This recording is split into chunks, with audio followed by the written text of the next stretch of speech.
Ladies and gentlemen, welcome to the Logan Middle School Junior Varsity Invitational. And it says on schedule Logan Middle School Junior Varsity Tournament, but it's more like an invitational, 2 days, 4 games over a course of 2 days. First game, the Logan Middle School Blue Squad taking on the West Logan Academy. And right off the bat, a three-pointer from Brody Belcher, Bill Lusk, and Kyle Spalding joining. Kyle, what did you see on that first possession? Just a quick breakdown, good ball movement from that Timberwolves team. And as we see a quick turnover here, they're getting in a trap early. Drove inside, defense crashed on him, a great kick out for a three there for the Timberwolves. Yeah, it doesn't matter if it's blue, white, JV, or varsity. The Logan Middle School team playing the same. They want to get out fast, score fast, and get out in transition and force turnovers. And there, Logan Middle School forces a turnover of their own unless that was touched. And I don't appear so, as Randy Robinette walks up to where the ball went out of bounds. So it will be a turnover on Logan. So one turnover apiece, 3-0. Logan leads after the Brody Belcher three. And one thing I will say about Seth Hayner, he's done a great job of coaching this team and getting them disciplined on defense, getting in that press early for the Timberwolves, as well as their offensive game, moving the ball real well at all times on offense. West Logan with the basketball. Levi Abraham with the ball, dribbles in, get it back out near the three-point line. Now Ridge Browning with it. Ridge gets it over to Reese Browning. Browning will dribble in and be fouled. This will be the first team foul. And that foul will go against Alex Good. Setting the starters real quickly for the Logan Middle School Timberwolves. Braden Bryant, Carson Hale, Alex Good, Brody Belcher, and Caleb Johnson, the starting five. Starting five for the, so I get him here in a second to get that last one in there, and that would be Abraham. So starting five for West Logan, Ridge Browning, Reese Browning, Dawson Keyser, Levi Abraham, and Jackson Dingus. Those are your starters for both teams. Again, Logan Middle School basketball invitational, junior varsity invitational, as the shot's up and in by Reese Browning. Tough shot by Reese, but he's able to get it to go. Great up and or over top of the defender right there. Shot that with one hand for a floater. Quickly on the other end, Carson Hale has his shot rejected, but he's able to get it back and go up with it. 5-2. Logan Middle with the lead, and now turn over in the backcourt. That's coming up with the steal is Hale.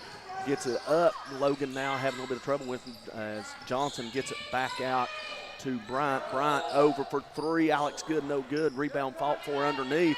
And coming away with it is Hale. Shot up, no good. And rebound is by Jackson Dingus for West Logan. And ball knocked out of bounds. West Logan will maintain possession.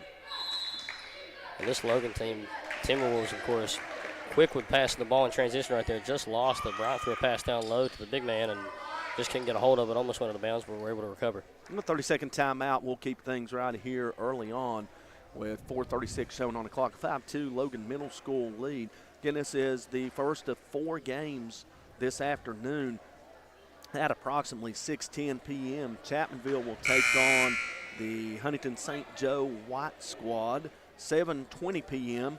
You'll have Williamson against the St. Joe Blue squad, and at 8:30 the nightcap, Logan White taking on the Oceana Junior Varsity team. Again, Logan as well as Huntington St. Joe's, they've got an abundance of junior varsity players that they were able to split this into 2 teams to where they can get a lot of playing time for both of these squads. As out of the timeout, West Logan inbounds the ball. Ridge Browning racing into the front court. He's going to be fouled, and that'll be team foul number 2. Is picking up the foul will be Brody Belcher, his first.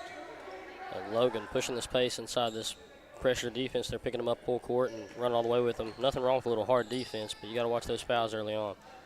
It's a good thing the hard defense. One thing you got to realize, you got to have communication on the back end if they break it. Logan's done a pretty good job of it as a deflection as Alex Good deflects the pass.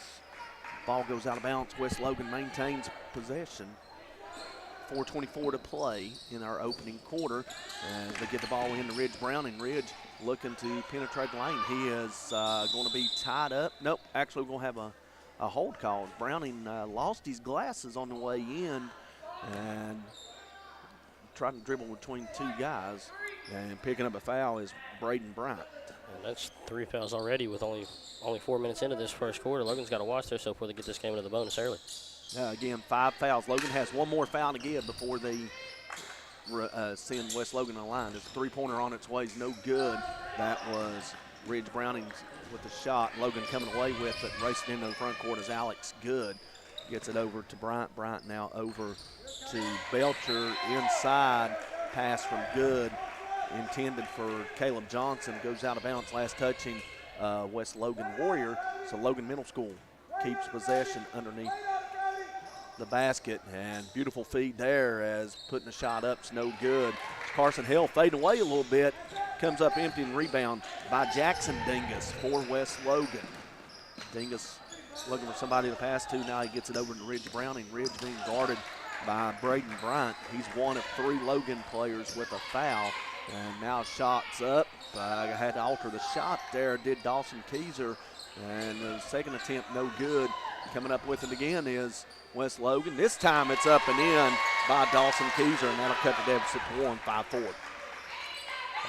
So far, this Logan team kind of backing off on that. A lot of the ball getting tipped around quite a bit there for both teams. There's another 3 up and in for the Timberwolves. Brody Belcher yet again with a three-pointer.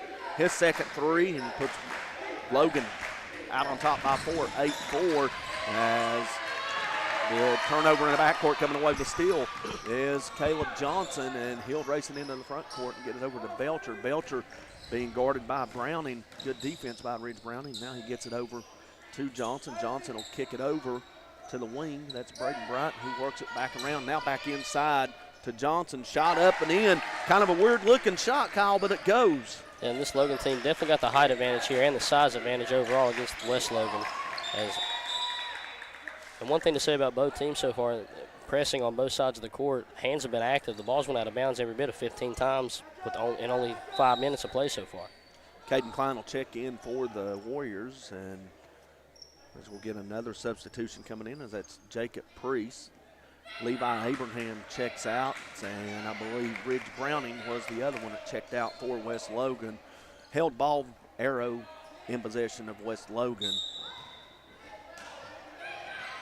As looking to get the ball in, and now we've got a whistle and a foul called on Bryant, and that'll be his second foul in the 4th one. And the next one, as Kyle mentioned 2 before, will send West Logan to the free throw line again. If you're just new to high school basketball this year, new rule change. 5 fouls results in 2 shots in every quarter. Fouls reset at the end of each quarter. No longer is there 7 and 10 fouls. As West Logan loses the basketball, as Reese Browning tried to drive. He had it taken away, and coming out with it is Logan. Now getting it up into the front court. Logan looking to add to the lead. Three-pointer on the way. May have grazed the iron, no good, as the Warriors had to rebound, but it was taken away. Shot up, no good by Johnson. He gets it back, goes back up with it, and now Logan leads 12-4. We're really seeing that size advantage that the Timberwolves have play an effect right here. If you're West Logan, you got to get inside and do everything you can to box out. Good job of breaking the press by Levi Abraham as he overshot his man, and that was Priest, and it goes to Klein. Now three-pointer on the way by Browning's no good. Rebound by Logan, and it's Carson Hale coming into the court. He'll put the shot up, no good, but he'll go to the free throw line for 2 shots as the first foul of the quarter for West Logan will go against go against Reese Browning. And so far for this Logan team, obviously haven't drawn, that was their first foul drawn so far in this game, and I feel like the refs are letting them play a little bit on the offensive side where they've got more size over this West Logan team. As we've seen, there's been contact, just no call so far for the Timberwolves. Free throw up and good, and that will make it a 13-4 lead as Hale's second attempt is up. Back iron no good. Rebound for West Logan comes down to Priest. West Logan looking to cut into this 9-point deficit. That's a good job of hustling back by Bryant. He gets the deflection and the ball goes out of bounds and will maintain possession for West Logan. 13-4 your score with 1:29 to go. And the Timberwolves all over these passing lanes. Every pass that they've thrown has almost been tipped or has been caught by Logan so far. Ball inbounded to Klein. Klein now gets it over to Browning. Browning jack up a long three-pointer, and it barely nicks the iron. And rebound is fought for by Priest, but he stepped on the inline, so give it to Logan. And back to what you said a little bit ago about that new bonus rule in West Virginia basketball as a whole. I'm not sure or how I feel about that. I think I like it better the way it used to be. They got a traveling violation in the backcourt on Brody Belcher as he took a pass and looked like a running back taking a screen pass and forgot to put the dribble down. But yeah, the 5 fouls, I'm with you. I'm not a fan of it. Simple fact, being a former coach myself, I think it takes strategy out of the game as West Logan turns the ball over yet again. We're not keeping track of turnovers. That's got to be about the 6th or 7th turnover that West Logan's had. But, the 5 fouls really, you get in a tie ball game, you put a kid on the line for 2 shots in a 1 or 2 point game. He's got 2 shots to make 1 instead of a 1-and-1 where there's a lot more pressure on the individual with knowing he's got to make the first one to get a second one. This 2-shot rule just simply, he's got to make 1 of the 2. As shot up no good by Johnson. Rebound fought for will be tied up. The arrow will go to Logan.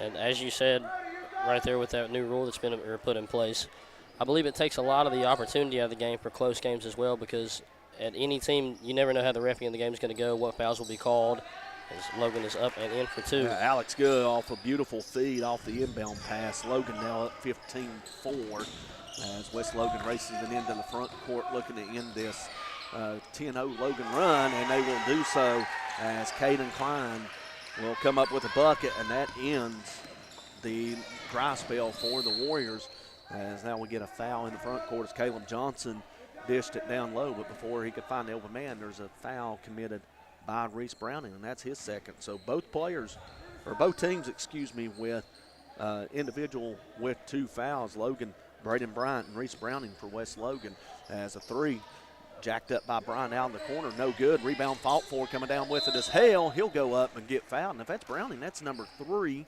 as we wait for the indication. As it could be on another one, but Browning was in the area, and it will go against Caden Klein. So thankfully for the West Logan Academy Warriors, Klein got in there and committed the foul before Browning could commit a 3rd. First free throw up, no good by Carson Hale. And yeah, if you're the Warriors, you definitely can't afford to lose any of your big men in this game, because we saw Logan do so well crashing the rebounds and the glass every single time down. Second free throw's up and good, and Logan out to a 16-6 lead. And, Kyle, we saw that just last week in the Logan Chapmanville high school game when Julius Clancy picked up his 2nd and 3rd fouls within seconds of one another. Clancy had to stay up for the final 3.5 minutes of the first quarter and the entire second quarter. And it kind of took Logan out of their offense as they struggled in the first half. In the second half, they were able to pick up defensive intensity and eventually take the lead, but they fell in overtime. But, fouls definitely change complexion of the game. Especially so early on in the game as well. That new rule, like we just talked about, if you have that many fouls early on, especially on one player, you don't know how any game is going to go. So a lot of calls could be called one game, and there'd be no problem with that new rule. But when there are a lot of fouls called and you get in the bonus 3 minutes left in the quarter, that's opportunity for multiple free points for either team that can change the entire narrative of the game if the rule wasn't changed. We saw a 3-pointer from West Logan's no good, and Logan's rebound and desperation attempt falls short as we've reached the end of the first quarter. 16-6, the Logan Middle School Blue Squad leading West Logan Academy at the end of the first quarter. We'll be back with second half action here on Mountain Dreams Media.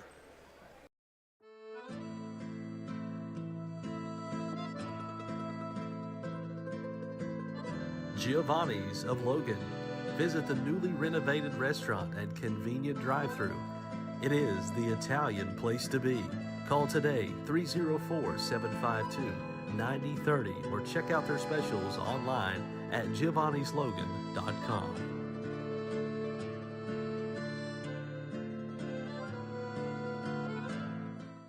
Hello, I'm Tiara Farrell, family nurse practitioner at Mountain Laurel Integrated Healthcare. We are your federally qualified healthcare center offering family, primary care services, and other services for individual and families in Southern.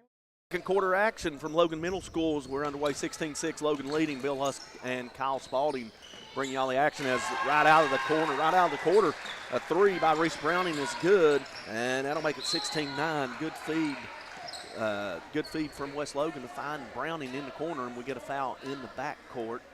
First team foul of the quarter as Ridge Browning picks up personal number 1. And I was just about to say, if you're West Logan, you got to limit these turnovers and try to find a way to get that ball moving a little quicker. Got that pass into the low post and just drew the defense off the back screen for that 3 for the Warriors. Again, being a former coach, I mean, nothing makes you happier than seeing your team score out of a timeout to start a quarter or even out of a timeout on the possession. And now you get a defense stop on the other end as you get a turnover and a chance to come back and get another point. Says three-pointer on its way will rattle in and out, no good by Abraham. Logan coming away with the rebound. That's Keegan Vance getting into the front court, and he'll find Good over near the corner. Good gets it over to Brantley Atkins, who just checked in, and he'll get into the scores column. It's 18-9 Logan. A big help for this Logan team. They've got their varsity team and their Logan White team sitting over there on the sideline, hyping them up every time they get something going. Yeah, you've got, as Kyle mentioned, the Logan White JV squad, which plays at 8:30 tonight against Oceana, and the varsity basketball team is over there in the student section, I guess you could say, cheering on this junior varsity squad. And, later today, some of those varsity players will take on another role as one of them's going to have to run the clock here tonight as we had a offensive foul in the backcourt. And on the other end, shot up, no good, rebounded by West Logan as coming to the other end of the court, Klein jacks up the long 2, no good. The rebound comes down to Ridge Browning. It's fought for. And coming away with it is Brayson Stallard, and he'll hustle back to the other end. No call on that one. Wild shot, no good. Rebound by West Logan as the Warriors looking to cut into a 9-point lead, and a shot off the glass is good by Ridge Browning. And bank is still open here in Logan County as that cuts it to a 6-point game, 18-12. And a great job of the guard there in transition to get that 3 out with a one-handed pass to the right side wing. Just found a wide open man for a great shot. Yeah, 2 starters on the floor for the Timberwolves, 3 reserves, and you see that the Warriors have upped their defensive pressure and forced a steal in the backcourt, and a layup is going to be good by Dawson Keyser, and this West Logan team has cut a 10-point deficit down to 4 early on in this third quarter, and that's going to get Coach Seth Hayner and Doug Williamson to get a couple more ball handlers back in there to handle this pressure as Logan nearly throws it away again. And this time pass deflection, but coming up with the steal was Abraham, but he was standing on the line, and Logan will maintain possession as now Logan will take 2 starters out and put 2 starters back in as Bryant and Good check back into Bryant and Belcher checks back into the contest. Good and Hale check out for the Timberwolves as still again as Stallard dribbled it off his foot and they get it up in the court. Layup is good by Reese Browning. He's got 5 in the quarter, 7 for the game, and West Logan has cut it to a 2-point deficit, 18-16. And this West Logan team saw the opportunity with some of their starting ball handlers out of the game and took a hold of it to get that trap going, and they capitalized and got a lot of momentum behind them. Speaking of the trap, Brayson Stallard dribbles between the trap, gets to the rim, lays it up and in to put Logan back up 4. Quickly on the other end, West Logan shot up no good by Keyser. Rebound comes down to Abraham, who puts it up and in. And once again, West Logan cuts the Logan deficit to 2. And we've got a steal in the backcourt. And Reese Browning will lay it up. And we're tied at 20, and another steal as back over to Abraham. Shot's no good, but there's Browning with the rebound. He misses, and coming away with it for Logan is Belcher, who gets it up to Stallard, who puts Logan back on top, 22-20. And this Warriors defense has been all over the passing lane now. The roles have switched a little bit from Logan causing all those turnovers for the Warriors, and just great transition offense after capitalizing on defense. 3-pointer on the way. This would give West Logan a lead, and it's good for Jackson Dingus. This is the first lead of the contest for West Logan. And we got a whistle in the backcourt. I'm not quite sure. I didn't see the call. Did we have a foul? Or? No, we do. 35, Jackson Dingus called for the hold in the backcourt, and that'll be the 3rd. He just got a little bit aggressive there after catching that momentum, after firing all cylinders and taking that lead from the Timberwolves. Got a little aggressive in the press and grabbed a hold of his jersey, ended up getting caught by the ref there. He's got a timeout on the floor called by the Logan Middle School Timberwolves, 30-second timeout. So for the meantime, we'll keep things right here as, this is a very impressive start to the second quarter. Again, West Logan only had 6 points in the first quarter, and here we've nearly played 4 minutes, and they've outscored Logan 17-6. So they have flipped the script on the Timberwolves. Again, Logan Middle School had a 16-6 lead, so now West Logan a 17-6 advantage in this quarter, and they got the 1-point lead. Yeah, just that pressure defense, like I said, they're getting that press real well, and whatever was said during the break between quarters has got this defense in every passing lane, and Logan's going to have to find a way to break this down a little bit because that's 4 back-to-back quick turnovers for the Warriors. Caleb Johnson checks back in for the Timberwolves. There's a little bit of size out there on the floor for Logan. We'll see if it'll amount to anything as the shot's up, no good. And may have actually been, I thought it might have been blocked by a West Logan player, but shot goes off the bottom of the backboard by Stallard, out of bounds to West Logan. And now we'll see Logan try to apply a little bit of pressure in the backcourt. West Logan's been doing a good job of breaking this pressure, and they do it again here as a running one-hander by Ridge Browning drops. He's got 5 in the quarter, and now it's a 3-point lead for West Logan, 25-22, and another whistle and a traveling violation called on Caleb Johnson, and those are frustrating as a coach and those unforced turnovers. And the Timberwolves just seem to be falling apart a bit after that pressure they got from the Warriors, and taking the lead has definitely put this team in shambles for a moment. They're going to have to try to find a way to reconnect and get back on both sides of the ball. Well, if there is a good news to bad news turnover, good news, it's a dead ball variety, and you can't really get out in transition. There's a shot up no good by Reese Browning, and Logan with the rebound racing it up into the court as a high arcing shot off the glass is no good. There is Johnson for the rebound to put it back up for his 6th point, and it's 25-24 as Logan cuts it back to a 1-point game quickly. West Logan, nice find, but shot no good. But on the backside is Dawson Keyser to rebound the miss of Ridge Browning and put it back up and in. And the Timberwolves just seem to be struggling to get back out of this press and get back into his zone defense, leaving a lot of people open on the backdoors for the Warriors. 3-pointer no good, but Carson Hale on the backside to rebound the missed shot. And West Logan didn't hustle back. And speaking of not hustling back, Logan Middle don't hustle back, and the shot is missed by Keyser. Logan comes down with it. Caleb Johnson trying to give Logan the lead again, and he will, as he got a beautiful feed from Carson Hale as Logan Middle takes the lead back. And quickly, West Logan breaks the press. We've got a whistle and a foul called on Alex Good. That'll be his 2nd team foul, or 2nd personal foul, and I believe the 1st team foul of this quarter whistled on Logan, and that will send Dawson Keyser to the free throw line. And a tough finish from Johnson on this offensive side for the Timberwolves, but as we've seen this whole second quarter, the Warriors out in transition, just making great reads and great finds for every possession, even getting back on offense, and even if they missed a layup, someone's there to recover, grab the rebound, and put it back up and in. First free throw's up, no good by Keyser. He'll get one more opportunity and chance to tie the contest. Again, Logan Middle leading 28-27 off the Caleb Johnson bucket. I'm sure people at home probably thinking that Johnson was cherry picking on the play.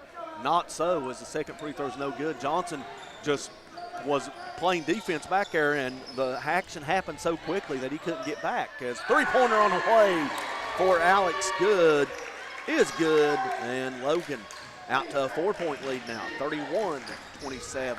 29 seconds to go, and on the other end, a steal by Carson Hale. May have got away with the travel there, but he'll get it up. 3-pointer on the way, no good by Bryant, and coming down with a rebound for West Logan is Abraham, and he'll look to get to Reese Browning, and his pass is a little too tall for Browning, out of bounds with 13.5 seconds left.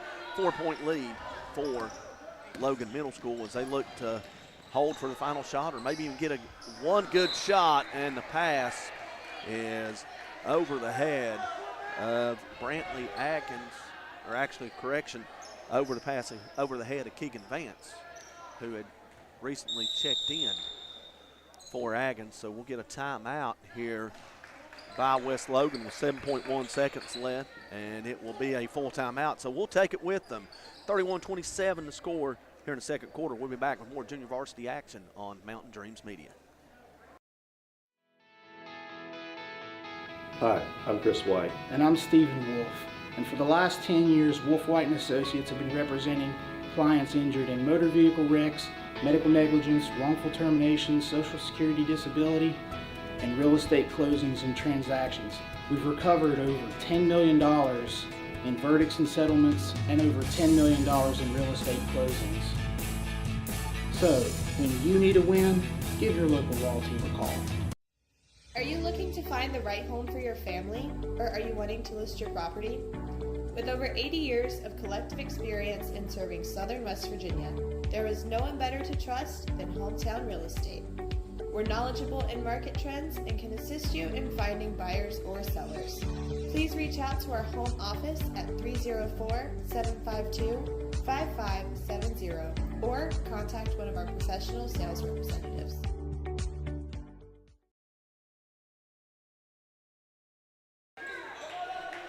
Welcome back to the Logan Middle School Junior Varsity Invitational as we're nearing the end of the first half, as West Logan may not get a shot off. He does. It's good if it goes, and it's off the backboard, no good, and that'll take us to the end of the first half. Your score at halftime, Logan Blue Squad leading West Logan Academy 31-27. We'll step aside and when we come back, we'll have second half action from Logan Middle School right here on Mountain Dreams Media.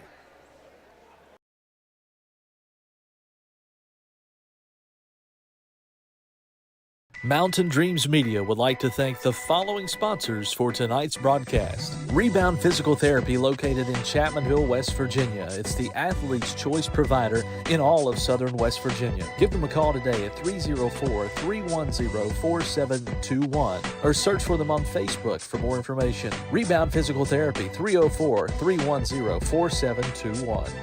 Check out Heard the Word podcast with Marshall alumni basketball stars Jared West and Stevie Browning, available on Spotify, Apple Podcast, and YouTube. Looking to plan that next adventure with family? Amanda Thompson with Off to Neverland Travel is the best at planning that family vacation. Experienced in Disney vacations and much, much more. She can help you in finding that right place to make memories. Find her on Facebook or email at amanda.thompson@offtoneverland.com. New Line Cage Fighting and Boxing, local amateur and professional fighters under one roof. Keep up to date with their events on Facebook at New Line Championship Boxing and Cage Fighting. Caleb with the Clippers will keep you fresh. Check him out on Facebook and Instagram at Caleb with the Clippers. Are you looking to buy or sell real estate in Southern West Virginia? Call or message Eugene Maynard with Bray & Oakley Real Estate at 304-688-4648.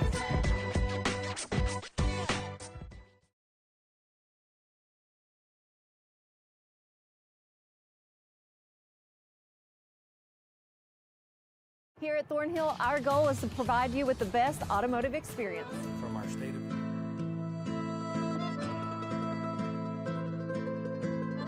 Giovanni's of Logan. Visit the newly renovated restaurant and convenient drive-thru. It is the Italian place to be. Call today 304-752-9030 or check out their specials online at giovannislogan.com.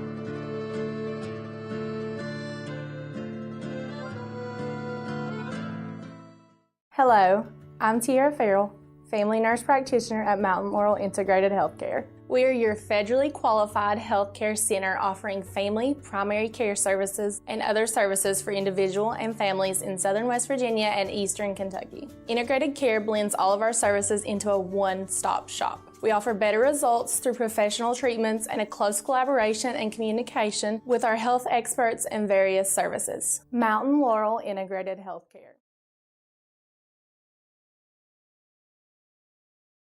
Shayna O'Brien Thompson is seeking your vote for circuit judge for Logan and Mingo counties in May 2024 for one of 2 Logan seats.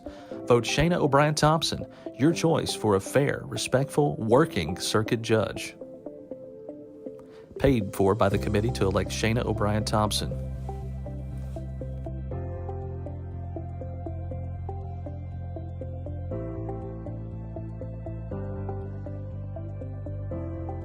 I'm Elise Hinkle, psychiatric mental health nurse practitioner and director of behavioral health at Coalfield Health Center.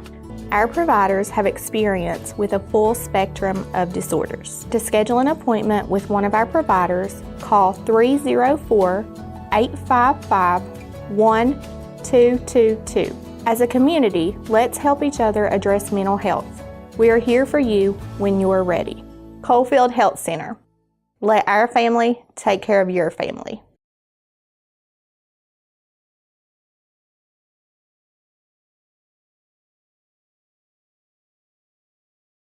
Whether you like traditional banking or online banking, Logan Bank & Trust has you covered. LB&T has 5 convenient locations where customers can stop in, make a deposit, get a loan, or a new instant debit card. Too busy to stop in? Don't worry. Logan Bank & Trust offers online banking with mobile deposits, banking app, and loan applications at the click of a button from anywhere, anyplace, and anytime. Member FDIC, Equal Housing Lender. Logan Bank & Trust. We are the difference. Judge Sabrina Deskins would appreciate your vote this upcoming election to be held in May. Judge Deskins is running for circuit judge in the newly formed 11th Circuit, which combines Logan and Mingo counties. Judge Deskins has 10 years judicial experience and the only candidate with years of experience in both Logan and Mingo counties. Vote Judge Deskins, the right choice for Logan and Mingo Circuit Court, paid for by the candidate.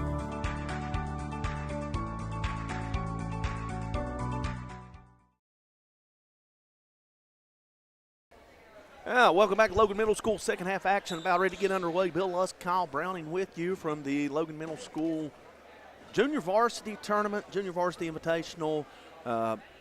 2 days, 8 games, 4 games on each day, Wednesday and Thursday. Look quickly at the first half scoring. Reese Browning leading the way for West Logan with 9. Ridge Browning has 5, 6 for Dawson Keyser, 2 for Caden Klein, 2 for Levi Abraham, and 3 for Jackson Dingus. Quickly for Logan Middle School, 8 points from Caleb Johnson, 4 from Brayson Stalliard, 6 points from Carson Hale, 5 points for Alex Good, 6 for Brody Belcher, and 2 for Brantley Atkins, as 6 of the 8 players got into the scores column for the Timberwolves. And first possession, first basket by Alex Good as he gets a tough up and under off the glass.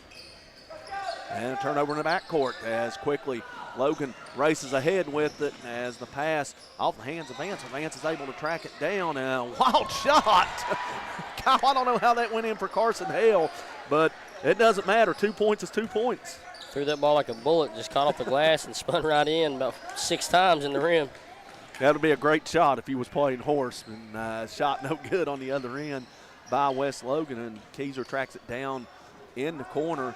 And West Logan will look to reset as Logan has started the quarter on a 4-0 run, and that lead is now up to 8 as Browning kicks to the corner. 3-pointer on the way, no good, and that was Ridge Browning off the feed from Reese Browning. Rebound by Johnson for Logan, and the big man will walk it up into the front court and gets it over to Alex Good. And Logan Middle looking to go up by 10 for the second time this evening. As good feed by Johnson to Good. He goes up, shots blocked, but a foul called on Reese Browning. That'll be number 3. A great job getting that ball inside. We've seen West Logan trying their best to attack these big men and get them in foul trouble early for the Timberwolves, but haven't seen too many fouls on the inside, mostly on the transition offense and during the press. And to start the second quarter, West Logan went on a 17-6 run to take a 1-point lead. They eventually went up by 3 in that quarter, 24 to, as shots no good by Good. He'll get a second opportunity. They went up by 3, 25-22. And that's been their biggest lead of the game. But since then, Logan Middle has answered with a now make it 14-2 run, and they now have a 9-point lead after the second free throw by Good is successful. Stolen away here from the Timberwolves. Layup up and in by Johnson. And you can see right now Logan Middle School starting to amp up the pressure as Johnson puts it in. This is the biggest lead for Logan Middle, 11 points, 38-27, and a foul in the backcourt. I believe Brantley Aggins is going to get called for a hand in the back of West Logan. Oh, no, actually they're going to get Johnson. I thought maybe they might have got Aggins there for a second call because he was the one that was trailing. And usually the guy that trails gets caught for the fouls, but they caught Johnson before Atkins. Had a sub here for the Timberwolves. Hale checked off the court. Looked like he tweaked his ankle a little bit, limped off during the free throws on the last possession. Now, Carson Hale is a key contributor to the varsity team as well off the bench. Varsity team that only has 2 losses on the season as the shot's up and good by Jackson Dingus, and that's the first points of the quarter for West Logan, and that'll trim it back to 9. As quickly, Johnson on the other end banks it up and in. He's got double figures now. He's now got 12, 4 and a quarter, 40-29. And the Timberwolves getting quick on this offensive side. We've seen double clutch shot there from Johnson, but West Logan struggling to get back in that pressure they had in that trap defense they had on the press. And a steal off of the rebound as Logan Middle. 3-on-1 for West Logan. They still yet to come away with the basket. Now Logan Middle comes away with it. And quickly, there's Vance. He's going to get called for a travel. And Kyle, I'm not for sure if that wasn't a foul. That should have been a jump ball because obviously there was a smack of something, whether it was arm or ball, that caused Vance to come back down with the ball instead of going up with a shot the first time. And personally, I don't think it was either. I think it was a clean block. He went up for the shot, and the ball got smacked out. He lost it, bobbled it, came back down with it, and went right back up. It looked just like a clean block, but ref seems to think that he had full control of it that whole time. And Vance will pick up the foul in the backcourt. And if it was indeed a block, as you said, and he came down, he never had possession of the basketball, so they should have allowed that play to continue, but nevertheless, nothing doing for West Logan as they get a steal in the backcourt off of a deflected pass, and there is Braden Bryant to get in there and steal it, and now on the other end, good shot, no good, and West Logan with the rebound and hustling back up the court as three-pointer is out of the corner, no good, and rebound by Alex Good. He gets it up to Bryant. Bryant will stop pop three-pointer is no good off the front iron. And West Logan coming away with the rebound. And fast-paced action here as an attempted shot is going to be blocked out of bounds. Possession will maintain with West Logan. I'm not too sure about that call. It looks like he just threw the ball out of bounds trying to get it up and just couldn't, but Peanut says otherwise. So rebound underneath and a shot up no good by Levi Abraham, but he'll go, or correction, that's not Abraham. That is Dingus. Both Abraham and Dingus was in the area. Dingus' shot's no good, and a foul on the play will send Dingus to the line for 2 shots. And as we saw in transition on that last play, Braden Bryant seems to be just off the mark today. 0 for 3 from 3 so far that I've noticed, but watch that kid play his whole life. Real good friends with his older cousin, Seth Barker. And one thing about Braden Bryant, man, once he gets hot and he starts hitting them, they're gonna fall for the rest of the night. So if he can get one to fall for this Timberwolves team, they might be able to contribute and increase this lead. First free throw no good by Dingus. Second free throw is up, no good as well. Rebound by West Logan. We saw Coach Hayner look up here at us as soon as he shot that, and he had that little smirk on his face, like he can make them.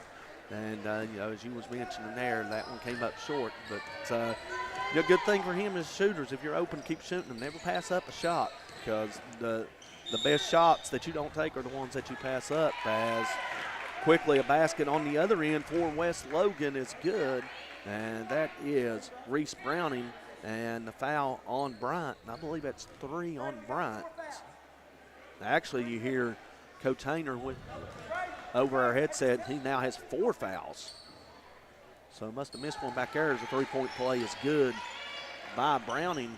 He's got 12, and West Logan has got it back under single digits, and a steal in the backcourt, no good by Browning, and now a foul whistled on West Logan as Stallard comes down with the rebound. And another thing about Bryant, smallest player on the court at most times when he's in the game. Obviously not right now, but his whole life he's been the shorter player, but never gives up and never stops hustling.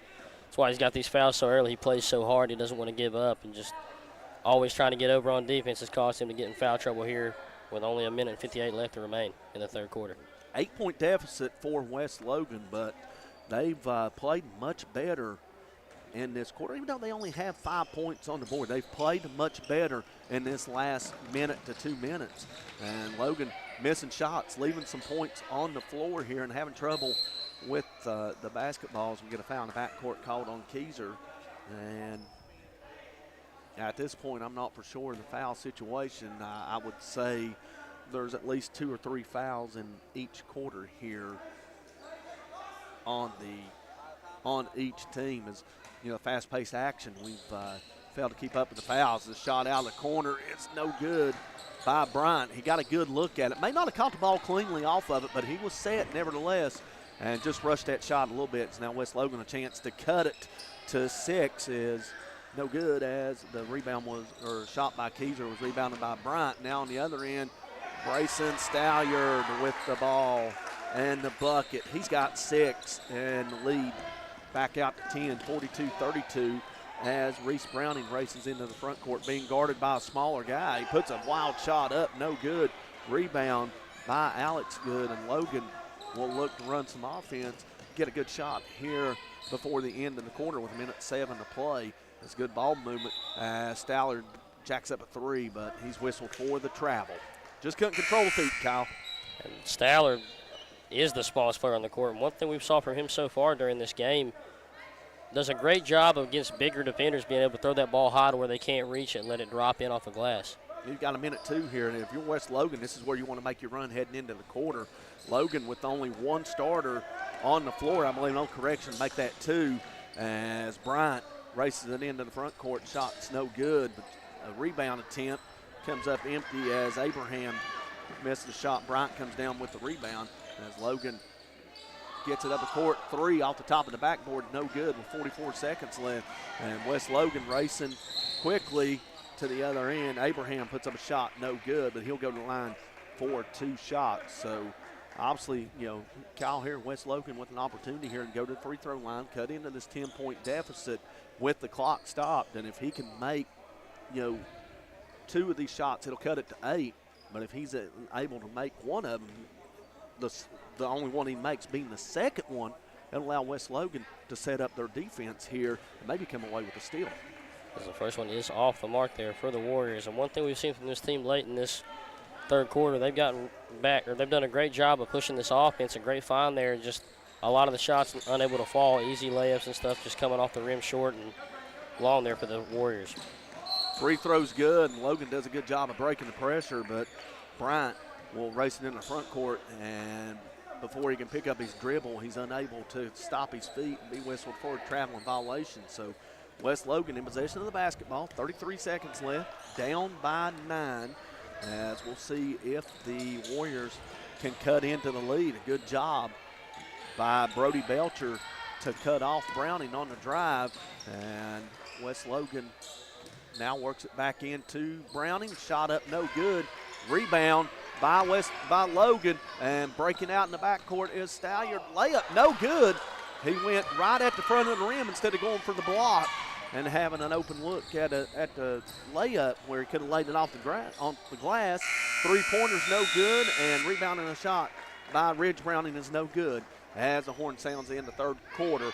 With your score, Logan 42 and West Logan 33. We'll step aside for a quick break and come back for fourth quarter action. The Logan Middle School Junior Varsity Invitational on Mountain Dreams Media. Here at Thornhill, our goal is to provide you with the best automotive experience. From our state-of-the-art facilities, amenities, and certified staff, we call family. You'll be offered the best experience you deserve. We take pride in our focus for customer care, bringing the best quality and support for all of our customers' needs. What are you waiting for? It's your time to get behind the wheel with Thornhill. Get started now at thornhillautomotive.com. Just tag it at Thornhill, where it's all here for you. US 119 Chapmanville and Logan, WV to Belfry, Kentucky. Accidents, illness, heart attacks, strokes. When an emergency strikes, count on Logan Regional Medical Center. We're here providing emergency care 24/7, including the higher levels of emergency heart care found in our accredited chest pain center, and our enhanced cleaning, mask requirements, and social distancing to help keep you safe. Emergency care at Logan Regional Medical Center. Welcome back to Logan Middle School. Fourth quarter action about set to get underway here. 42-33, Logan on top of West Logan as turnover in the backcourt off of the inbound to start the half. No good, and quickly Logan turns it over as 6 seconds ran off the clock, and Kyle, if West Logan's unable to come away with a win here, they can look at the first and the third quarters, and they've been outscored 27-12. Yeah, if you're West Logan right here, you're going to try to do everything you can getting back to that pressure defense and play the passing lane like you did during the second quarter to make that big run. There's a shot up by Ridge Browning, no good, and Browning had a lane there, just couldn't finish at the rim, and that's been the story for West Logan in this second half as Johnson gets a shot up and in. Johnson now with 14 points on the evening. He leads all scorers, and Logan back on top by double figures, 44-33, as another turnover for West Logan. And Johnson, man, playing down low, anywhere between that free throw line and the rim. He's done a great job of getting his shots up. A great find on the high post right there, and a double clutch jumper from Johnson. He's been all over the boards, offense or scoring, defensively getting back and creating stops for this Timberwolves team. Substitutions for West Logan checking in as Reese Browning. Checking out will be Caden Klein, as well as Jackson Dingus, and not quite sure who the other one checked in for West Logan. I've seen 2 players come off the floor, but only one check in, so they must have checked out before they could get into the front court as Logan with possession of the ball and an 11-point lead as Belcher picks his dribble up, gets it inside, now gets it back. Shot is up and misses everything, and West Logan will have possession of the basketball.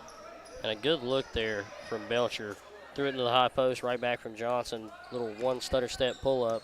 It was wide open, just left it short. Wasn't sure how close he was to the rim there. Well, if West Logan gets back into this game, it's going to be different than the first quarter, or in the second quarter too, where they went on that 17-6 run.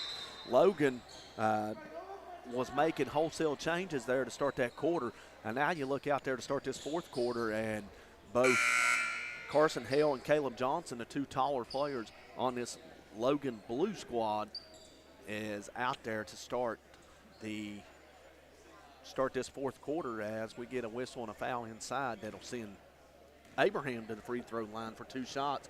He's 1 of 2 thus far on the evening. First free throw is good. Drove baseline right there for the Warriors and got some contact on Belcher, just bumped into him and pulled right up, and Peanut thought that was enough to call a blocking foul for the Warriors.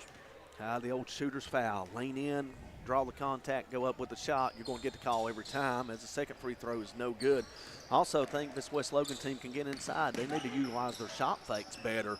Kyle, we've seen Logan having a little bit of difficulty staying on their feet when they get inside, and now we get a tie-up right in front of us as the possession arrow will keep it with Logan. Did a great job there trying to get it inside. The pass just got lost from Belcher, threw it in between 2 of his players, and neither one of them went for it just a little bit late, and they were able to fight for it and get a hold of it. 10-point lead for Logan Middle School as now get a conversation between Coach Hayner and her official down there. As don't know what it was, but the ball was inbounded, and I think that was a little bit of an accident there as Hale inbounded the ball. It was touched by West Logan's Abraham. Hale gets it and then finds Johnson, who reverses it up and in, and is fouled by Keyser, and Johnson with the opportunity to go to the line to complete the 3-point play. And a great pass, a little drop bounce pass to the low post, just reverse layup there from Johnson up to convert that and one. And we've seen these referees, seems to be completely fair on both sides, calling everything that they seem to think is body contact or any contact at all. Well, we've seen a 3-point bank shot from the corner, and now let's add a free throw bank shot off of Johnson. So we've kind of seen it all here, Kyle, as the pass is deflected out of bounds. West Logan keeps possession. And Johnson, like I said, been all over both sides of the ball here. Came all the way up from the high post just to tip that pass out of bounds there and prevent the Warriors from getting inside with a steal here from Johnson. Yeah, 17 points now for Johnson. He comes away with the steal. He'll stop, pop, off the glass and in. So that bank has been kind for Caleb Johnson. He's got all 7 points for Logan in this quarter. And Logan now out to their biggest lead. 15 points, 49-34. Three-pointer on the way. No good. Rebound is battled for as it goes off of Johnson's hands into the hands of Good. Good will get a pass up the court that Brody Belcher will be unable to handle, and it's a turnover back to West Logan as Seth Hayner will clear his bench as Bryant Stalliard and Brantley Atkins checks back in, replacing Keegan Vance, Brody Belcher, and Carson Hale. And Belcher seemed to get a little upset right there on that turnover from the pass coming from his teammate. Ref got in his way and he bumped into him, couldn't get to the ball, and didn't know if the ref was going to stop the play or what, but ball right out of bounds. It'll be Warriors ball here. Well, Seth Hayner will be quick to tell him that the referee is part of the play as his Browning's shot is blocked by Johnson, rebounded by Logan. As they get it to Johnson, he'll stop in front court and get it to Braden Bryant. Bryant now calling out for a pick as he was expecting Johnson to roll, but a good job there by Keyser to cut him off. And Johnson now rolls to the basket and gets fouled by Keyser, and he'll go back to the free throw line for 2 shots, looking to add to his 19-point total. So if he can connect on one of these 2 free throws, he'll have 20 points on the evening. And a great jump shot there. Tried to find the glass again. We've seen so far Johnson loves to go for that glass as much as possible, and I've been trying to figure out all game. We saw a lot of his jump shots have been double clutch shots, and I didn't know if that was his regular shot there, but just proved me wrong on that last attempt right there. Went pull up and flush off the glass. His first and only free throw is no good, as on his first attempt he was over the line, and that is a shot that goes down no good. So the second one's no good, and rebound by West Logan quickly on the other end. Shot is no good, and ball is battled for out of bounds, and it'll maintain possession. Will West Logan, as the Warriors look to cut into a 15-point deficit. Beautiful feed off of the inbound, but Ridge Browning's unable to handle it as Johnson racing into the other court. Good job to utilize shot fake, no good. Rebound by Browning. That's Reese Browning racing into the front court. He'll take it coast to coast, shot up off the glass and in, and that's the first field goal of the quarter for West Logan. And that will bring them to within 13 as we get a foul. Whistle in the backcourt. No, we didn't get a foul. We got a turnover. Timberwolves just stepped over the line there on the inbound. It'll be Warriors ball. Yeah, those are frustrating turnovers. If you're a coach, you got to know where you're at all times.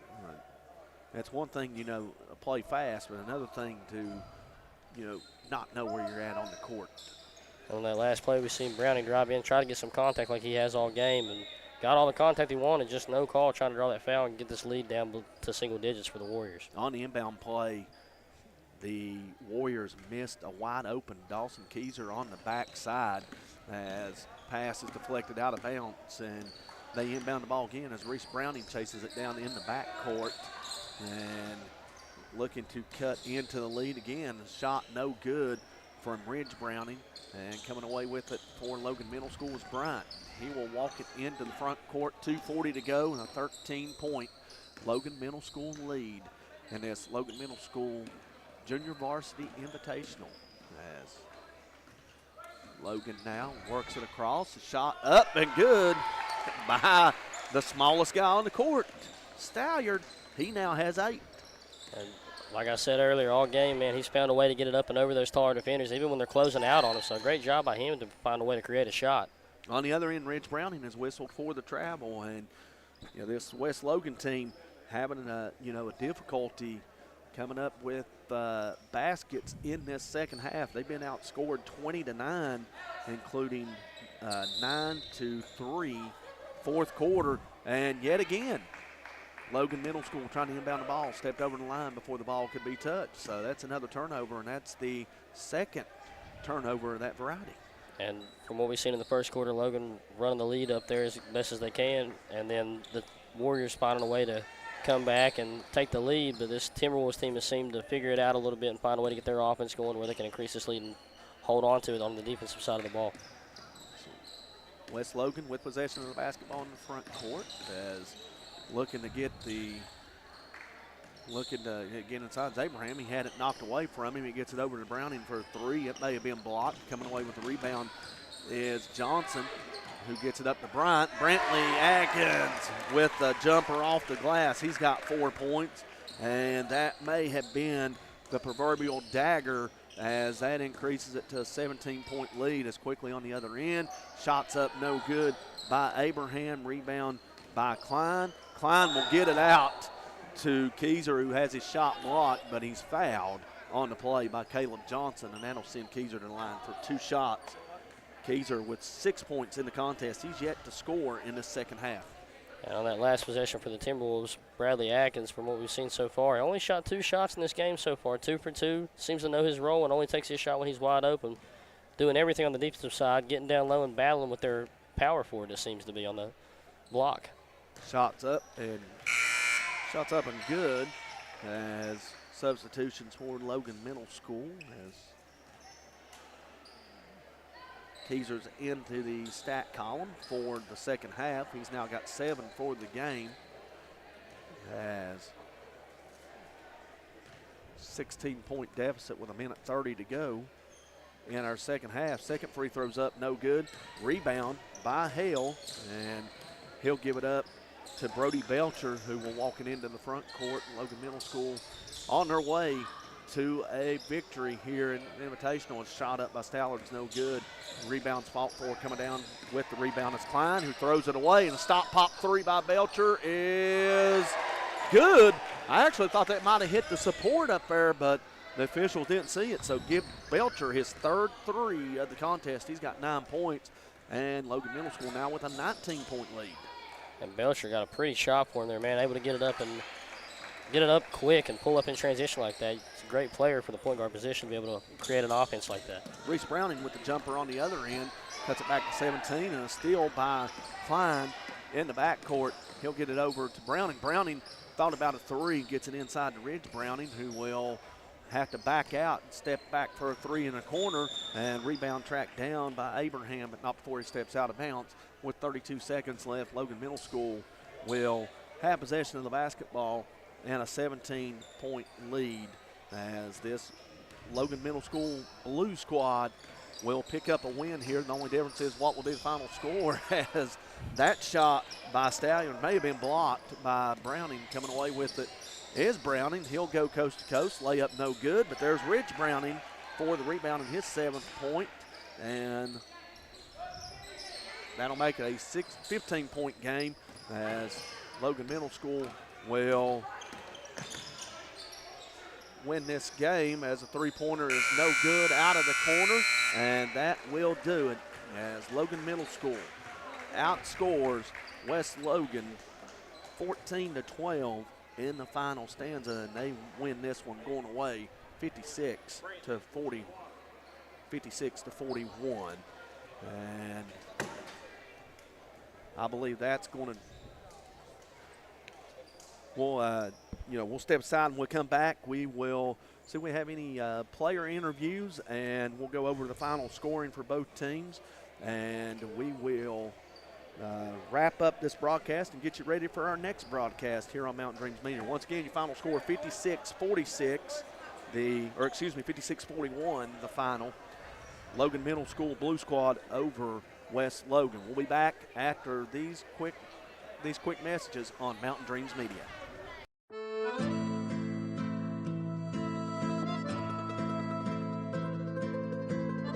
Giovanni's of Logan. Visit the newly renovated restaurant and convenient drive-thru. It is the Italian place to be. Call today 304-752-9030 or check out their specials online at giovannislogan.com.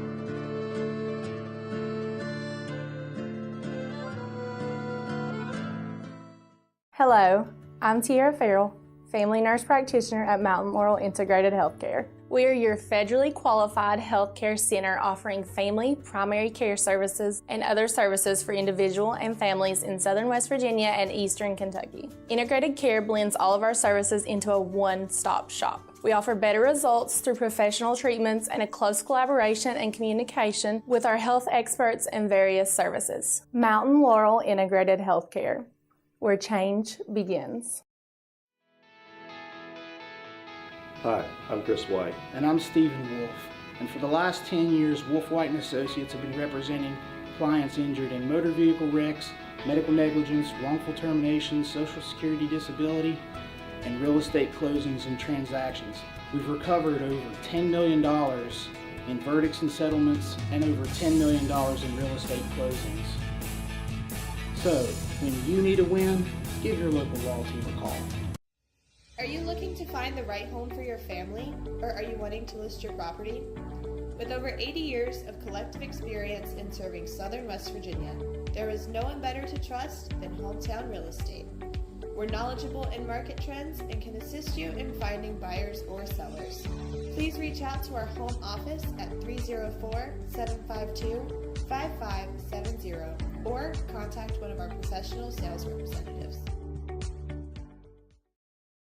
Here at Thornhill, our goal is to provide you with the best automotive experience. From our state-of-the-art facilities, amenities, and certified staff we call family.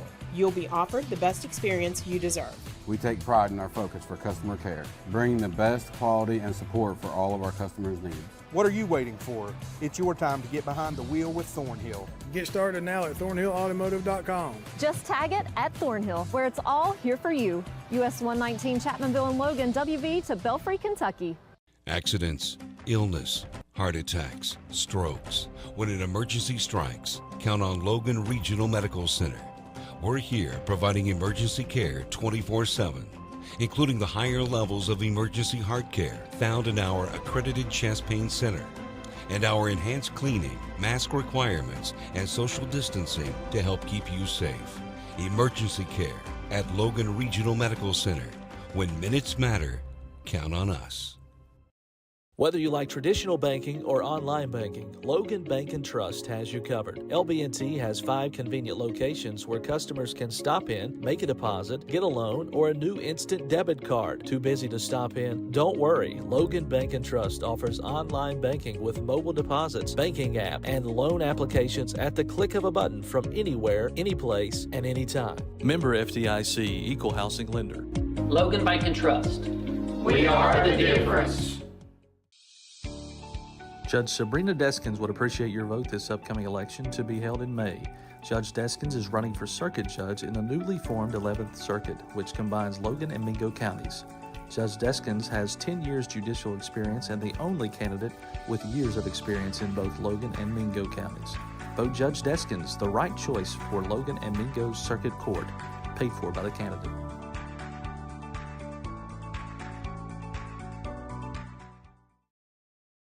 Shayna O'Brien Thompson is seeking your vote for circuit judge for Logan and Mingo counties in May 2024 for one of 2 Logan seats. Vote Shayna O'Brien Thompson, your choice for a fair, respectful, working circuit judge. Paid for by the committee to elect Shayna O'Brien Thompson.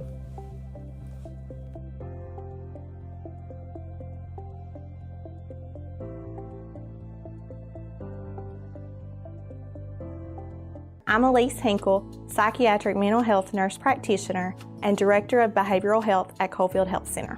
Our providers have experience with a full spectrum of disorders. To schedule an appointment with one of our providers, call 304-855-1222. As a community, let's help each other address mental health. We are here for you when you're ready. Coalfield Health Center. Let our family take care of your family.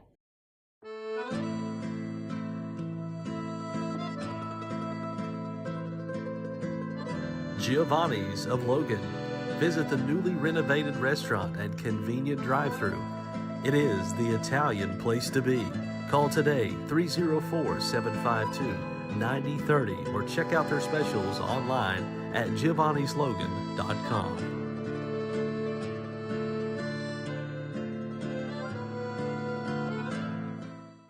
Hello, I'm Tiara Farrell, family nurse practitioner at Mountain Laurel Integrated Healthcare. We are your federally qualified healthcare center offering family, primary care services, and other services for individual and families in southern West Virginia and eastern Kentucky. Integrated care blends all of our services into a one-stop shop. We offer better results through professional treatments and a close collaboration and communication with our health experts and various services. Mountain Laurel Integrated Healthcare, where change begins. Hi, I'm Chris White. And I'm Stephen Wolf. And for the last 10 years, Wolf White & Associates have been representing clients injured in motor vehicle wrecks, medical negligence, wrongful termination, social security disability, and real estate closings and transactions. We've recovered over $10 million in verdicts and settlements and over $10 million in real estate closings. So, when you need a win, give your local law team a call. Are you looking to find the right home for your family, or are you wanting to list your property? With over 80 years of collective experience in serving southern West Virginia, there is no one better to trust than Hometown Real Estate. We're knowledgeable in market trends and can assist you in finding buyers or sellers. Please reach out to our home office at 304-752-5570 or contact one of our professional sales representatives. Here at Thornhill, our goal is to provide you with the best automotive experience. From our state-of-the-art facilities, amenities, and certified staff we call family. You'll be offered the best experience you deserve. We take pride in our focus for customer care, bringing the best quality and support for all of our customers' needs. What are you waiting for? It's your time to get behind the wheel with Thornhill. Get started now at thornhillautomotive.com. Just tag it at Thornhill, where it's all here for you. US 119 Chapmanville and Logan, WV to Belfry, Kentucky. Accidents, illness, heart attacks, strokes.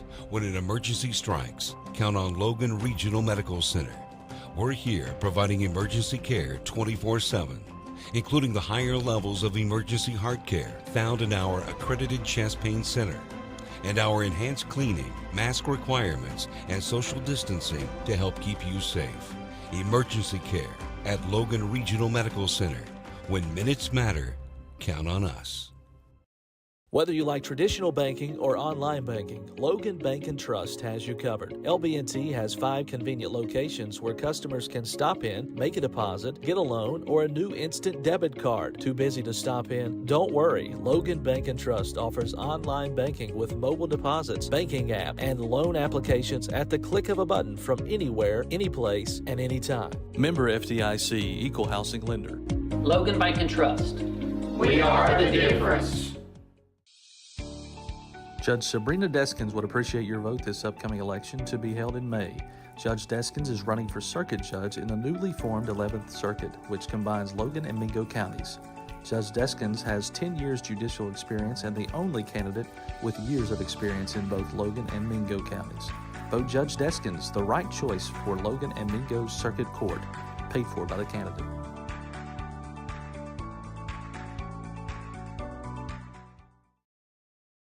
Shayna O'Brien Thompson is seeking your vote for circuit judge for Logan and Mingo counties in May 2024 for one of 2 Logan seats. Vote Shayna O'Brien Thompson, your choice for a fair, respectful, working circuit judge. Paid for by the committee to elect Shayna O'Brien Thompson.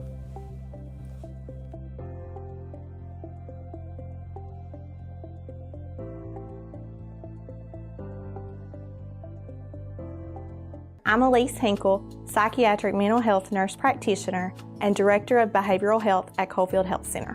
Our providers have experience with a full spectrum of disorders. To schedule an appointment with one of our providers, call 304-855-1222. As a community, let's help each other address mental health. We are here for you when you're ready.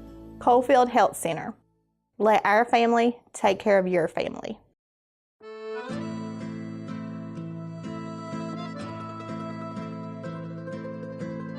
Giovanni's of Logan. Visit the newly renovated restaurant and convenient drive-thru. It is the Italian place to be. Call today 304-752-9030 or check out their specials online at giovannislogan.com.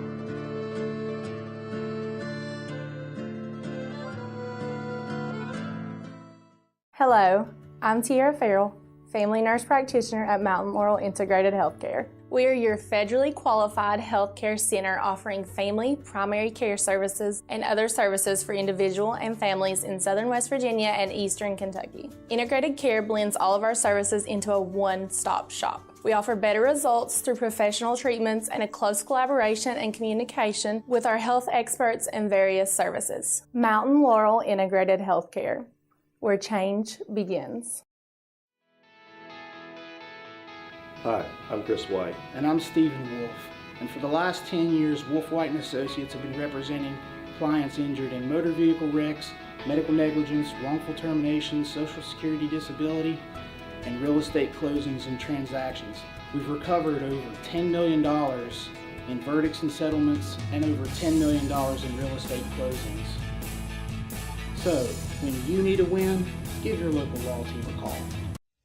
Are you looking to find the right home for your family, or are you wanting to list your property? With over 80 years of collective experience in serving southern West Virginia, there is no one better to trust than Hometown Real Estate. We're knowledgeable in market trends and can assist you in finding buyers. All right, welcome back to Logan Middle School, the second game of the Logan Middle School Junior Varsity Invitational. Huntington St. Joe's white team and the Chapmanville Junior Varsity, as Chapmanville controls the tip, as we're still getting the starters in here. As Kyle, while I do that, go ahead and I got you. Take things away here as I get St. Joe's starters down in the books here. Chapmanville's first shot high off the glass, rebounded by St. Joe. Ball at the top of the key here.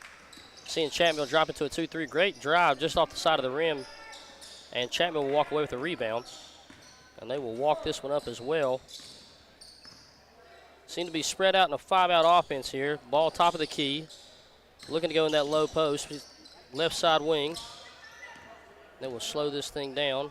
St. Joe seemed to be in a man-to-man defense, playing it high on the guard. As the ball is back at the top of the key, dropped to the right wing, almost stolen away there by St. Joe. Back to the top, drives in, and he will be fouled on the floor. That'll be Brock Carter. Driving the lane, picking up with a foul will be Joel Frazier for St. Joe. Carter will go to the free throw line. Well, no, actually they called it on the floor. I thought maybe Carter had a good enough drive to get to the lane. The foul was whistled on the floor before he could get inside. So Chapmanville will have possession underneath the basket, looking to get the first points of the game as Carter gets the inbound. Now Ashton McClanahan has it, still in the backcourt it looks like. Now coming up into the front court for St. Joe was Aiden Black. His shot's no good, and then the follow is up and in. Was that 31, Kyle? We don't have the number 31. It was like DJ Johnson, actually. So St. Joe on the board early, and nearly a foul in the backcourt. If that was Frazier, that would have been his second. But St. Joe's is able to escape that. And now pass down low, and the bigger Barnett comes up with the steal. Barnett, one of the much taller kids that we've seen in middle school this season. Yeah, great job on him playing that pass lane. Just a high ball, was able to get up and get over it and take it away from Chapmanville. Three-pointer on the way is going to be short. In fact, misses everything. Good job there by number 31 to come down with the loose ball and quickly into the front court for Chapmanville. McClanahan's three-pointer is rebounded by Jackson Neal. And now Chapmanville's shot by Carter is blocked. And St. Joe coming away with a loose ball, looking to add to this early lead that they have, as St. Joe's very patient with the basketball, moving the ball around, getting some good looks at the basket, but unable to finish there is Barnett. And with the rebound is Neal, and he's whistled for the travel. And we're seeing quick offense from both teams here, trying to get out and push this pace as fast as they can, but quick mistakes here from both teams on turnovers and shots under the rim. So 2-0 here so far in the game. Yeah, we'll try to get some of these players in. Everything just happened so quick. And again, they're trying to move things at a fast pace instead of a snail's pace, as Chapmanville comes away with the steal as Carter dribbles it off his knee, but he's able to track it down. Well, I thought he was going to be able to track it down, and it goes out of bounds as St. Joe's will take a timeout. And we'll see if it's the 30 or the full variety, as St. Joe's will take the 30-second timeout. So, Kyle, fast-paced action. St. Joe on the offensive end with, an opportunity at some open baskets or failing miss. On the other side, Chapmanville maybe playing just a little too quick for their liking. Yeah, just getting out in transition so far. Chapmanville, we've seen the quick carry there on the right side, and also the ball coming off the knee, unable to get a hold of it. Not bad possessions by Chapmanville when they're set up in offense, but so far just struggling to keep a hold of that ball in the handle, and quick turnovers there for the Tigers. Carson Baldwin checks in for the Tigers. Again, everything happening so quick. We were trying to get these players as they were getting them into the book. Again, you got 20 minutes before the start of the games. But again, this being a junior varsity invitational, 4 games in 2 days, so 8 games total over the next 2 days.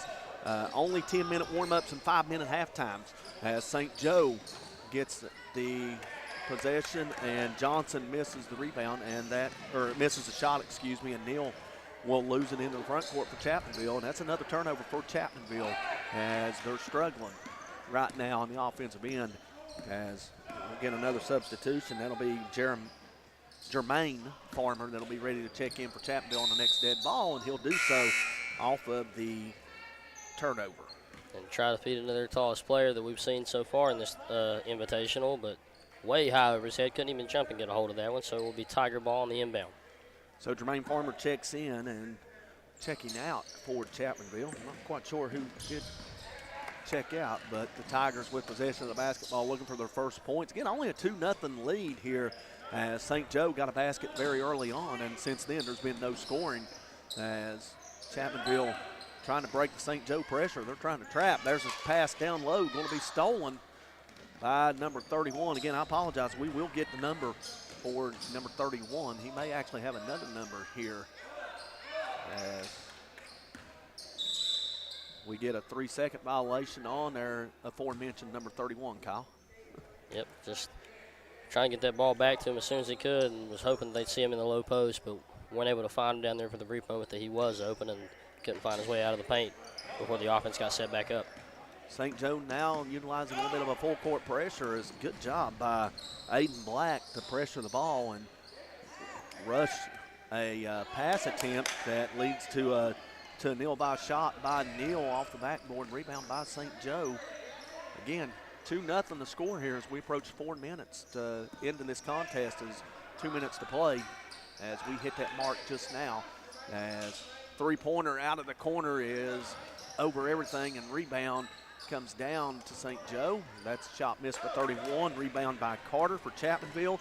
And quickly racing up in the front court off the pass is Neal. Gets it to Caleb Robinette. Shot no good. Here's St. Joe on the rebound and a leak out. Shot up off the glass and in. And that's Aiden Barnett. And finally another basket. 4-0 to score. And neither team here been able to finish too well on the offensive side. A lot of turnovers we've seen so far, but this Huntington St. Joe defense, one thing we have seen, has done a great job of stopping that inside pass down low that they've been trying to get, or the Tigers have been trying to get so far this game. And also Johnson for Huntington St. Joe, 0 for 3 on the mark right now from behind the arc, but you can see the confidence in his shot as well as his coaching staff, believing that he can make those shots. Not leaving the game yet, doing a great job of just having faith in himself. Foul in the front court as Aiden Black is whistled for the foul on the hold. Jackson Neal. Chapmanville inbounding the basketball. Ball deflected out of bounds. Remains with the Tigers. With a minute 21 to play in this opening quarter, Chapmanville looking for their first points as Carter is cut off on his drive. He has to give it up. He gives it up to Farmer. Farmer gets it over to McClanahan. Now working it around. Carter gets it down low to Neal. Back out from Neal. Three-pointer on the way, no good. Rebound on the backside by Robinette. Whistle and a foul. And the third personal foul, or actually 13th foul, of this quarter on St. Joe will be the first personal on number 2. Number 21, Fry. And I believe we got a turnover here on 31 on the foul. The kid we don't have a name for in the books. And I'm not for sure if they corrected that or not in the books, but looks like St. Joe don't have a bookkeeper down there, so we'll just let things go, and we will get a name for 31 here as St. Joe with a 4-0 lead. Three-pointer off the mark by Aiden Black. Rebound fought for, and a tie-up will keep possession. And the last possession there for the Tigers on offense was the best possession I'd say we've seen so far as moving the ball down low to the post and getting that kick-out three. Most open shot we've seen so far from the Tigers, but just unable to convert on the three-point attempt. St. Joe with the ball, inbounds. As Black dribbles in. Now corner shot for three. Will get in by number 31, and 7-0 the score after that three-pointer, and deflection as Chapmanville tries to break the press will stay. And we might not have his name down yet, but 31 active on both sides of the ball, getting in every passing lane as he knocks down that three there for Huntington St. Joe.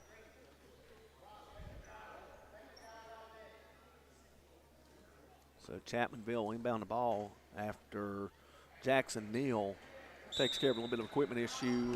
Referee making tight shoot, nearly a steal in the backcourt as Joel Frazier nearly came away with the steal, and Chapmanville will keep possession. And this full court pressure, Kyle's giving the Tigers fits. Yeah, the 7-0 lead for St. Joe, we're seeing them get a lot more active now, trying to get up in the body of the Tigers players and pressure that ball before it crosses the half-court line, and they're doing a great job thus far. Chapmanville still looking for the first points. Three-pointer on the way. It's good with 5 seconds to go at three by Ashton McClanahan. Number 2 will cut it to a 7-3 deficit, and we've reached the end of the first quarter. St. Joe scored the first 7. Chapmanville answers with a 3 before the end of the first quarter, and they trail St. Joe 7-3. This is the end of the first quarter on Mountain Dreams Media. We'll be back after this. Whether you like traditional banking or online banking, Logan Bank & Trust has you covered. LB&T has 5 convenient locations where customers can stop in, make a deposit, get a loan, or a new instant debit card. Too busy to stop in? Don't worry. Logan Bank & Trust offers online banking with mobile deposits, banking app, and loan applications at the click of a button from anywhere, anyplace, and anytime. Member FDIC, Equal Housing Lender. Logan Bank & Trust. We are the difference. Judge Sabrina Deskins would appreciate your vote this upcoming election to be held in May. Judge Deskins is running for circuit judge in the newly formed 11th Circuit, which combines Logan and Mingo counties.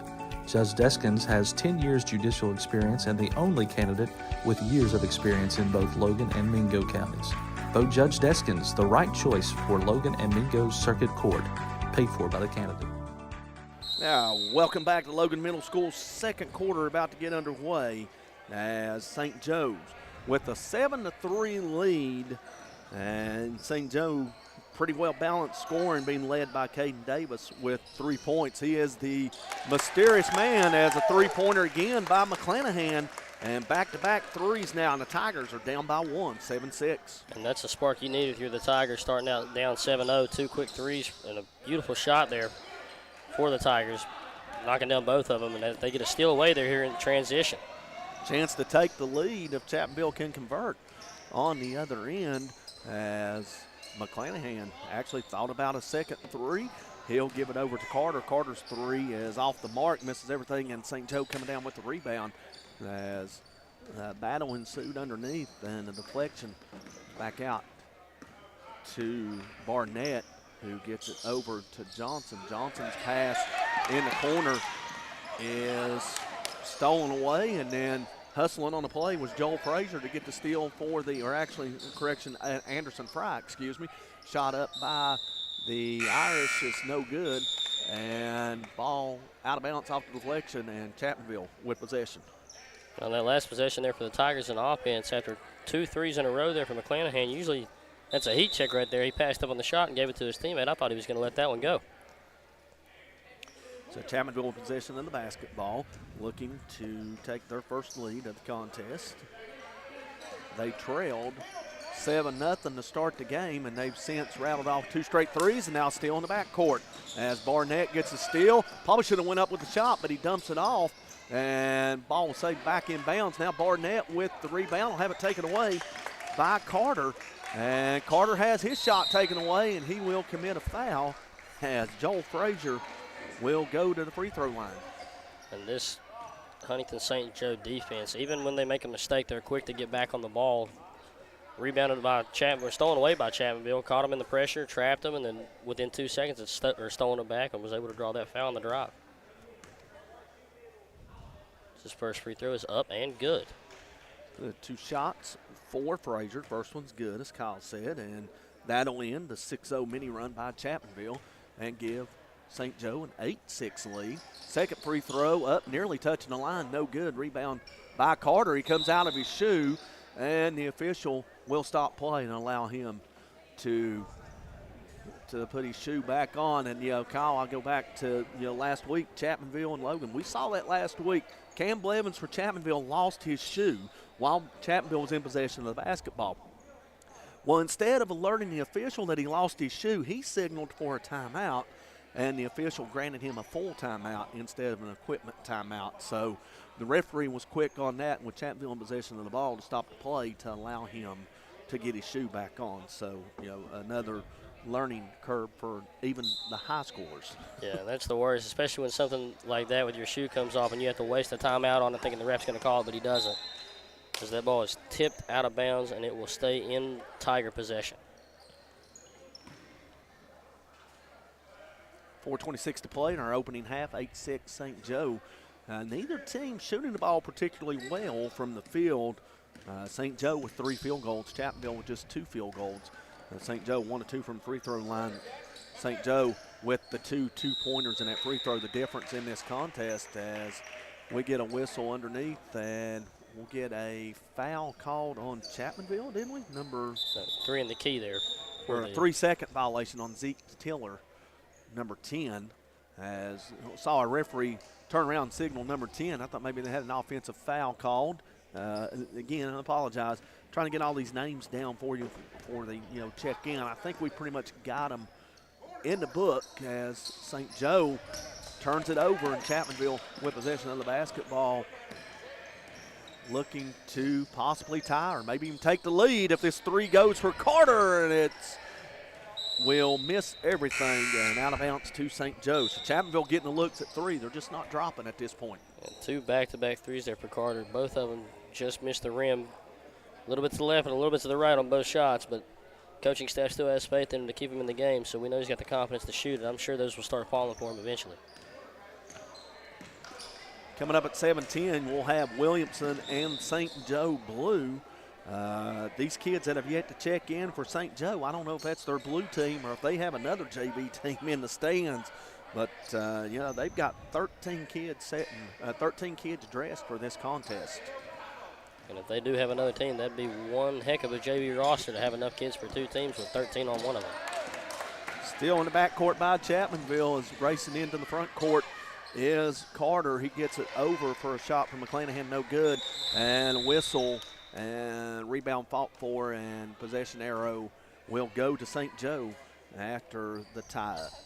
And quick shots from Chapmanville. A nice floater there from McClanahan. Just hit the short side of the rim, bounced over, bounced around a little bit, and came off. And the tie for the ball there will resolve in St. Joe ball. Checking in for Chapmanville, for St. Joe, Ronna Aurora, and Caden Davis checks back in for the Irish as well, as St. Joe going to their bench as Chapmanville comes away with a steal and pass up ahead, nearly stolen away, but Chapmanville comes away with it as three-pointer on the way is good by guess who? Ashton McClanahan, his 3rd triple of the contest, and Chapmanville now with a 9-8 lead as St. Joe looks to regain the lead, as we'll get a traveling violation whistled on St. Joe and turnover back to Chapmanville. And McClanahan on the last one caught the ball on the wing, threw it to the corner after he hesitated on the shot. When it came back to him, there was no hesitation whatsoever. He was ready to let that thing go. 3 for 3 on the day so far and has every one of Chapmanville's points. Yeah, it's Ashton McClanahan 9, Huntington St. Joe 8, as Kyle Spalding just alluded to in the opening half here of this second game of 4 in this Logan Middle School Junior Varsity Invitational, as Farmer looking to get into the scores column for Chapmanville. Shot up no good, but rebound tracked down by Robinette. Robinette gets it out to Carter. Carter's shot up no good. Rebound by St. Joe's. That's Barnett. St. Joe will now race it into the front court. And the Irish looking to regain the lead as a 3 on the way from Aurora puts St. Joe back out in front, 11-9. Just checked into the game and already lit the net up for the team. You got whistled for the traveling violation on the last shot. And again, credit Chapmanville's defense because they were able to double team him. That might have forced that travel call as the Tigers with the ball in the front court looking to retake the lead here, as shot up by by Carter's no good, and rebound by St. Joe quickly out into the front court. Layup no good by Frazier. Frazier's got to learn to use his left hand on that one. He went up with the right hand, and if he uses his left, he's probably got 2 points there. As McClanahan thought about a deep 3, but passed it up. Gets it to Carter. Carter driving the baseline, layup at the rim, no good. Rebound by Robinette. Robinette kicks it back out, and before the shot can go up by Farmer, timeout called by Chapmanville Middle School. We'll see if it's a 30 or a full. Looks like it'll be a 30-second timeout. So, Kyle, still in this first half, both teams still struggling from the field. St. Joe's got the 2-point lead, but, for Chapmanville, 9 points from Ashton McClanahan. They've got to find some offense from somebody else on the floor. And Carter's tried his best to get going here in this game, but can't for some reason just can't get one to fall on the drive, the 3, everything just seems to be long on every shot. And obviously he's got a lot of confidence to shoot those shots. I believe that I believe 100% that he can make those shots, because open shots, contested shots, he's ready to take them at all times. So if this offense can get rolling and get those 2 players involved a bit more, I think a few more things in the low post will open up for the Tigers. And that's where, Chapmanville, they had some, got opportunities in the low post. They're just passing up those shots for some reason. Can't seem to get the contact, fumbling the ball a little bit in the low post. And once the defense has the time to recollect and they're double teaming, the St. Joe team is double teaming the Tigers in the low post every time, having no choice but to pass out unless you want to try to go up and draw that foul. Chapmanville possession of the basketball, looking to tie or take the lead. As shot in, or a pass inside, stolen away by Barnett. It was attended from Neal. Barnett may have got away with a tug of the jersey of Neal, as hustling on the other end. Barnett with a shot hard off the glass, and it'll fall. 13-9 now, as the last 6 to the Irish, answering the 9-0 run for Chapmanville. Or, the last 5. As Chapmanville with possession of the ball. As saw McClanahan think about a 3, and he'll pass it off inside to Neal. He loses it, gets it back, lays it up and in. And Jackson Neal with his first basket. And that'll cut the lead back to 2 at 13-11. As 37 seconds, beautiful feed as Johnson got by the defense and dumped it off to Barnett, who was waiting for it on the low block. And Barnett and that Johnson connection looks to be working out really well for this Irish team so far, finding him every time in the low post looking for that backboard. Well, since Chapmanville went on that 9-0 run, St. Joe has settled down, and we're going to get an offensive foul call. That's an easy call there. As you could see, that Jackson Neal extended the elbow to create some separation. And, Kyle, you don't have to be an official to know that that's going to be called every time you do that. Yeah, you definitely cannot extend that arm, especially whenever you got such a size advantage on the player guarding you and you throw them a few feet back from you to get that fadeaway up. So St. Joe with 10 seconds on the clock, possession of the basketball, looking to get a final shot before the quarter, as Aurora will get a shot up, but before the shot can be up, there's a 3 seconds call. Don't know if that was Frazier or Davis. Both of them were down in that area.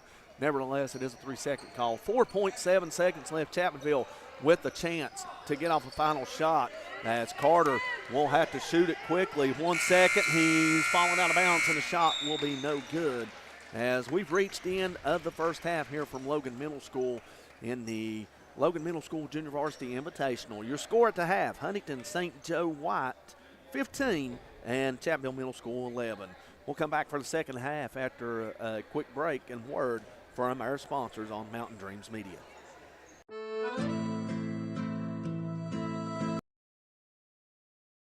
Mountain Dreams Media would like to thank the following sponsors for tonight's broadcast. Rebound Physical Therapy, located in Chapmanville, West Virginia. It's the athlete's choice provider in all of southern West Virginia. Give them a call today at 304-310-4721 or search for them on Facebook for more information. Rebound Physical Therapy, 304-310-4721.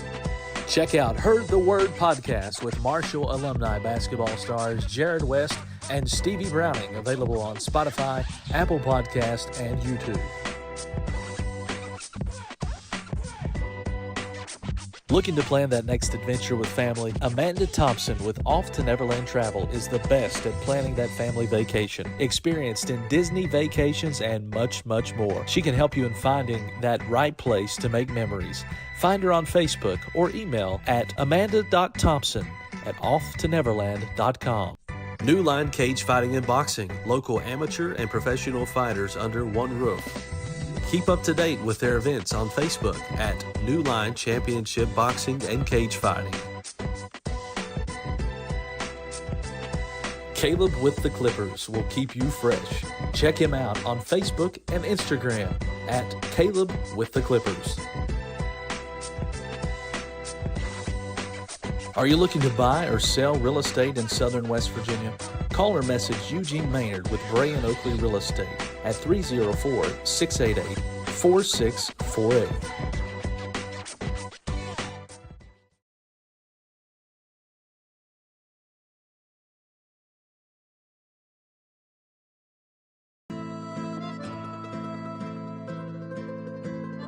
Giovanni's of Logan. Visit the newly renovated restaurant and convenient drive-thru. It is the Italian place to be. Call today, 304-752-9030, or check out their specials online at giovannislogan.com.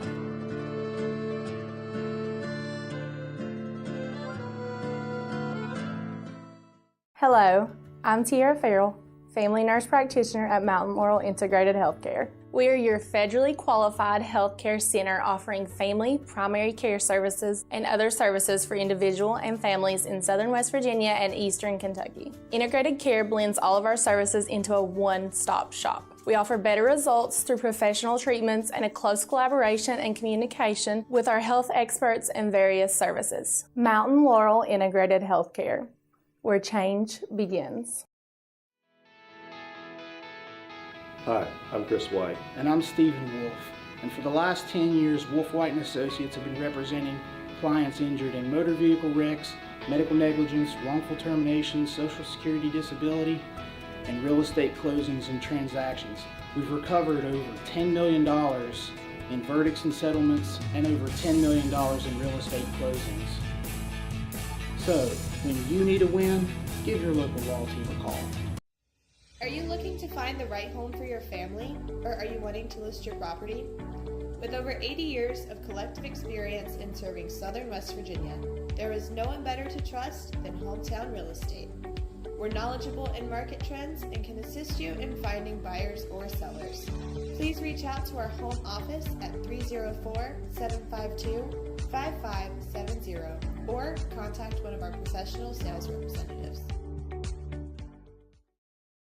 Here at Thornhill, our goal is to provide you with the best automotive experience. From our state-of-the-art facilities, amenities, and certified staff we call family. You'll be offered the best experience you deserve. We take pride in our focus for customer care, bringing the best quality and support for all of our customers' needs. What are you waiting for? It's your time to get behind the wheel with Thornhill. Get started now at thornhillautomotive.com. Just tag it at Thornhill, where it's all here for you. US 119 Chapmanville and Logan, WV to Belfry, Kentucky. Accident.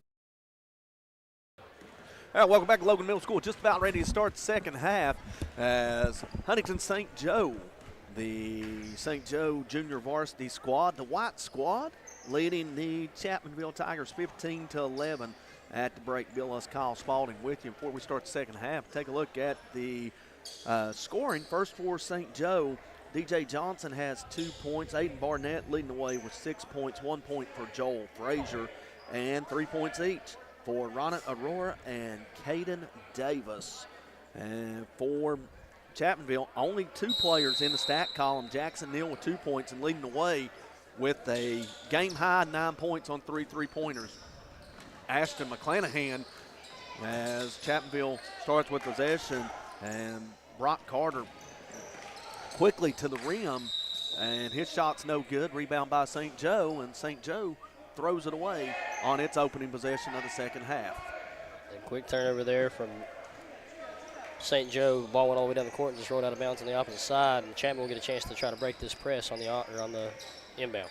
Chapmanville looking to end this field goal drought, roughly 3 minutes, I would say, as a 3 on the way from McClanahan's no good. Rebound fought for, coming up with it is Frazier for St. Joe, and he's looking for somebody to pass to, and he will get it to Davis, who luckily had a dribble, or otherwise if he would have dragged that foot back into the backcourt, I do believe that would have been an over and back because the ball was in the front court. Now St. Joe with possession of the ball. Pass is deflected, but right into the hands of Barnett. Corner 3 is no good, and a rebound underneath by Frazier. He'll go up and in with it for his first field goal and his 3rd point of the evening, and it's now 17-11. St. Joe is Chapmanville trying to break the pressure. St. Joe doing a good job catching up with it and causing a turnover as Aurora comes away with it. Yeah, they're getting this pressure going early. Chapmanville struggled to score so far, but they're doing a great job of running this offense as well. It's a great find. Yeah, good find underneath there as Barnett's layup just rimmed off. I don't think he went up strong enough with it, as I think he was anticipating some contact. The shot's no good. Rebound to Davis, and whistle on a foul underneath, as Davis will go to the free throw line as first foul is whistled of the quarter on Chapmanville. So the Tigers still struggling from the field here, and they trail now by 6 as first shot is up and no good by Davis. Chapmanville had a 9-8 lead after McClanahan's 3rd three-pointer. Since then, it's been a 9-2 Huntington St. Joe run, and they have the 6-point lead early on here in the 3rd quarter. Second free throw coming up for Davis is up, and off the rim, no good. Rebound by Chapmanville, and that's Rylan Dingus who just checked into the contest, and they throw it away. It's coming up with a steal is Frazier, and he'll lay it up. Now the lead is 8, biggest of the evening for the Irish, and Chapmanville throws it away again as Dingus is unable to come up with the long pass. And a great job by Frazier there getting that rip away and driving inside for the floater. Chapmanville trying to rush that offense and break that press, but that's a lot of quick and fast-paced throws up court that the Tigers have not been able to get a hold of. Teddy Cool and Anderson Fry check into the contest for the Irish as they have possession of the basketball and an 8-point lead. As Barnett, he's been all the offense, and, he looked to get it inside there, but, that was Frazier's pass getting into Barnett's not good. Now Frazier will get it back, or Barnett, gets it back and goes up with it. So I'll get it right eventually. But nevertheless, basket for St. Joe, and now the lead's 10. As Carter finally gets one to drop as he gets to the rim. And Carter, we've seen him miss on some threes, but he got that layup to drop, and that might be contagious. As on the other end, St. Joe just can't miss as Anderson Fry gets the bucket to drop. So St. Joe's heating up on the offensive end. They're back up 10 as here's Carter racing to the basket. Layup won't go, but he'll go to the line for 2 shots. And so far throughout this entire game, all the way into the 3rd quarter, these last 6 possessions we've seen have been the fastest-paced offense from both teams, also resulting in baskets and a foul here for the Tigers. Yeah, 3:35 to go here in this opening half, second half, the 3rd quarter, actually, as basket's good by Carter. He's got the only 3 points for Chapmanville in this quarter, and that cuts it to 9 as they look to add to his point total. And Carter will. He's got 4 in the quarter, and Chapmanville's back down by 8. 23-15 as we approach the 3.5-minute mark of the 3rd quarter.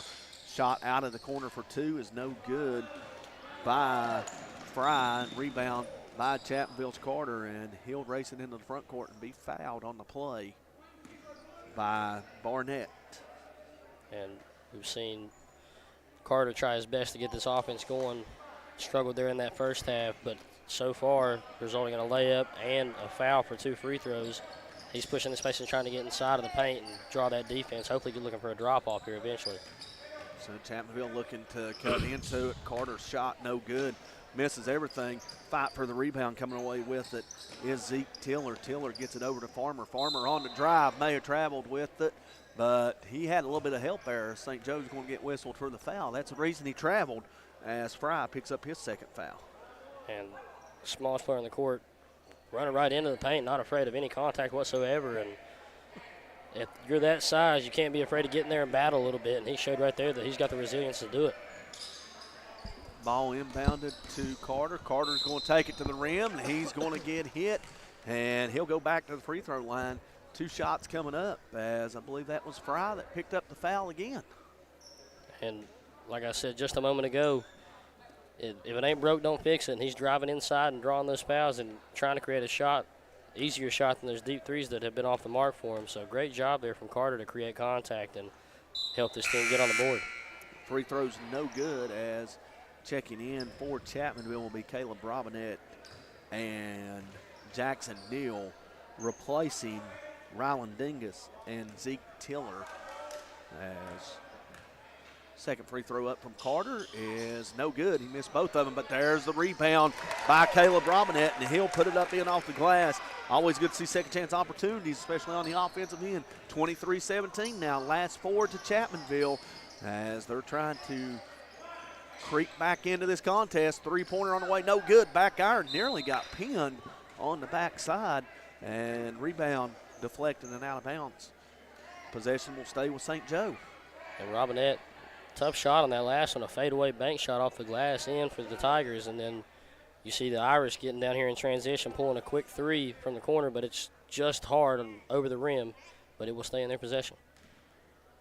So Huntington St. Joe inbound after a jersey malfunction. Make sure that all players are properly equipped, and they remain that way. Again, you know, being a former coach, I've been a part of that speech. His three-pointer on the way is no good, and the ball comes down to Farmer. Farmer now racing in the front court. He'll stop, pop inside the lane, no good. And ball out of bounds. Last touching Chapmanville, as neither team could corral the rebound. But St. Joe will have possession and a 6-point lead. A great job there from Farmer, faking that shot, crossing over to a wide open mid-range pull-up, just fell short. And Neal battling for the save, but it just throws it out of bounds, and it results in Irish ball. 23-17, score 2:27 to go here in this third quarter. Chapmanville fell behind by 10 points early, and now St. Joe will take a timeout. Chapmanville fell behind by double digits in this quarter. They have fought back, and they have scored the last 4, have the Tigers, and they've trimmed 10-point deficit down to 6. Bill Lusk and Kyle Spalding with you on Mountain Dreams Media. And so far during this game, the Tigers struggled there in the first half, getting the ball up court, making shots. A lot of shots were tough ones, couldn't get them to fall. Not a lot of ball movement either that we've seen, just trying to feed that low post. But in the second half, completely different. Whenever Chapmanville slowed the pace down a little bit and tried to set the offense up, screens come from both sides and attacking the basket. They've done a great job of staying in this game, but also this Irish team, quick in transition, resulting in baskets there for Barnett and a few other players. If that defense keeps, or if the Irish continue their defensive scheme that they've been doing so far and put more pressure on the Tigers, I'm not sure how this game's going to go after they close that lead. In our opener, the Logan Middle School Blue Squad picked up a 56-41 win over the West Logan Christian Academy junior varsity team, as Caleb Johnson led the way for Logan with 19 points in that contest. Reese Browning with a good showing for West Logan. He had 16 in a losing cause. As quickly out of the timeout, three-pointer on the way, no good by DJ Johnson.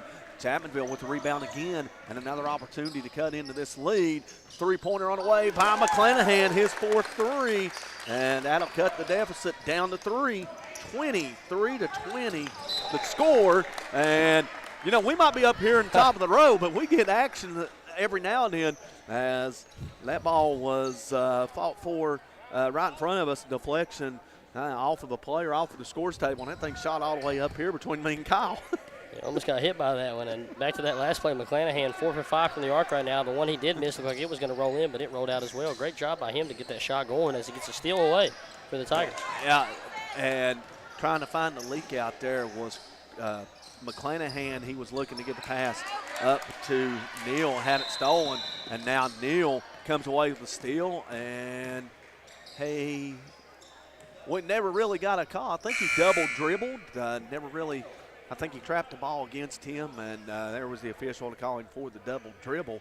Well, I looked down, looked like the official was saying that he was bobbling the ball, so double dribble, travel violation, take your pick, gets a turnover, and double turnover yet again as St. Joe still in possession of the basketball. Now Chapmanville doing a little bit of a jump trap here out of a 2-3 zone, shot up no good, and McClanahan, Carter had the rebound, lost it, shot up by by Barnett's no good.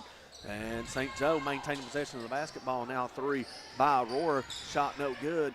And St. Joe still in possession now, steal by Carter, looking to get it up. And there's McClanahan on the back end, layup's good. And McClanahan with 14 points. And Chapmanville has cut it to 1 point, 23-22. As the Tigers have scored the last 9 and nearly a steal.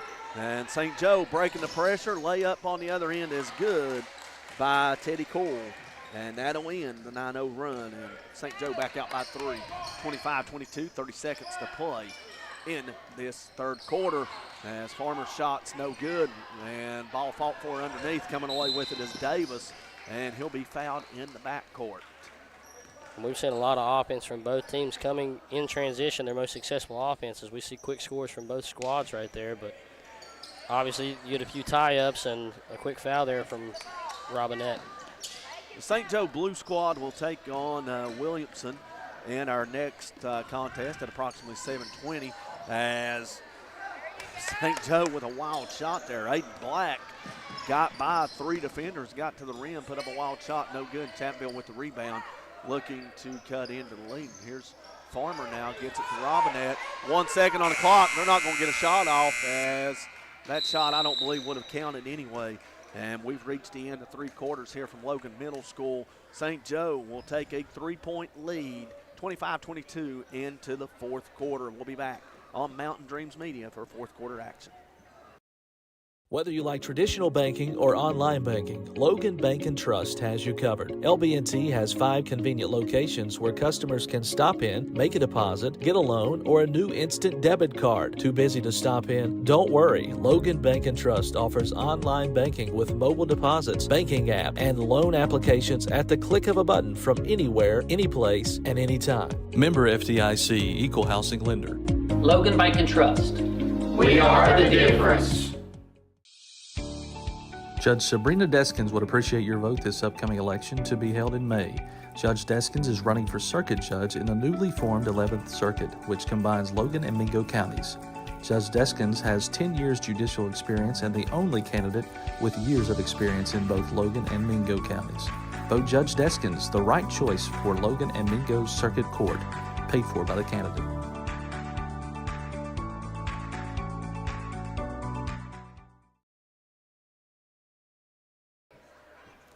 Welcome back to Logan Middle School. 25-22, St. Joe leads Chapmanville as we get ready to start the fourth quarter. Chapmanville outscoring St. Joe 11-10 in that third quarter. And Kyle, they equaled their first half output with 11 third quarter points. Yeah, Chapmanville done a great job getting back into that and cutting this lead down. Been a low scoring game so far with only 25-22 in the fourth quarter at the start. Rebound by Chapmanville underneath. That is Connor Williamson that come away with the board as Chapmanville with 5 fresh bodies into the game. And a turnover on the other end as ball was thrown away there. shots. Connor Wiley's into the contest for Chapmanville. I mentioned Williamson into the game, as well as Keegan Varney, who checks back in. And a shot on the other end by Davis is no good, but he'll be fouled by Luke Crum, one of those 5 players that just checked in. Also into the contest for Chapmanville, number 33, Landon Atkins. As again, Crum picks up the foul, and to the line for 2 shots is Davis. Crum, on a mismatch on the inside, and St. Joe was able to find Davis, and not much Crum could do on that other than foul him, as the first shot by Davis is good. It's just a smaller lineup, new faces, so you're seeing this St. Joe team try to attack that low post when they get the mismatch with the taller lineup. Second free throw is up, and it's good as well, and St. Joe back out by 5, 27-22. We'll see if Chapmanville stays with this lineup, or if maybe they're trying to spill a couple of minutes here for the starters before they check back into the contest. Chapmanville gets on the other end, and shot no good by Williamson. He was falling away when he caught that ball. He really had no choice other than shooting or be called for a travel. Nearly made it, as St. Joe on the other end will lose the ball out of bounds as Barnett loses it. He thought that maybe Williamson might have touched the ball, but Barnett will lose it, and Chapmanville will have possession after the St. Joe turnover. Yeah, it looked like a lot of body contact right there. It looked like he ran into the ball, but I'm not the referee. And in the backcourt, Luke Crum picks up his dribble with nobody on him, and he's unable to control his pivot foot as he's dragging that pivot foot and be whistled for the travel. So, ill-advised turnover for the Tigers, as now that ball nearly touched by Johnson in the front court. Luckily for St. Joe, he didn't touch it. It would have been an over-and-back call. As shot out of the corner, no good by Frazier, and the rebound tracked down by St. Joe. And we'll get a 3 out of the corner, and he's fouled on it as Aiden Black shot the 3, and he was fouled by Crum, who was unable to stop his feet in time after the 3-point shot. So that'll be 3 shots for Aiden Black. And a great job there from this Irish offense. Johnson wide open at the top of the key for a shot, but instead of taking that shot, saw the man closing out and a wide open teammate. Way to swing it to the wing right there and find a better shot. 27-22 the score, as a free throw from Black is up, and it's good. So 28-22, as that was the first free throw, as I believe Williamson, before the free throw, had a shoe tie. As second free throw by Black is up, and back iron no good. Now checking in for Chapmanville will be Farmer, as well as Carson Baldwin.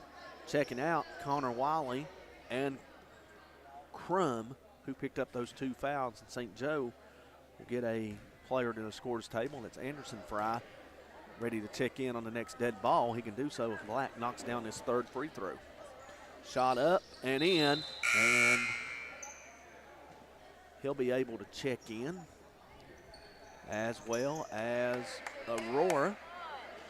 Ronit Aurora, who has 3 points in the contest. Checking out for St. Joe is Johnson, and didn't get the other number, but nearly a steal in the backcourt as Chapmanville comes up with the loose ball, trying to break the pressure, and there is the taller Davis to knock the pass out of bounds. And Chapmanville only trailing by 7 right now with 4 minutes and 30 to go, but none of their starters in the game here in this 4th quarter. Chapmanville looking for a spark from anybody that they can get it. And, really not getting any shots. So here's a shot out of the corner for 3 by Carson Baldwin, and it goes. And that will bring Chapmanville to within 4, 29-25. Baldwin's first points of the evening, as St. Joe gets into the front court. And this taller St. Joe team's just going to go inside, as Davis will lay it up and in after a good feed from Joel Frazier. A lot of mismatches there on the offense for the Tigers, and the St. Joe taking full advantage of that.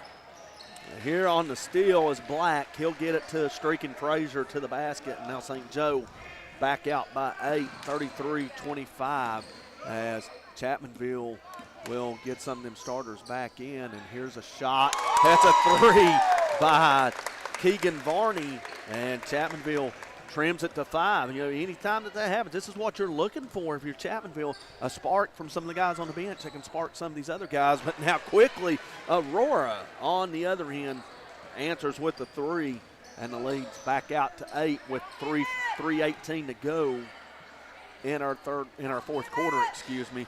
As St. Joe looking to add to make it a 10-point lead. It's no good, and loose ball out of bounds to Chapmanville. A great job trying to get that ball inside for the Irish. Good shot up and off the backboard, just a little bit hard and tipped out of bounds. With 2 new players, still not seeing the full starting lineup here in this game for the Tigers. Looks like they're resting them to the last minute. Yeah, Zeke Tiller and Ryland Dingus check back in for Chapmanville, and St. Joe with good pressure in the backcourt. Chapmanville's able to come away with it, and that's going to be a carry. As you know, we saw that from the start. Kyle just Dingus unable to keep up with the basketball, and it goes over top of his head. By the time he corrals it, that's an easy call for an official to make. Yeah, and this Irish team, like we said earlier on in the game, that press that they've been running all game has really shut down this passing lane on the offense for the Tigers, as well as right there, these shortest players being in the game. It's hard to throw it over a taller defender. St. Joe just had 10 points in the third quarter. They've got 11 in this quarter, and now we get a steal in the backcourt by Chapmanville and a whistle and a foul on the Irish. As checking back into the contest for Chapmanville will be Jacob Evans. He saw action briefly in the first half and a little bit in this second half.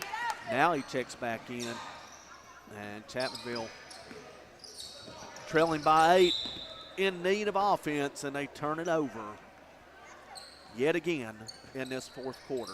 2:39 to play. Tigers down by 8, 36-28. And that has been one of their biggest problems throughout this game, especially early on. Nowhere near as many turnovers in the second half, but if you're any team, you want to crunch those numbers down as low as you can, and they just struggled hard in that first quarter. Here's a shot on the other end by Fry that'll drop, and that'll push the lead back out to 10, 38-28, as Chapmanville trying to go hurry, and shot no good. Rebound fought for by the Tigers, came away with by Dingus. Shot no good, and 2 players down there with the basket, and that is Tiller or Evans. And I believe it's Evans that comes away with the bucket, and that'll cut it back under 10, 38-30. Shot out of the corner for 2 as he had a foot on the line, and that's Fry. And St. Joe back out to a 10-point lead. And it's like every time that Chapmanville starts to get a little run going, St. Joe answers right back with a quick bucket. Quickly on the other end, Baldwin's shot up, no good. Rebound by St. Joe. They're racing the other way to the court with it, no good, as the shot was missed by Fry. And getting the rebound was Frazier for St. Joe. Shot up, and he'll be fouled by Zeke Tiller, and that will send Joel Frazier to the free throw line. Frazier, 7 points in this contest. He's got 6 this half to help this St. Joe offense, as the Irish had 10 points in the third quarter. Kyle, they got 15 in this fourth quarter. And one thing about Frazier that we've seen all game, only with 7 points, but he's been on every single rebound, crashing after a teammate's missed shot. Even if he doesn't shoot the ball, quick to get it out to the guards and let them create the offense again. Shots up and in for Frazier. He now has 8 points as the Tigers make substitutions. As checking in for Chapmanville will be Wiley and Crum. As with 1:34 left and an 11-point deficit, barring a miraculous comeback, it looks like the St. Joe White squad is going to come away with the win in this one. A shot up is no good, and we'll get a whistle and a foul on Huntington St. Joe, as Barnett is whistled for an over-the-back violation, and Chapmanville will have possession of the basketball. 1:31 to go. Looking to close out on a fury here, and we get a whistle and a held ball. Possession stays with Chapmanville. And if you're Chapmanville right here, trailing by 11 with only 1:24 to go, you've got to try to score as quick as possible here and get in that press and pray that you can get as many steals as possible going into the late part of the game. Oh, there's one way to score as the shot is up and in off the glass by Luke Crum, and that'll cut it to a 9-point game. As a minute 13 to go, St. Joe with a 9-point lead, jacking shots up like they're down 9. But hey, when you make them like Aiden Anderson Fry has done, it doesn't matter. Fry now with 9 points. Like I said earlier, every time the Chapmanville scores and cuts this lead down a little bit, St. Joe answers back every single time with a bucket of their own.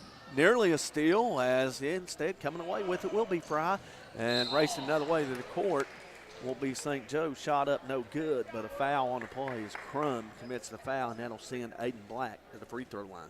A hard foul there from Crum, but way to hustle and get back on that defensive possession, as well as great sportsmanship for him, seeing how hard he hit the player, knocking him down, and helping him back up instead of letting him lay there and let his teammates get him.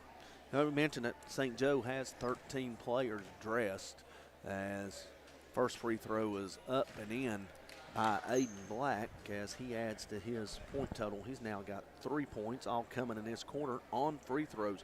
But of the 13 players for St. Joe, looking about 9 of them that have cracked the scores column, and at least 3 of them have 8 points or more. So very well balanced scoring for the Irish. His second free throw is in, and that's now 4 points for Black. St. Joe now up by 14. And we've also seen this Huntington St. Joe team clear their bench out. I'm assuming that's the rest of the team for the other squad that they have playing in the next game. Again, 8 of the 13 players have scored for St. Joe. And loose ball in the backcourt coming away, came up with it by St. Joe. They'll race out into the front court as Fry thought about the shot, but he'll dump it down to Frazier, who is now in double figures for the game. Frazier with 10 to lead the way for St. Joe. 48-32 lead. Another steal in the backcourt. Racing into the front court is Fry. Layup off the glass, no good, but there's Frazier to follow. And he'll have the ball knocked away from him and whistle on a tie-up. Possession stays with St. Joe. And only 11.1 to remain. This game's pretty much wrapped up. You can assume that Huntington St. Joe will try their best to just hold this ball and let this clock run out. 48-32 the score, as we'll get a shot out of the corner from number 21, Fry, and he adds to his point total. He's now in double figures with 10. Right, correction with 12. Half court, he nearly went in, and that will end it for our second contest of 4, as the Huntington St. Joe Irish, the white squad for Huntington St. Joe, will pick up a 51-32 win over the Chapmanville Junior Varsity squad. We're going to step aside and get set for our 7:20 matchup between Williamson and St. Joe Blue on Mountain Dreams Media here. Once again, your final score, Huntington St. Joe 51, Chapmanville 32. We'll be back for our third game momentarily on Mountain Dreams Media.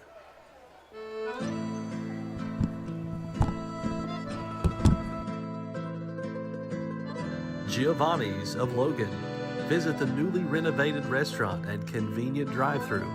It is the Italian place to be.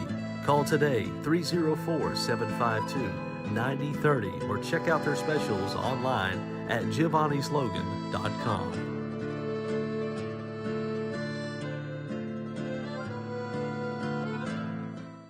Hello, I'm Tiara Farrell, family nurse practitioner at Mountain Laurel Integrated Healthcare. We are your federally qualified healthcare center offering family, primary care services, and other services for individual and families in southern West Virginia and eastern Kentucky. Integrated Care blends all of our services into a one-stop shop. We offer better results through professional treatments and a close collaboration and communication with our health experts and various services. Mountain Laurel Integrated Healthcare, where change begins.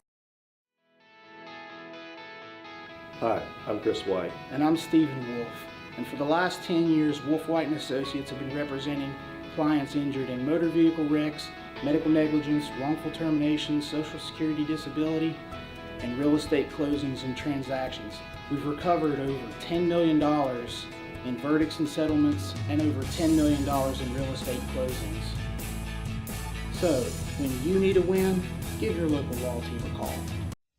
Are you looking to find the right home for your family, or are you wanting to list your property? With over 80 years of collective experience in serving southern West Virginia, there is no one better to trust than Hometown Real Estate. We're knowledgeable in market trends and can assist you in finding buyers or sellers. Please reach out to our home office at 304-752-5570 or contact one of our professional sales representatives.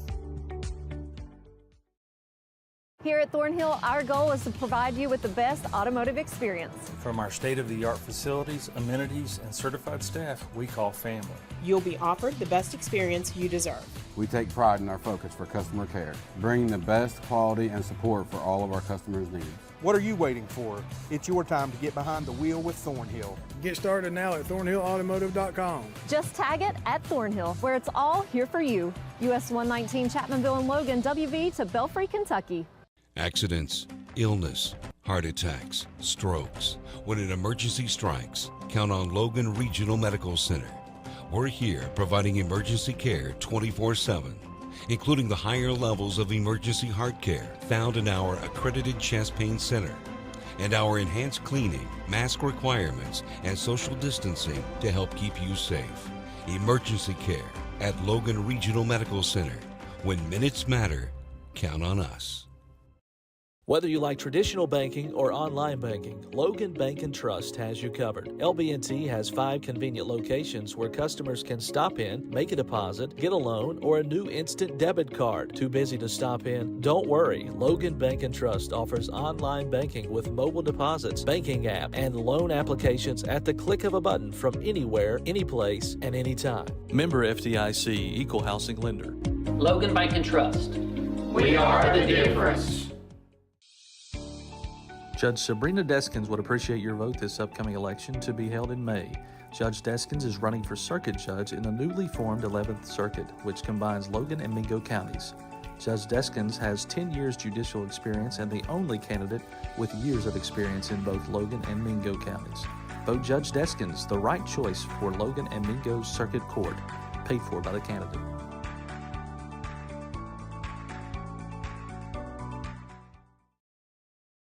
Shayna O'Brien Thompson is seeking your vote for circuit judge for Logan and Mingo counties in May 2024 for one of 2 Logan seats. Vote Shayna O'Brien Thompson, your choice for a fair, respectful, working circuit judge. Paid for by the committee to elect Shayna O'Brien Thompson.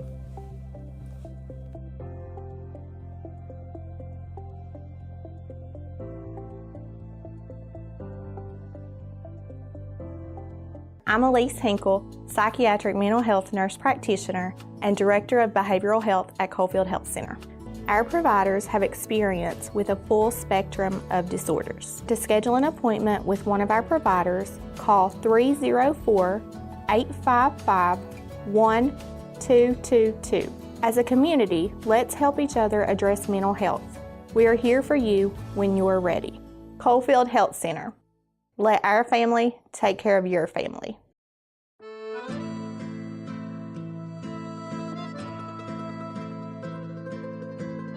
Giovanni's of Logan. Visit the newly renovated restaurant and convenient drive-thru. It is the Italian place to be. Call today 304-752-9030 or check out their specials online at giovannislogan.com.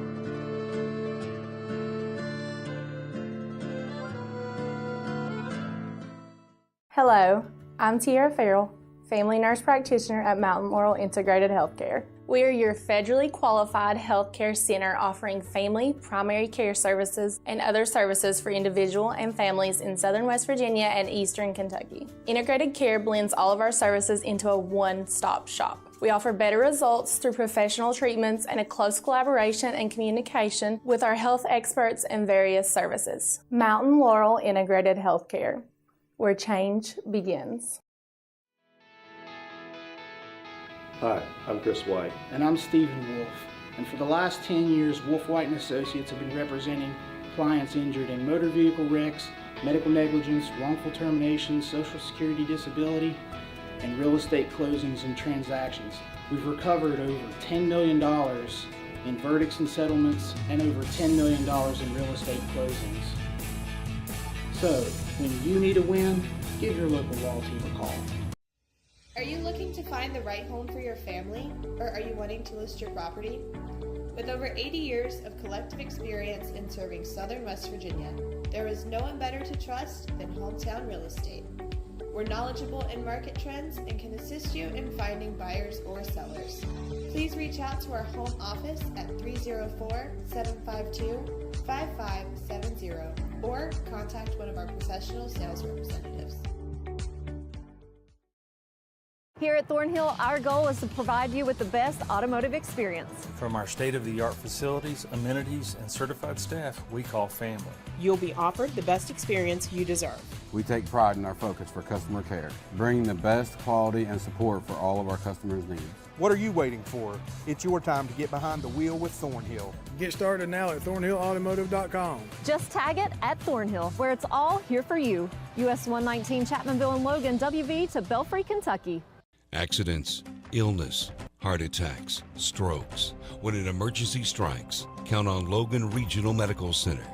We're here providing emergency care 24/7, including the higher levels of emergency heart care found in our accredited chest pain center, and our enhanced cleaning, mask requirements, and social distancing to help keep you safe. Emergency care at Logan Regional Medical Center. When minutes matter, count on us. Whether you like traditional banking or online banking, Logan Bank & Trust has you covered. LB&T has 5 convenient locations where customers can stop in, make a deposit, get a loan, or a new instant debit card. Too busy to stop in? Don't worry. Logan Bank & Trust offers online banking with mobile deposits, banking app, and loan applications at the click of a button from anywhere, anyplace, and anytime. Member FDIC, Equal Housing Lender. Logan Bank & Trust. We are the difference. Judge Sabrina Deskins would appreciate your vote this upcoming election to be held in May. Judge Deskins is running for circuit judge in the newly formed 11th Circuit, which combines Logan and Mingo counties. Judge Deskins has 10 years judicial experience and the only candidate with years of experience in both Logan and Mingo counties. Vote Judge Deskins, the right choice for Logan and Mingo Circuit Court, paid for by the candidate.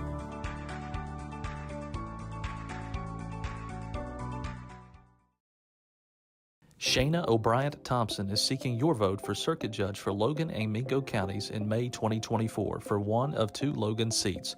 Vote Shayna O'Brien Thompson, your choice for a fair, respectful, working circuit judge. Paid for by the committee to elect Shayna O'Brien Thompson.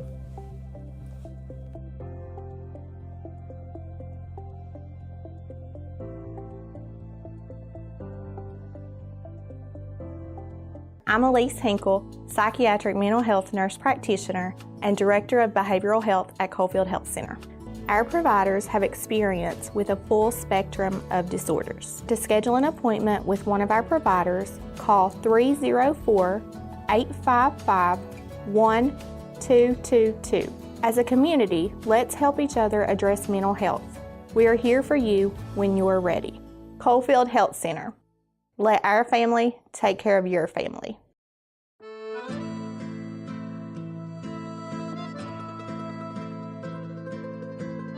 Giovanni's of Logan.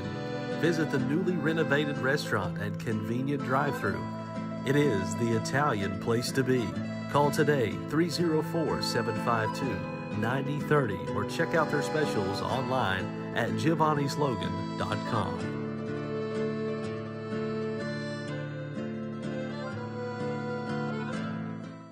Hello, I'm Tiara Farrell, family nurse practitioner at Mountain Laurel Integrated Healthcare. We are your federally qualified healthcare center offering family, primary care services, and other services for individual and families in southern West Virginia and eastern Kentucky. Integrated care blends all of our services into a one-stop shop. We offer better results through professional treatments and a close collaboration and communication with our health experts and various services. Mountain Laurel Integrated Healthcare, where change begins. Hi, I'm Chris White. And I'm Stephen Wolf. And for the last 10 years, Wolf White & Associates have been representing clients injured in motor vehicle wrecks, medical negligence, wrongful termination, social security disability, and real estate closings and transactions.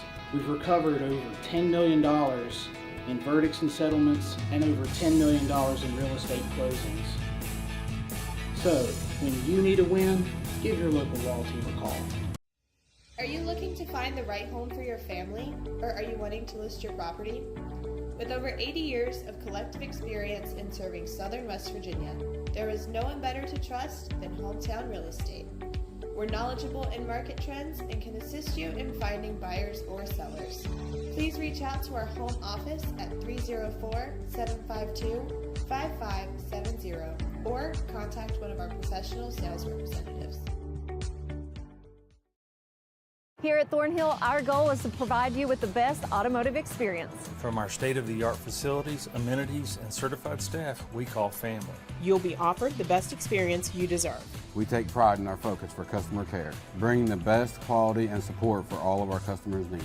What are you waiting for? It's your time to get behind the wheel with Thornhill. Get started now at thornhillautomotive.com. Just tag it at Thornhill, where it's all here for you. US 119 Chapmanville and Logan, WV to Belfry, Kentucky.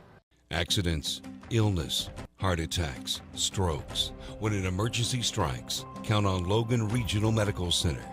We're here providing emergency care 24/7, including the higher levels of emergency heart care found in our accredited chest pain center, and our enhanced cleaning, mask requirements, and social distancing to help keep you safe. Emergency care at Logan Regional Medical Center. When minutes matter, count on us.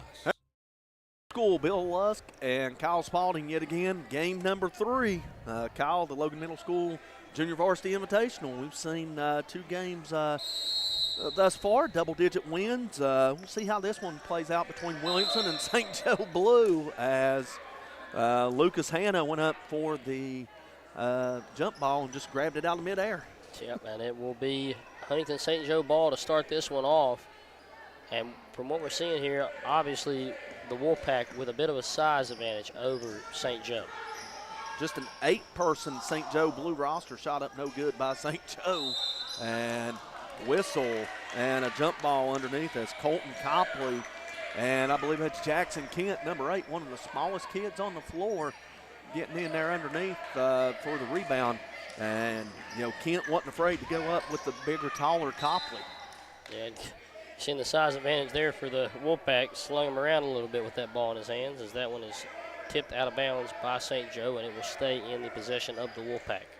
So we'll see what St. Joe elects to do here on the offensive end with the bigger, taller Wolfpack squad on the defensive end. You know, Kyle, I mean, there's a number of ways that St. Joe could play it, but if you're in their shoes, how would you attack this taller team? The main thing is you can go inside and try to draw fouls, but for sure, everything you do, make sure you box out at all times, because I feel like the Wolfpack are a strong rebounding team in this game.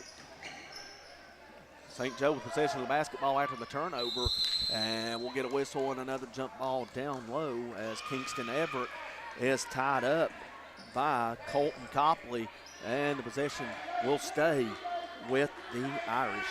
And Copley quick to get on that ball and try to strip it away, forcing 2 jump balls already, and St. Joe will go ahead and take a timeout within the first 33 seconds of the contest. It will be a 30-second timeout, so we will stay here with you on Mountain Dreams Media. And haven't got to see much of either team offensively yet, just a few turnovers quick and easy for both teams, and then 2 tie-ups already. So excited to see what these 2 teams possess once they get set up and get going. Yeah, neither team you know, St. Joe has got possession of the basketball in the Williamson end. Williamson has yet to cross the half court. You know, the one time that they had the ball off of the rebound that resulted in a tie-up. So as you mentioned, 2 tie-ups and a turnover thus far, and really only 1 shot in this first 33 seconds. So St. Joe inbounds the ball as they're looking to get a shot up as Carroll takes it in. May had his shot blocked. The rebound coming down to Dalton Taylor, and here come the Wolfpack. Hannah gets it out over into the wing for a 3, and that is no good, and that's a number 0. Again, we don't have him in the book, so apparently they gave me a wrong number down there, but we'll try to get it. As that one is tipped away by the Wolfpack, it will stay in the Irish possession. Quick offense there, trying to get that up-court pass for a layup, but it's tipped out of bounds for the Irish. So 3 out of the corner, no good by Carroll. Rebound tracked down by St. Joe's Hunter Fannin. He'll get it, pass off. He'll get it back into the corner. 3-pointer, no good by Fannin. Rebound by Taylor. And coming up the court for the Wolfpack as pass inside is fumbled. And it goes right into the hands of Griffin Beckett, who goes up with a shot and is fouled. He'll go to line for 2 shots as that foul is on Kingston Everett. A great job by Hannah driving inside and drawing that defense. Great bounce pass to the low block, but unable to get to go in. Drawing a foul there, though, for the Wolfpack.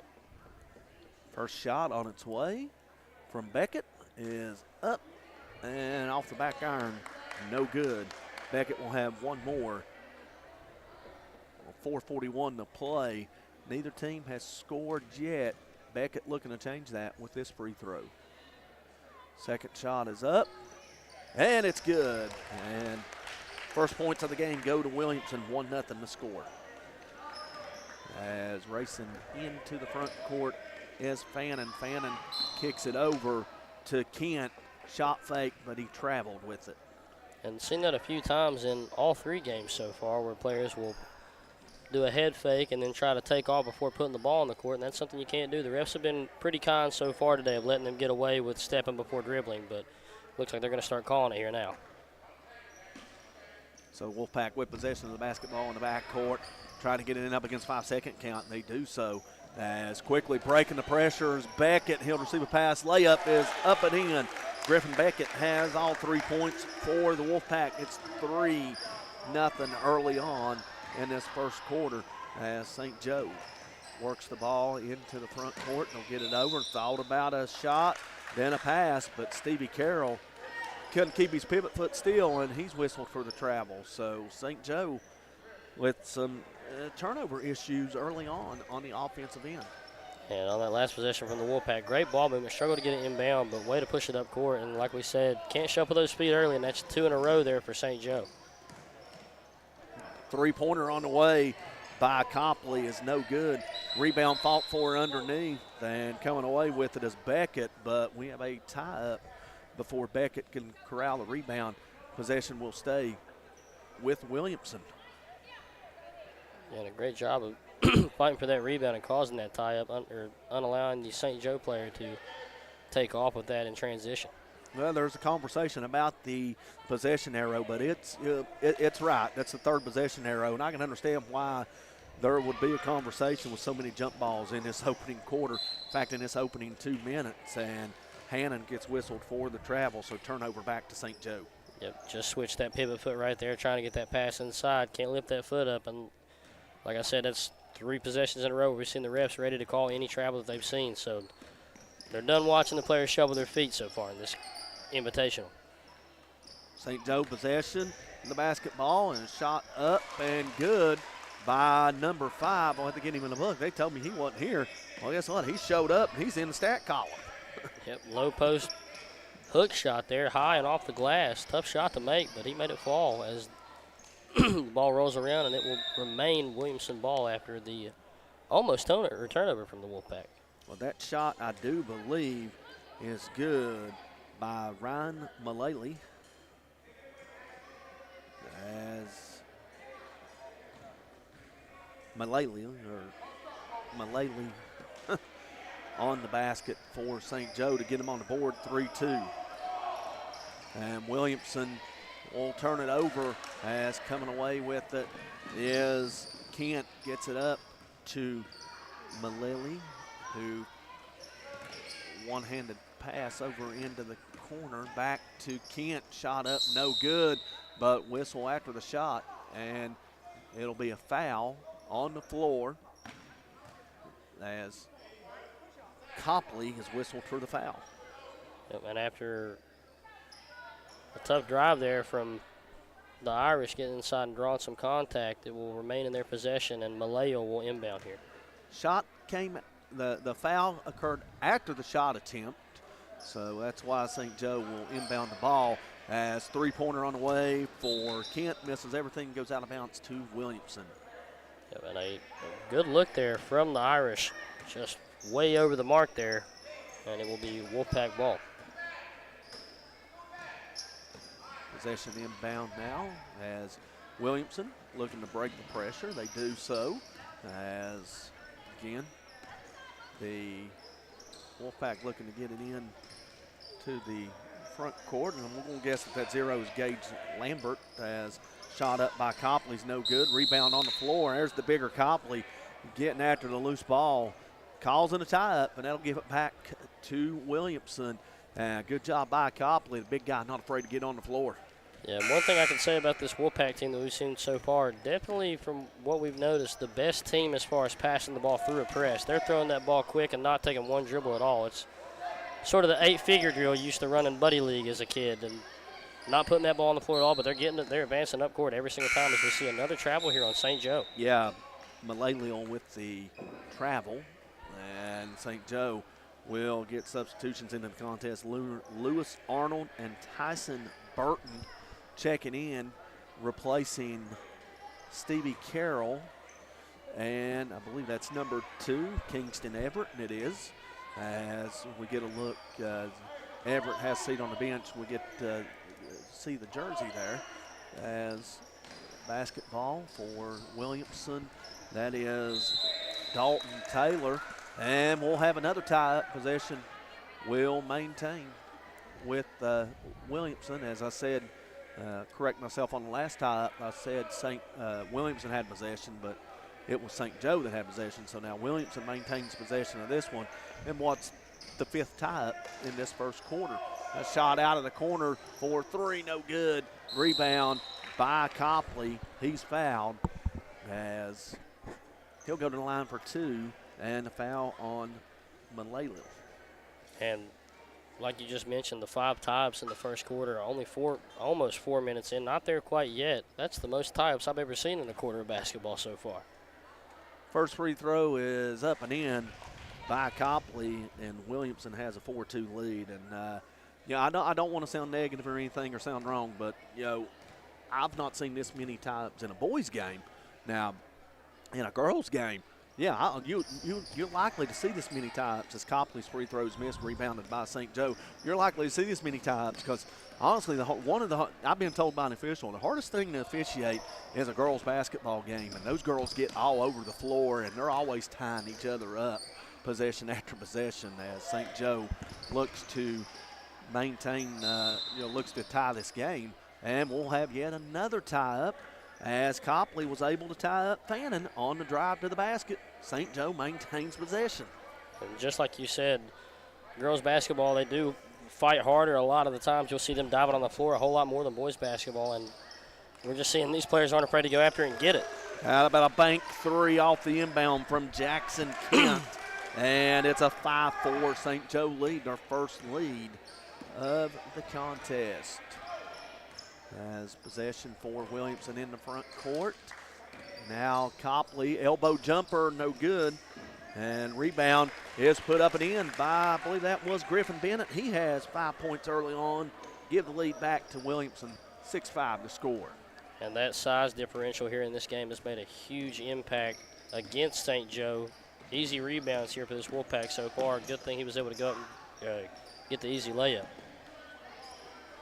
St. Joe possession in the front court as Hunter Fannin with the ball gets it over to Kent. He's banked in 1-3, and he'll make one the conventional way as that drops, and it's 8-6 St. Joe as we are under a minute to play, 45 seconds to go in our opening quarter. And the struggle for the start there for the team, a spark plug, if you will, for Huntington St. Joe. Copley with a layup, no good as it rims off, and Copley will go for the rebound, and the ball was last touching Copley out of bounds to the Irish, who lead at 8-6, 35.1 seconds to play in our opening quarter. And a good find there from the Wolfpack to hit him down low, wide open layup, just a little bit hard. It rolled out and was unable to complete on the easy 2. Our nightcap of this Wednesday evening at approximately 8:30. Logan Junior Varsity White Squad and Oceana as a 3 on the way. No good by Kent, but he gets in there and tries to come up with the loose ball. It'll come out to Lucas Hannon instead. Hannon gets it over to the aforementioned number 0, and I'm going to presume that is Gage Lambert. He's whistled for the travel on the play as another turnover for Williamson. Give it back to St. Joe, and an opening quarter that's been filled with turnovers and jump balls. Yeah, once again, no really calls on the turnovers as far as traveling in the paint. Just on that first step, they're waiting to put the ball down, and they're taking that step first. Hannon with the ball, 10 seconds on the clock as jumper by Kent will miss everything, out of bounds to Williamson. 2.8 seconds showing on the clock, and St. Joe will just back off. And if you're Williamson, you've got an opportunity to roll this ball up to half court before you pick it up. Now here comes pressure in the backcourt, and what a job by Kent to put the pressure on Hannon and force him to put the pressure on number 0 and force him to give the ball up. And Williamson's unable to get a shot off before the quarter ends. So 1 quarter in the books from Logan Middle School. Your score, Huntington St. Joe 8, Williamson 6. This is the Logan Middle School Junior Varsity Invitational on Mountain Dreams Media.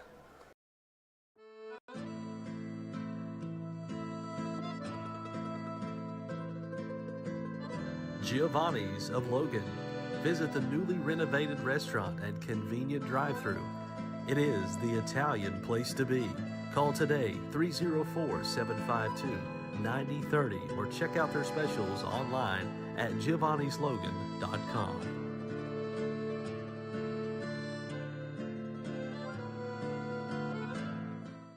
Hello, I'm Tiara Farrell, family nurse practitioner at Mountain Laurel Integrated Healthcare. We are your federally qualified healthcare center offering family, primary care services, and other services for individual and families in southern West Virginia and eastern Kentucky. Integrated Care blends all of our services into a one-stop shop. We offer better results through professional treatments and a close collaboration and communication with our health experts and various services. Mountain Laurel Integrated Healthcare, where change begins.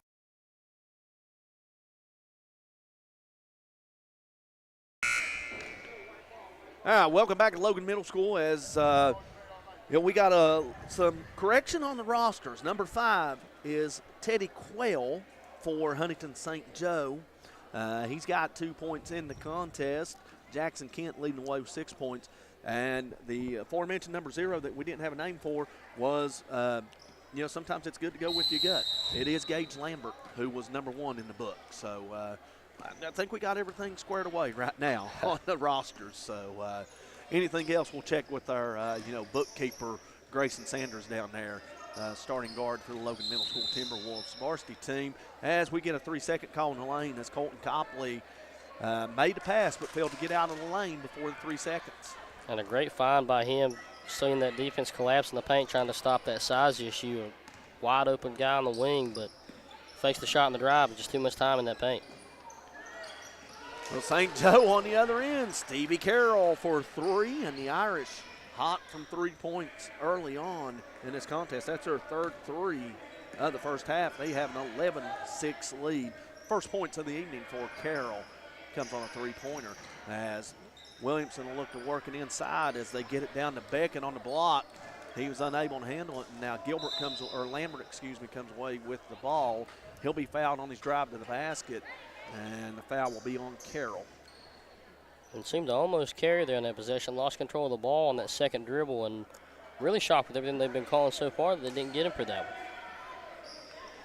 one. Usually in JV ball, you'll see a lot of calls not called. You'll see a lot of fouls not called as well. As JV, you want to try to develop the players, and you don't really want to slow the game down by calling a lot of ticky-tack stuff. I guess you could say the shot by Hannon is no good, and the rebound is out of bounds. Last touching Williamson.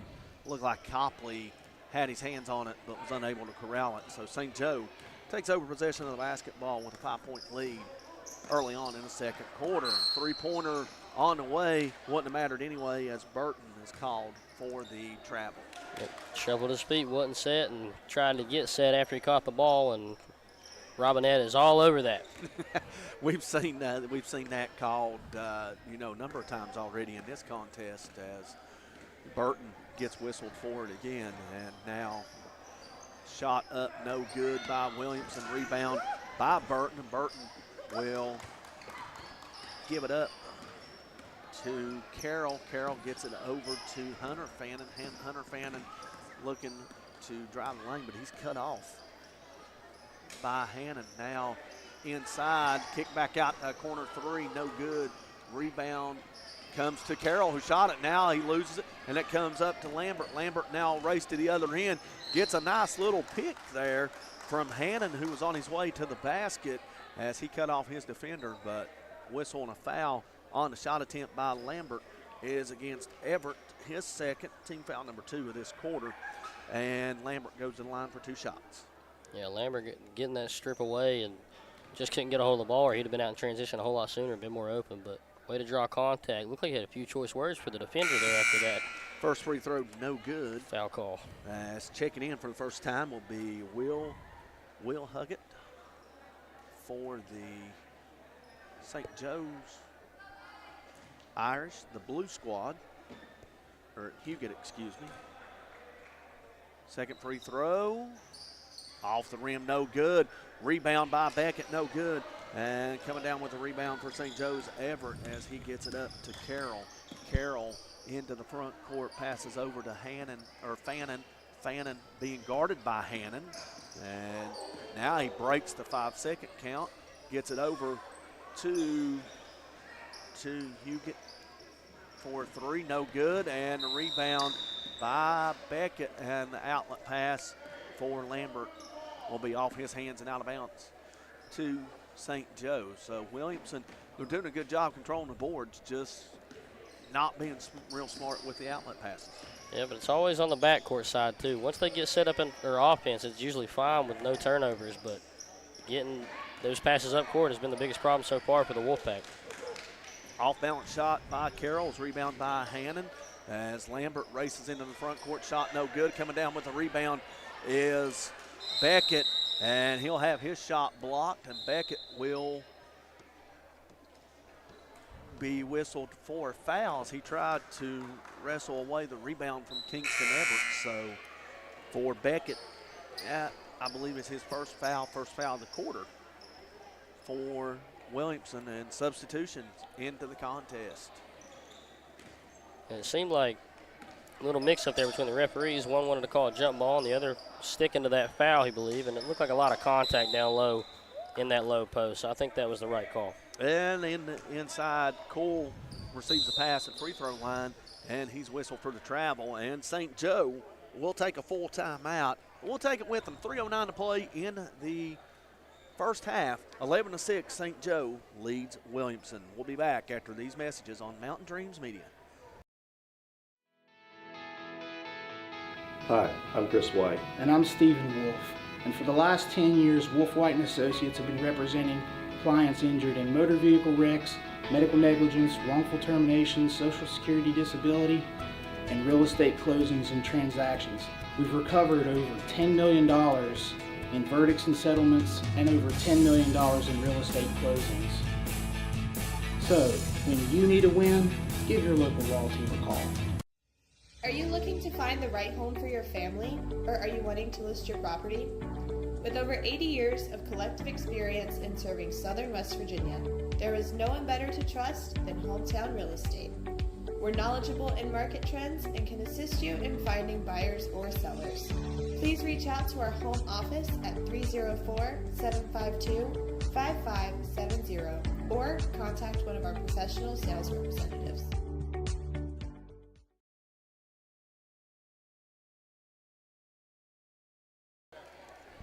Welcome back to Logan Middle School, the Logan Middle School Junior Varsity Invitational, game number 3 of the evening. 3:09 to go in the second quarter. St. Joe with an 11-6 lead. Bill Lusk and Kyle Spalding with you. As you know, during that timeout, we trying to think about our dinner plans after this game.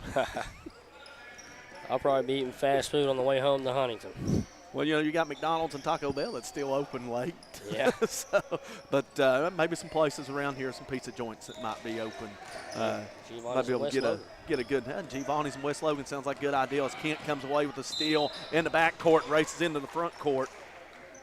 And the foul is whistled as Kent's shot attempt is no good. Josh Wilkerson, who just checked into the contest, will be whistled for the foul. Kent, who leads all scorers with 6 points, will go to the free throw line, looking to add to that total.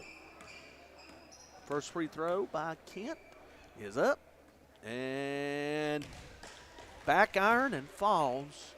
So give him 7 points. Now the lead, 6 points for St. Joe Blue, 12-6. Second free throw up, and it'll go, but he came across the line. As I was about ready to say before he released it that he may have crossed that line. All three officials were right on top of it. So call that don't go down as a missed free throw. Actually goes down as a turnover because St. Joe still had possession. Yep. On the other end, a three no good by Hannon. Rebound by St. Joe's. That's Everett. He'll get it up to Kent. Kent has the hot hand for the Irish. He's looking for a pick, doesn't get it, so he'll pass it over to the corner for Heatherman. Heatherman is being guarded by Copley, and he'll pick up his dribble and be whistled for the foul. Be whistled for the traveling violation. It's good defense there by Colton Copley. We've seen Copley on the offensive end, on the defensive end. He's come up with some good shots. He's only got to 1 point. He's been getting the free throw line. He's gotten rebounds, and he's been on the floor for loose balls. As well as crash the rebounds, as we have a Huntington St. Joe steal here. Yeah, it's Kent again. That guy, that little man is all over the floor for St. Joe. He's coming away with some steals. Now he's getting it inside, and a free throw jumper no good by Everett. And there's Copley again with the board. And yet again, Kent sneaks behind him. Nobody can see Kent as he steals the ball, and his shot attempt's no good. And he chases the loose ball down, and it goes out of bounds to Williamson.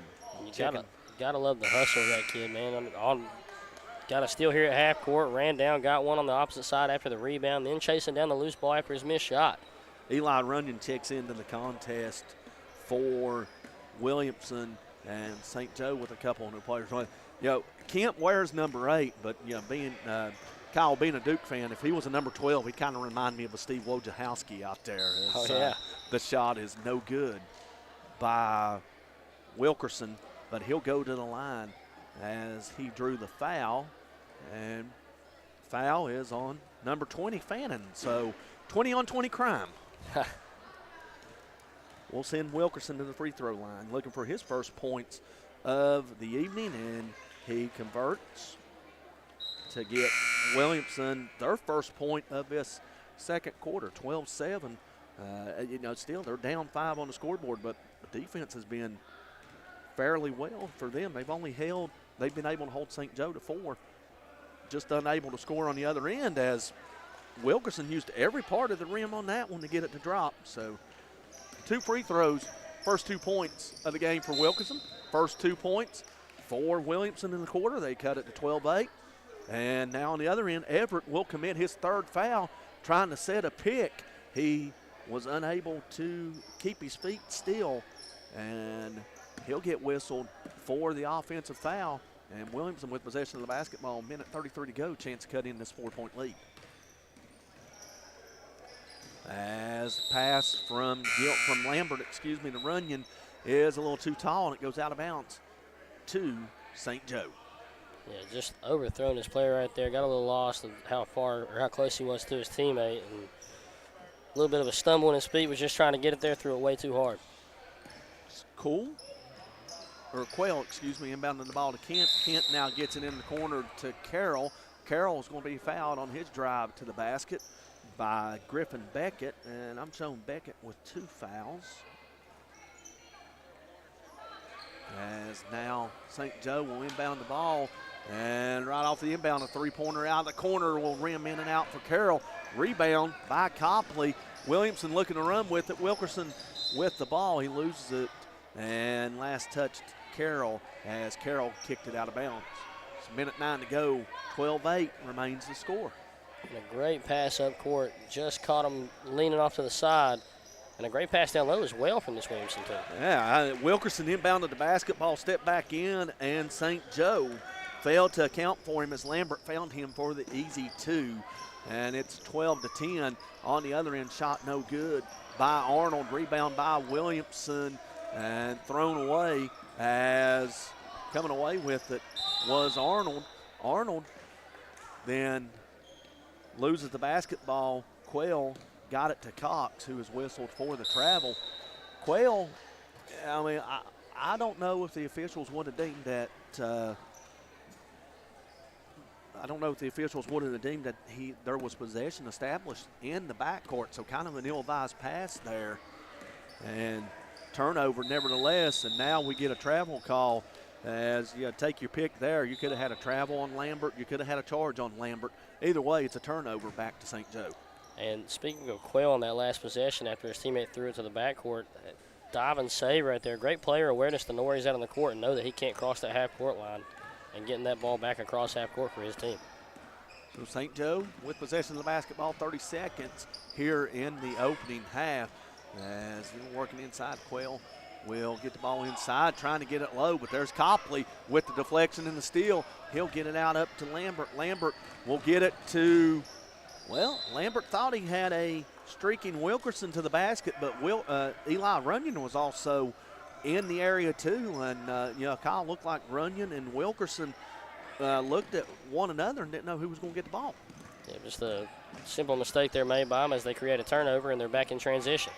Here comes Lambert with the ball. Shot up off the rim, no good, but he'll go to the free throw line for 2 shots. Lambert 0 for 2 from the free throw line thus far this evening, looking to tie the game if he can knock both of these down with 4.7 left. And, as one may say, 4 points in this quarter and as many opportunities as Williamson has left on the floor. St. Joe doing a poor job of taking care of the basketball on the other end. His first free throw is up, no good, as it bounces off the back iron twice and falls off.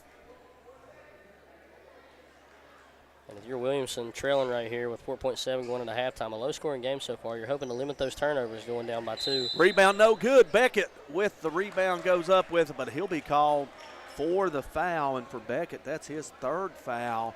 And I believe we may have, no, I saw the referee walking to the other end of the court. I thought maybe that was the 5th foul on Williamson in the quarter. So 3.3 left, nearly a steal in the backcourt as St. Joe will get it, and a 3 just draws a front iron by Kent.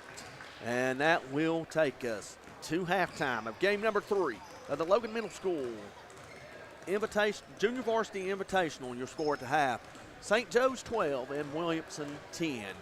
You're watching the Logan Middle School Junior Varsity Invitational on Mountain Dreams Media. Back after these messages. Woo. Giovanni's of Logan. Visit the newly renovated restaurant and convenient drive-thru. It is the Italian place to be. Call today, 304-752-9030, or check out their specials online at giovannislogan.com. As long as we have the sponsors are wanting Hello, I'm Tiara Farrell, family nurse practitioner at Mountain Laurel Integrated Healthcare. We are your federally qualified healthcare center offering family, primary care services, and other services for individual and families in southern West Virginia and eastern Kentucky. Integrated Care blends all of our services into a one-stop shop. We offer better results through professional treatments and a close collaboration and communication with our health experts and various services. Mountain Laurel Integrated Healthcare, where change begins. Hi, I'm Chris White. And I'm Stephen Wolf. And for the last 10 years, Wolf White & Associates have been representing clients injured in motor vehicle wrecks, medical negligence, wrongful termination, social security disability, and real estate closings and transactions. We've recovered over $10 million in verdicts and settlements and over $10 million in real estate closings. So, when you need a win, give your local law team a call. Are you looking to find the right home for your family, or are you wanting to list your property? With over 80 years of collective experience in serving southern West Virginia, there is no one better to trust than Hometown Real Estate. We're knowledgeable in market trends and can assist you in finding buyers or sellers. Please reach out to our home office at 304-752-5570 or contact one of our professional sales representatives. Here at Thornhill, our goal is to provide you with the best automotive experience. From our state-of-the-art facilities, amenities, and certified staff we call family. You'll be offered the best experience you deserve. We take pride in our focus for customer care, bringing the best quality and support for all of our customers' needs. What are you waiting for? It's your time to get behind the wheel with Thornhill. Get started now at thornhillautomotive.com. Just tag it at Thornhill, where it's all here for you. US 119 Chapmanville and Logan, WV to Belfry, Kentucky. Accidents, illness, heart attacks, strokes. When an emergency strikes, count on Logan Regional Medical Center. We're here providing emergency care 24/7, including the higher levels of emergency heart care found in our accredited chest pain center, and our enhanced cleaning, mask requirements, and social distancing to help keep you safe. Emergency care at Logan Regional Medical Center. When minutes matter, count on us.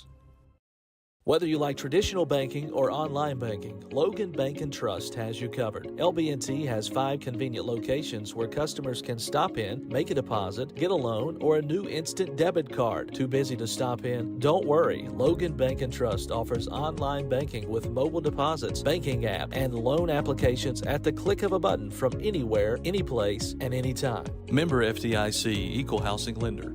Logan Bank & Trust. We are the difference. Judge Sabrina Deskins would appreciate your vote this upcoming election to be held in May. Judge Deskins is running for circuit judge in the newly formed 11th Circuit, which combines Logan and Mingo counties. Judge Deskins has 10 years judicial experience and the only candidate with years of experience in both Logan and Mingo counties.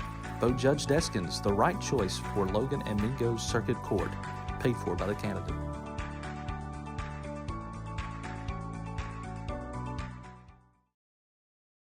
Shayna O'Brien Thompson is seeking your vote for circuit judge for Logan and Mingo counties in May 2024 for one of 2 Logan seats. Vote Shayna O'Brien Thompson, your choice for a fair, respectful, working circuit judge. Paid for by the committee to elect Shayna O'Brien Thompson.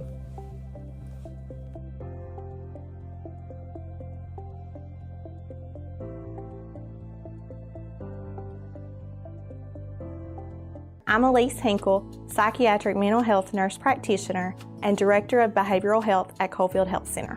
Our providers have experience with a full spectrum of disorders. To schedule an appointment with one of our providers, call 304-855-1222. As a community, let's help each other address mental health. We are here for you when you're ready. Coalfield Health Center. Let our family take care of your family.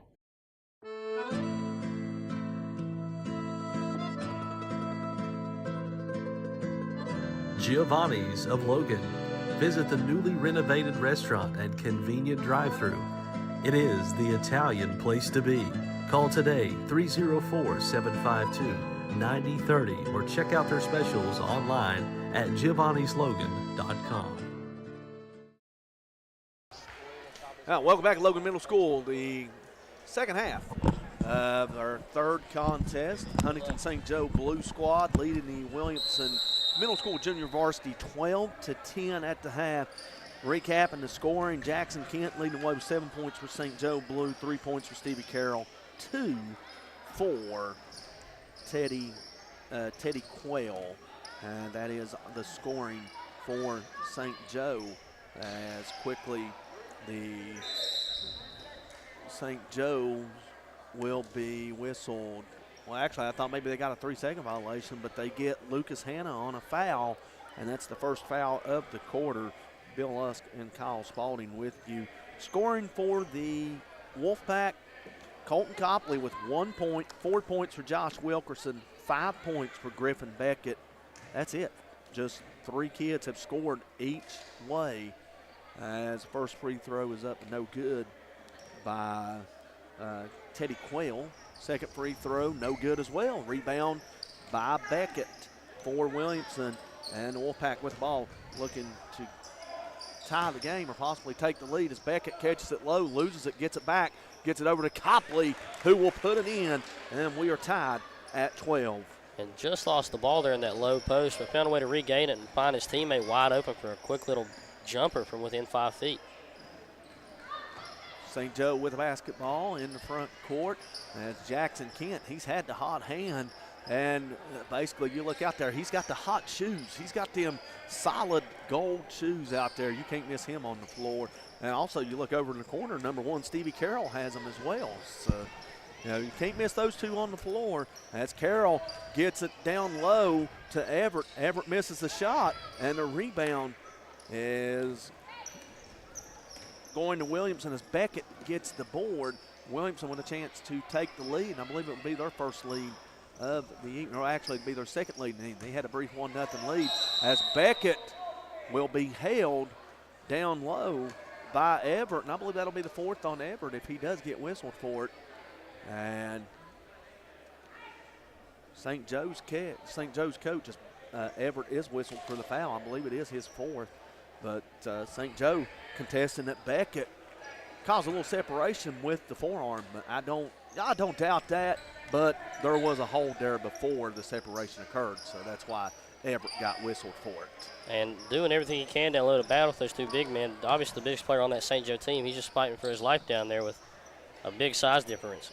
Three-pointer no good by Lambert. Rebound by Beckett. He gets it to Hannon. Hannon now back to Lambert. Lambert drives the lane. Shot up off the glass, no good. And rebound by Quayle for St. Joe. 12-12 as we approach the 4-minute mark of the third quarter. As pass over to Kent. Kent dribbles in. Free. The shot no good. And rebound by Lambert. As coming up the court is Hannon drive. And he'll be cut off by Carroll. But Carroll will get whistled for the bump. And back to those shoes you were talking about, those shiny gold shoes that the players have matching sets of. Those are a special edition LaMelo Ball 1s that just dropped about a week ago. Limited edition pairs, only dropped a few of them.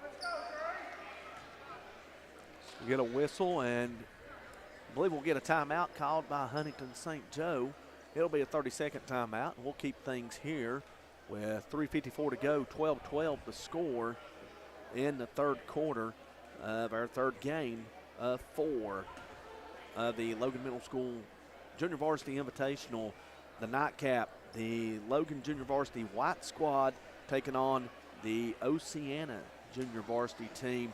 Pair of teams that scrimmaged one another in the beginning of the year, and tight contest, throughout 3 quarters until Logan Middle was able to go on a little bit of a fourth quarter run there to put the game away. And Oceana had some kids that dressed varsity that had to go in to get dressed for the junior varsity players had to go in and get dressed for the varsity game. And we'll see how Oceana, with not having to send those kids in at the end of the third quarter, we'll see how they come out tonight against a Logan squad that is broken up into a blue and a white squad. And this will be the majority of the starters on that white squad as Williamson misses a shot on the end. St. Joe gets the rebound, looking to regain the lead as there's Everett's jumper from free throw line. May have been blocked by Beckett. Still, it's off the mark, no good. And Carroll comes away with a loose ball, and he tries to split double team, loses his balance, falls on the end line. Turnover to Williamson. And a great job. Again, we've seen this kid all day. Kent rebound on the opposite side of where he was standing on the left side high post, and he sprints all the way through the paint to grab that rebound on the right side, even though it was a long board. 12-12, 3:18 to go in this third quarter. Williamson with another opportunity to regain the lead as they trying to work the ball around. Pass too high for Lambert, but he's able to corral it, and we'll get a whistle and a foul. This will be the third foul of the quarter. This one on Fannin, and those fouls starting to mount up here in the third quarter. That's 3 on Williamson. As checking into the contest for the first time will be Ashton Hensley for Williamson, replacing Alan Valela. And we're seeing Williamson starting to put one of the Copleys on the high post and try to collapse that low post, playing a high 2-3 as they strip away a steal here in transition. Shot on the other end is going to be rejected by Hannon, as the shot by Hunter Fannin will go out of bounds, and actually we'll get a foul called. So Hannon got him with the body, so to the free throw line will go Fannin. I didn't see the foul called initially, but the trailing official makes the call. So that sends Fannin to the free throw line looking for his first points of the evening. The first one's up, no good. And a correction on the player that checked out. Is looked at my book. It's Varela, not Valela. I looked at my book, and my R kind of looked like a V. So I got it corrected now for those that are listening. As the second free throw, no good. And once again, Copley with the board. He's got to be approaching double digits in rebounds. As beautiful find on the backside for Griffin Beckett. And for the first time since they led 1-0 early on, Williamson has a 2-point lead. And a great job finding him on that low post, cutting back door right through the right side of the paint, and no one looking at him, just focusing on the guy with the ball. It left him wide open for easy layup. For Williamson, this is an 8-0 run that goes back to the second quarter. St. Joe has yet to score, and quite some time as the shot's up, no good. There's Everett on the rebound, and as I mentioned that, St. Joe will get into the scorers column here and tie the game up at 14. First points of the evening for Everett. Williamson with the ball. Lambert trying to find Beckett again. He does, and Beckett will be fouled by Carroll. I believe that's 3 on Carroll. A tough pass down low trying to find Beckett on that low post. He had to step through. Great job by him and his awareness, finding a way to get through and around the player to get that ball. Even though he didn't complete the shot, able to draw a foul on the low post. Lewis Arnold is waiting to check in for St. Joe. He'll check in after the first free throw from Griffin Beckett. Beckett 1 of 2 on the evening from the free throw line. First free throw is up and in. And Beckett now with 6 points has Williamson back up 15-14.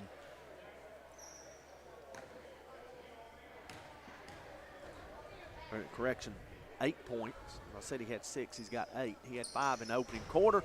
Second free throw is no good, and rebound is saved by Everett into Kent. 15-14, under 2 minutes to go in this third quarter. Williamson with a 1-point lead. Kent driving to the basket, and he'll be fouled by Hannon on his way.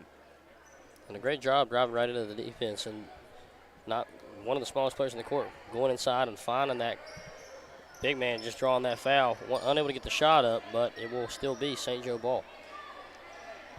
St. Joe basketball as they trail 15-14. Williamson with the lead, and a steal in the backcourt by Gage Lambert. And Lambert will get it up to Hannon. Hannon will get by his man, go up for the shot, and that's going to be on Everett. And that is the 5th foul of the quarter, but it was a shooting foul. So that is even though Hannon is shooting, they will be in the 2-shot bonus for the remainder of 138 as the first free throw's good. And great up-court pass to Hanna. Stripped the ball away from the St. Joe defender, drove inside through 2 people, and was able to get that or draw that foul on the layup attempt. 16-14 Williamson on Hannon's first points of the evening. His second free throw was good. Now Williamson with its biggest lead of the contest, 17-14, a 3-point lead for the Wolfpack over the Irish Blue Squad. As Everett checks out of the game in foul trouble. So Hunter Fannin with the ball, gets it to Kent. Now we'll get it over to Quayle, and the shot up by number 31. That's Heatherman, no good. Rebound, there's Kent again coming in there for the rebound, and a 3-pointer on the way. Good if it goes, no good by Arnold. That would have tied the game, and Williamson comes down with a rebound, and here comes the Wolfpack, Gage Lambert. He'll put a runner up off the glass, no good. There's Beckett, right place, right time. He lays it up and in. Beckett's in double figures with 10. He leads all scorers. Now the lead 5 for Williamson, 19-14, as we approach the final minute. And nearly a steal by Copley as he was able to deflect it off of Kent. Kent gets it back, gets it over to Fannin. Fannin being guarded by Hannon. As 35 seconds on the clock, and Kent looked to get it to Quayle, who was looking to cut to the block, and Kent and Quayle not on the same page. So turnover back to Williamson. Just a little miscommunication on that last play, but on the offensive side for Williamson on that last one, rebound tipped out by Copley down low to Beckett, and like you said, right place, right time. hard to do anything with those big men down there always on the glass. So full timeout taken by Williamson, 33.1 to go in the third quarter, 19-14. Williamson leads St. Joe. Let's take it with them. Back with the remaining third quarter action, the Logan Middle School Junior Varsity Invitational on Mountain Dreams Media. Here at Thornhill, our goal is to provide you with the best automotive experience. From our state-of-the-art facilities, amenities, and certified staff we call family. You'll be offered the best experience you deserve. We take pride in our focus for customer care, bringing the best quality and support for all of our customers' needs. What are you waiting for? It's your time to get behind the wheel with Thornhill. Get started now at thornhillautomotive.com. Just tag it at Thornhill, where it's all here for you. US 119 Chapmanville and Logan, WV to Belfry, Kentucky. Accidents, illness, heart attacks, strokes. When an emergency strikes, count on Logan Regional Medical Center. We're here providing emergency care 24/7, including the higher levels of emergency heart care found in our accredited chest pain center, and our enhanced cleaning, mask requirements, and social distancing to help keep you safe. Emergency care at Logan Regional Medical Center. When minutes matter, count on us.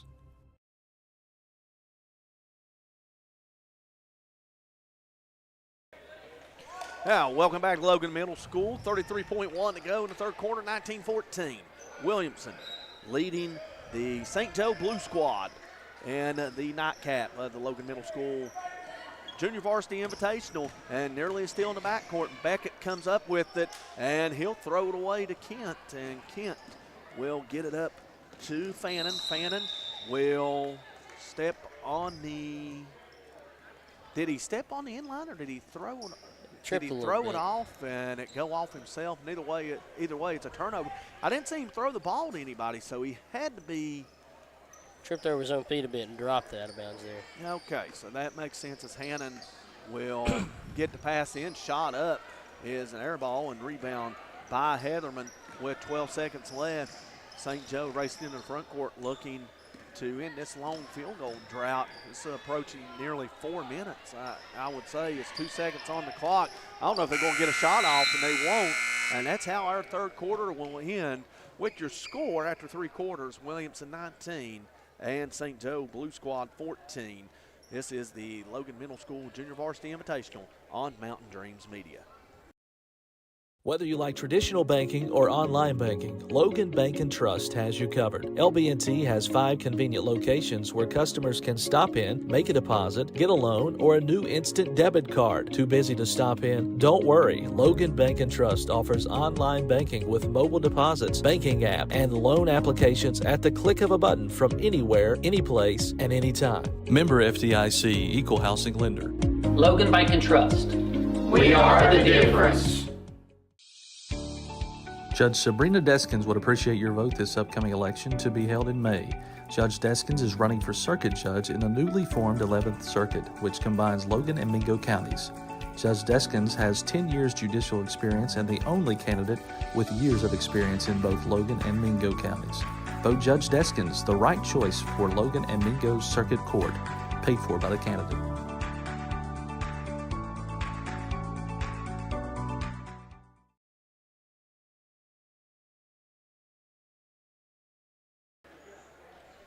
Welcome back to Logan Middle School. Final 6 minutes coming up as Williamson with a 5-point lead over the St. Joe Blue Squad.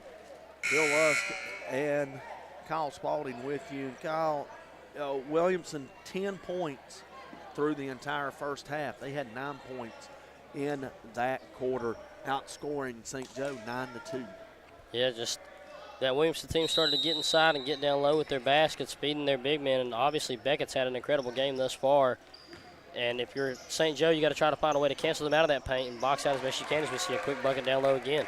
Colton Taylor comes up with the bucket, and that will put Williamson up by 7. You mentioned those big guys. Beckett and Copley combined for 7 of those 9 points for the Wolfpack in that third quarter. Well, St. Joe looking to answer, and we'll get a travel called on Stevie Carroll as he took one too many steps as he picked up his dribble. And one of the lowest scoring game we've seen so far. Not any anything bad, just both teams playing so hard and creating turnovers, and they're getting good shots, just unable to fall this far. You get a whistle and a foul in the back court, or a foul in the front court, rather, as St. Joe, I believe that's Kent, got whistled for the foul, as that's his first foul. Kent with 7 points to lead all St. Joe scorers, has not scored since the first half, and shot up by Lambert's no good, but he'll get whistled for the charge, and that's his first team foul, number 1 of the quarter. So St. Joe possession of the basketball, 5:29 to go in this final quarter, trailing by 7. Looking to cut into the deficit as the shot is up and in, and that's Stevie Carroll. And a great job by Carroll to split the defense right there and get a scoop layup in for St. Joe. On that last possession for the Wolfpack, I don't think I agree with that charge call right there. The defender was cutting off in front of him, jumped right into the offensive player, and feet weren't set even close to being. But here is Lambert on the other end. On the drive, he gets by his man, and he'll be fouled from the backside as the foul is going to be whistled on Tyson Burton. That's his first, team foul number 2 of the fourth quarter. Into the free throw line is Gage Lambert. Yeah, Kyle, maybe not a bad foul for St. Joe, considering that Lambert is 0 of 4 from the free throw line. Yeah, so far, if you want someone to shoot him, that's who you're going to go to. You're going to foul first. 0 for 5 now after the first miss. So we'll get a substitution as Kingston Everett will check. Well, the horn blew now. He won't be able to check in. Now, they're not going to let Everett check back in. Well, maybe they will, as the horn blew as the official was throwing the ball to Lambert, for the second shot.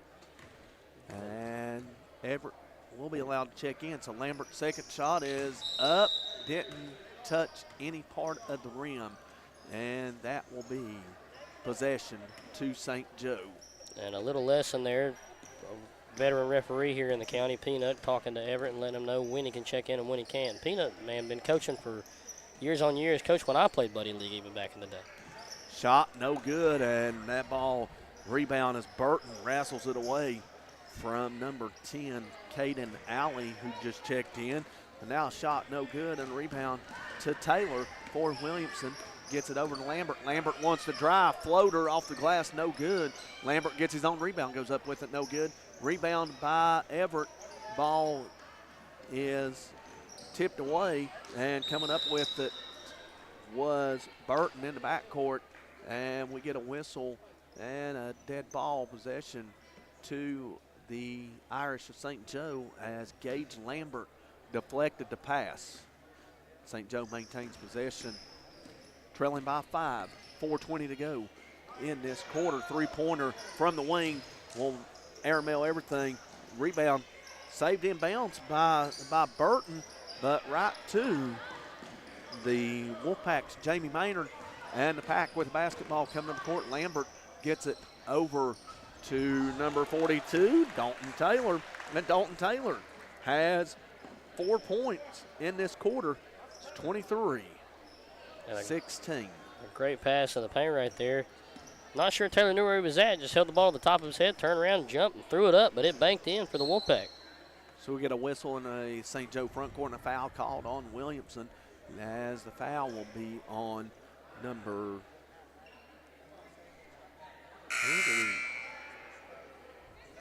did he call it on 20 or 42 maybe? I couldn't necessarily tell. We're going to say that it was on Dalton Taylor for the time being, as I'm not quite sure if you called it or not, but it looked like he, put up 23, but there is no 23 on the Williamson roster.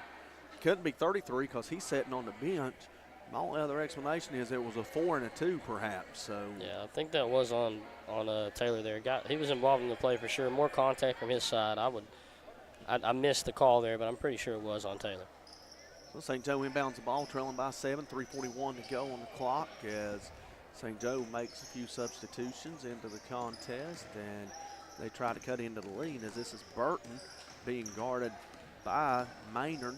He'll get it over to Fannin. Fannin being guarded by Lambert. Goes by Lambert, puts a shot up, no good. And airmails everything. Rebound saved inbounds by Wilkerson. Back into St. Joe. Shot no good by Burton. He gets his own rebound, puts it back up, no good. And coming down with it was Dalton Taylor, but he was standing on the line, so St. Joe will keep possession of the basketball.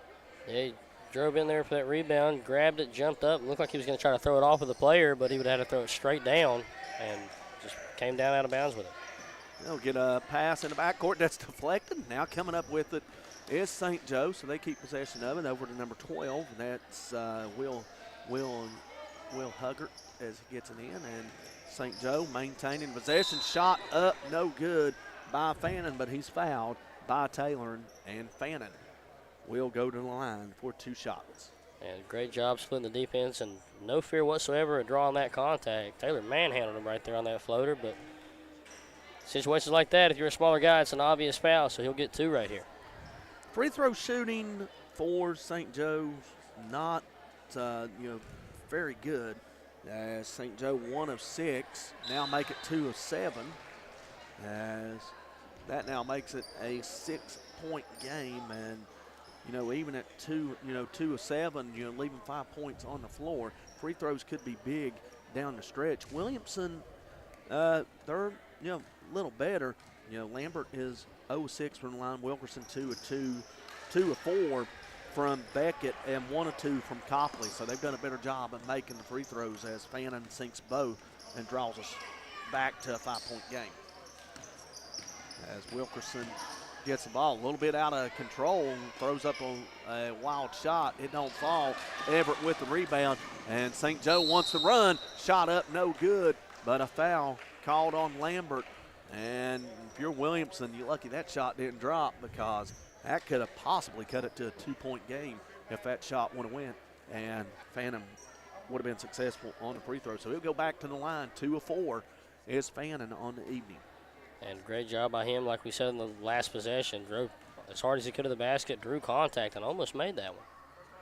And that one will rim out. So Fannin still with 2 points on the evening, and the lead remains 5 points, 23-18. Second free throw on its way is up and in, and St. Joe has cut it to a 4-point game, 23-19. Plenty of time left in this contest, 2:37 to go in this fourth quarter, as Williamson finally breaks that pressure. Maynard nearly lost it, or that was Alley, and finally they get it down low to Dalen Warren. Warren gets it over to Maynard for 3 off the mark. Wilkerson with the rebound, nearly had it stolen away. Deflected out of bounds by Burton. And a great job by Burton trying to get after and force that double team steal, especially with the smaller lineup in. Easy rebounds here for this Irish team, but a lot of hustle from every player out there on the court right now trying to create this comeback. Quayle, Kent, and Carroll check back in for the Irish, as Everett and Fannin remain on the court. So 4 of the starting 5 back in for Williamson. Nearly a steal as Alley was able to come up with the pass inside, and he's whistled for the travel, and Williamson will take a 30-second timeout. So 23-19, 2:08 to go. St. Joe with possession of the basketball, and we'll elect to see if Williamson will elect to get some of these starters back into the contest. As everybody's up off the bench, but nobody's made their way to the scores table to check in as of yet, Kyle. Nope, and as we saw right there, once again, just shuffled the feet down low in that post, and simple mistakes like that, especially in such a close game, can give the Irish what they need to create a comeback here and win this one. I just think some of these kids have sat down for Williamson, as some of the starters are up off the bench. None of them have necessarily went to the scores table to check in, and we'll see if this is going to stand. And now they're going to the scores table to check in after the horn. Being a junior varsity game, referees will let this one slide. If this was a varsity game, especially at high school level, some of these officials that are sticklers for the rules will not let them check in because they didn't report to the scores table before the buzzer. Yeah, I've seen that happen many times in a lot of close games, but they let it slide here as the entire Wolfpack team has their entire starting lineup has entered the game. So Lambert remains on the floor, checking back in for the pack. Taylor stays in as well. Copley and Beckett, along with Hannon, check into the contest for Williamson. A three-pointer by Kent out of the corner, no good. Rebound is going to be fought for as Copley comes down with it, and he's tied up by Everett. And Williamson will have possession of the basketball. A minute 52 to play in this fourth quarter. They've just got tied up there. Great job by, Williamson to get in there and go for that rebound and create that time to give him the ball back for a great ball movement, equaling in a layup. And that is Beckett with his 12th point of the contest, and Williamson now back up by 6. St. Joe, you could see that coming as they were gambling on the other end. Shot up by Kent, no good. And there's Copley with the rebound, and Williamson will race it into the front court. No need to hurry here as you're up by 6. Back out, run a little bit of the clock, or you can get to the rim as Hannon does, no good. But there's Beckett with the rebound. He goes back up with it, and he scores for his 14th point. And Williamson's now up by 8. And foul in the backcourt, or the foul was whistled on Everett, I believe, and that's his 5th foul. So he'll foul out with 2 points in the contest, as checking in will be Lewis Arnold for Everett. Everett, again, just with those 2 points, but man, he played hard all night long. He was all over the rebound, and he didn't come up with every rebound, but he was in there creating havoc as Beckett goes to the free throw line to complete the 3-point play. 2 of 4 from the free throw line this afternoon. Shots up and no good, and the rebound comes down to the Irish Arnold as they race it into the front court, down 8. Got very little time as that shot's up, no good. There's Kent on the backside for the rebound, no good. Coming up with the board is Beckett, and he'll get it over to Lambert, and it looks like Williamson is on her way to a victory here in this 3rd game of the Logan Middle School Junior Varsity Invitational, as Richard Wright checks in as Hannon was whistled for the traveling violation. So Wright checks in for Hannon with 46.6 seconds left, and Williamson up by 8. And this offense for the Wolfpack has been rolling here in these final moments. If you're St. Joe, you got to get shots up quick and try your best to create every opportunity you can fast. And we got a whistle and a foul on Williamson's. We'll see who they get. I believe they're going to get Beckett, and they will. That's a 4th foul on Beckett, so Williamson, actually, correction, that's a 5th foul on Beckett, and he'll foul out with 14 points for the Wolfpack. And I stand corrected. That was the 5th foul on Williamson. So that sends Fannin to the free throw line for 2 shots. He is 3 of 4 tonight. Make it 4 or 5. And I'd seen what you were saying. It definitely did look like they were saying that Beckett had fouled out during this contest, but I didn't think he was there quite yet. Well, I had him down for 4 in the book. I thought maybe I had missed one as that shot's up and in. Again, that's another one of those where you got to get used to the rule. 5 fouls on a player, 5 fouls on the team. As the ball comes inbound to the Wolfpack, and they'll lose it in the backcourt. It's a turnover, 34 seconds left. St. Joe's got to go quickly over to Kent. Kent may have traveled with it, and there'll be a foul called, and Kent will go to the free throw line. Opportunity to cut into this lead as a foul is on Wright for Williamson.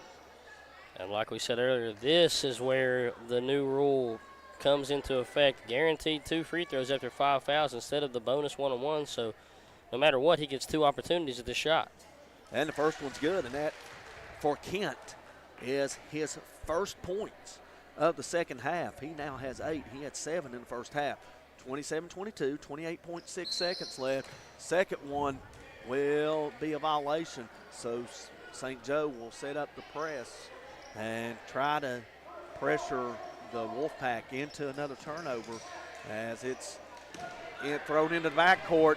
Lambert races it down, and he stepped on the line, and turnover with 27.6 left to St. Joe. This one not quite over with yet, 5-point game.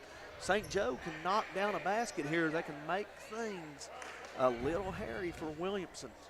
And that's the third time in this game we saw someone step over the line on a free throw, and can't afford those mistakes late in the game.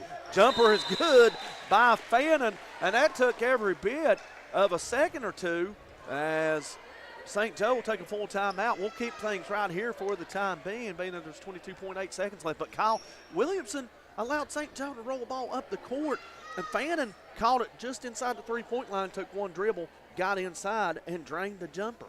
Great move by Fannin right there. Problem is, and coaching staff seems to be a little bit upset about it there for St. Joe. The clock was running the entire time from the roll.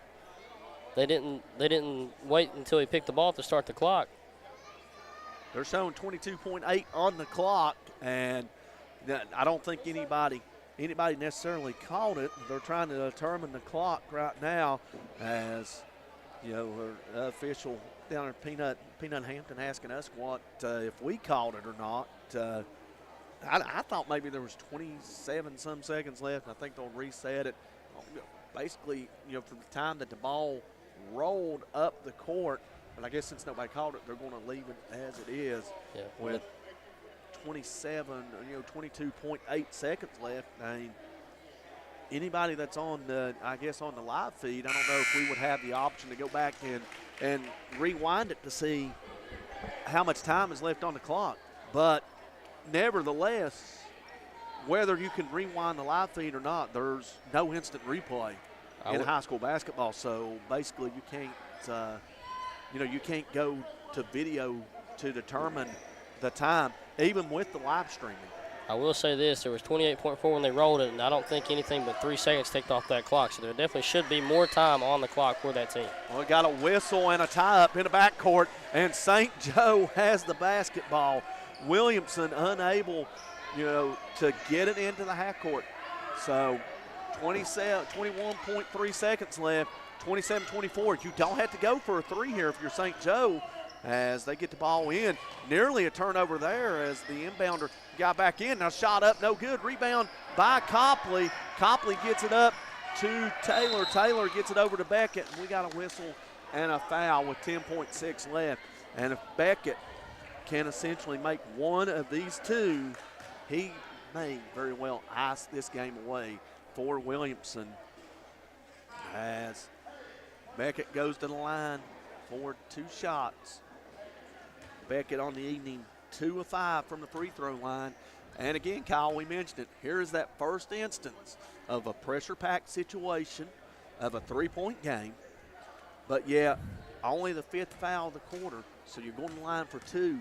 You just need 1 or 2. If you don't make this first one, you still get a second. First one's up and off the back glass and in. So no pressure at all on Beckett, as it's now 28-24. So now if you're Williamson, once this shot goes through, you're just going to back off the foul line. I don't even know why they got anybody up there on the foul line. As the second one will rim off no good. Rebound by Hannon, but he'll lose it out of bounds. And St. Joe will inbound the basketball as 9 seconds remain on the clock, 28-24. And they're going to allow them to roll it up the court again. Now they'll pick it up just shy half court. Three-pointer on the way for Kent. Off the glass, no good. Rebound by number 1, and the shot goes through, and it's 28-26 now as Stevie Carroll gets the rebound. And Williamson is going to have to inbound this basketball one more time with 28.6 seconds left. A 1.3, any foul will send him to the free throw line. But, if you're St. Joe, basically your only option is to force a 5-second violation here, because if Williamson's able to get this ball inbounded, you're pretty much, your chance for victory is slim to none. Yeah, you have to put one up quick if you do manage to get a steal if you're St. Joe. But right there in that instance at that free throw line, like we talked about earlier, the old rule, 7 fouls, 1-on-1. Say he doesn't make that first free throw, and you're St. Joe, you're only down 3 with plenty of time left to come down and shoot a 3 to potentially tie it. But that new rule, you get 2 shots. So that's a big game changer when it comes to the reality of how that game could have played out if he missed that shot, that new rule. Well, 1.3 seconds on the clock. Good news for Williamson is that it was a made basket, so the inbounder will have the opportunity to run along the baseline, and that is Taylor. Now, the thing here, I'm kind of shocked that St. Joe has a man on the ball. I thought maybe they would take a man off the ball and double a guy as that shot comes in. 0.5 seconds left. There is very little that St. Joe can do with 0.5 of a second on the clock. So this game is, pretty much in the balance of St. Joe, or pretty much in the balance of Williamson. St. Joe, even with the timeout, you figure it takes 0.4 to catch and shoot. A tip is like 0.3. You really don't have enough time to rebound, and you don't have enough time to rebound and get a. You don't have enough time to rebound and get a shot off. Now, here's the thing. That first free throw's no good. This one misses. If Williamson commits an over the back, they're in the penalty. St. Joe can go to the line for 2 shots here. So, if you're Williamson, do you really contest a rebound here off a potential missed shot from Hannon? The shot's up, no good, and there's the rebound, and the heave will be blocked by Hannon. And Williamson hangs on for the 28-26 win in our 3rd game of the Logan Middle School Junior Varsity Invitational. Well, we're going to step aside and get set for our nightcap between the Logan White squad and the Oceana Junior Varsity team. And we'll have it for you coming up on Mountain Dreams Media here in approximately 10 to 12 minutes. Once again, your final score in Game 3, Williamson 28, St. Joe Blue 26. Back with the final game of the Logan Middle School Junior Varsity Invitational in approximately 10 minutes on Mountain Dreams Media.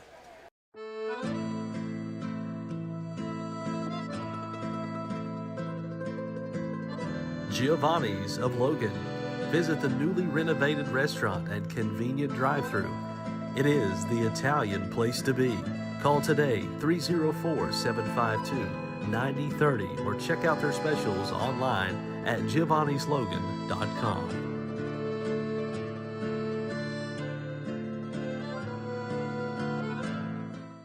Hello, I'm Tiara Farrell, family nurse practitioner at Mountain Laurel Integrated Healthcare. We are your federally qualified healthcare center offering family, primary care services, and other services for individual and families in southern West Virginia and eastern Kentucky. Integrated care blends all of our services into a one-stop shop. We offer better results through professional treatments and a close collaboration and communication with our health experts and various services. Mountain Laurel Integrated Healthcare, where change begins.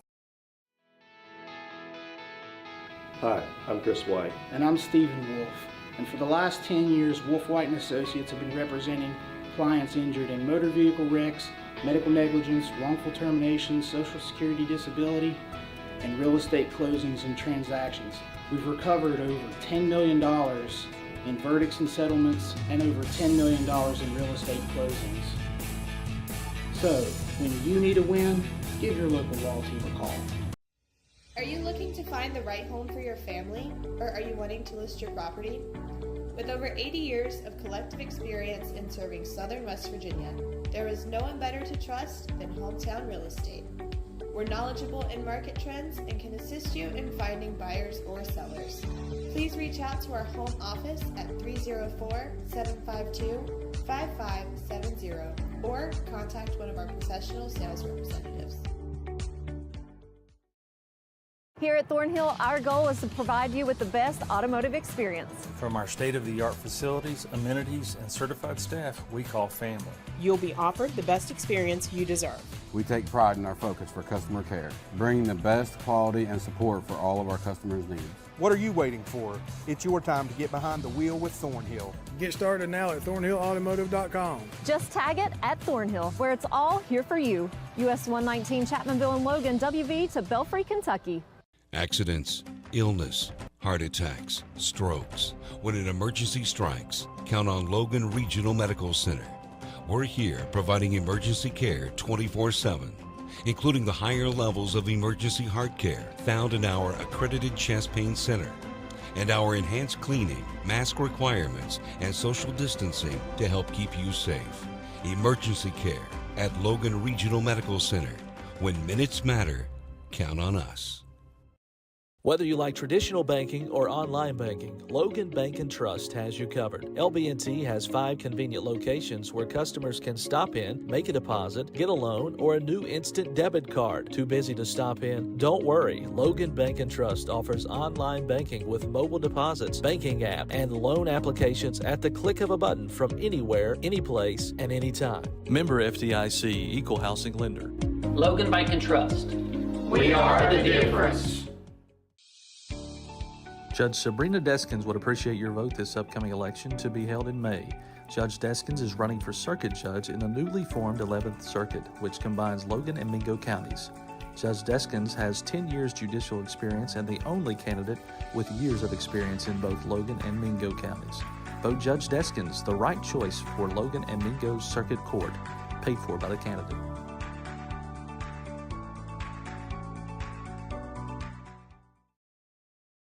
Shayna O'Brien Thompson is seeking your vote for circuit judge for Logan and Mingo counties in May 2024 for one of 2 Logan seats. Vote Shayna O'Brien Thompson, your choice for a fair, respectful, working circuit judge. Paid for by the committee to elect Shayna O'Brien Thompson.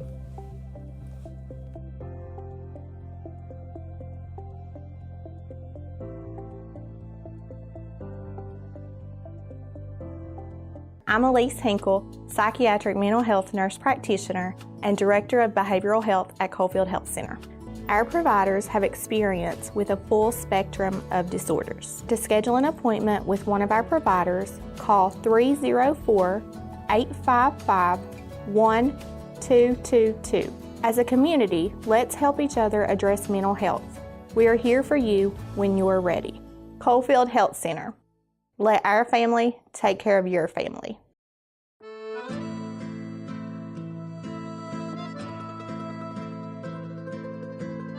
Giovanni's of Logan. Visit the newly renovated restaurant and convenient drive-thru. It is the Italian place to be. Call today 304-752-9030 or check out their specials online at giovannislogan.com.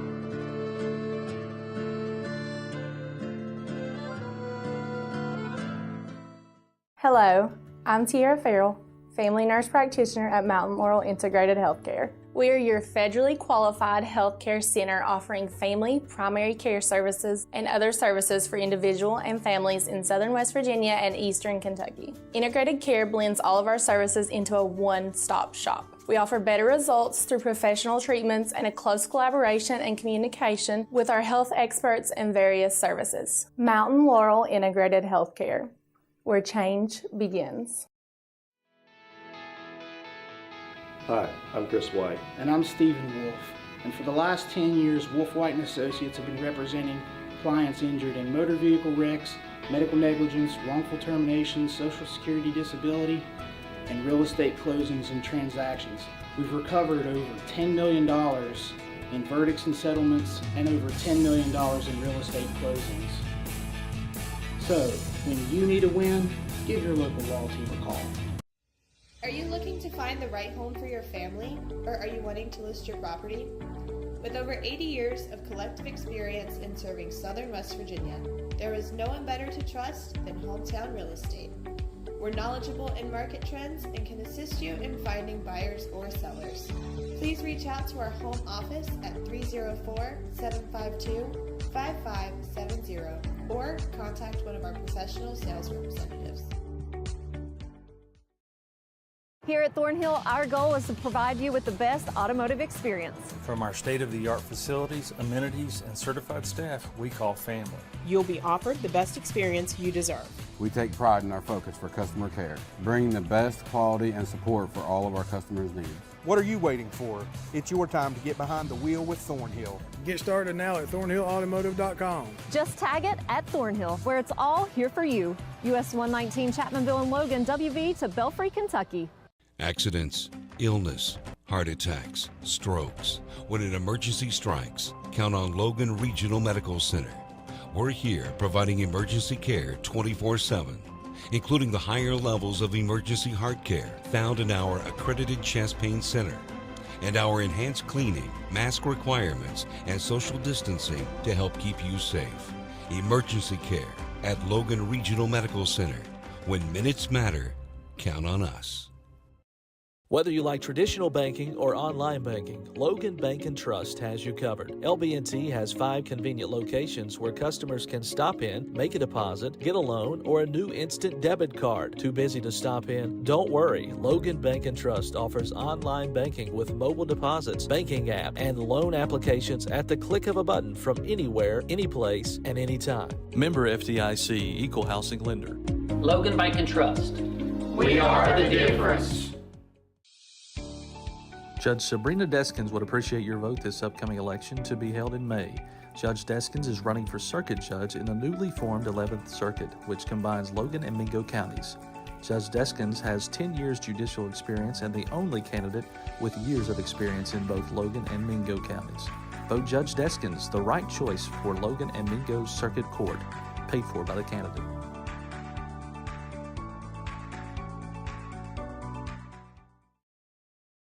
Shayna O'Brien Thompson is seeking your vote for circuit judge for Logan and Mingo counties in May 2024 for one of 2 Logan seats.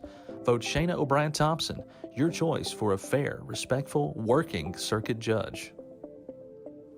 Paid for by the committee to elect Shayna O'Brien Thompson.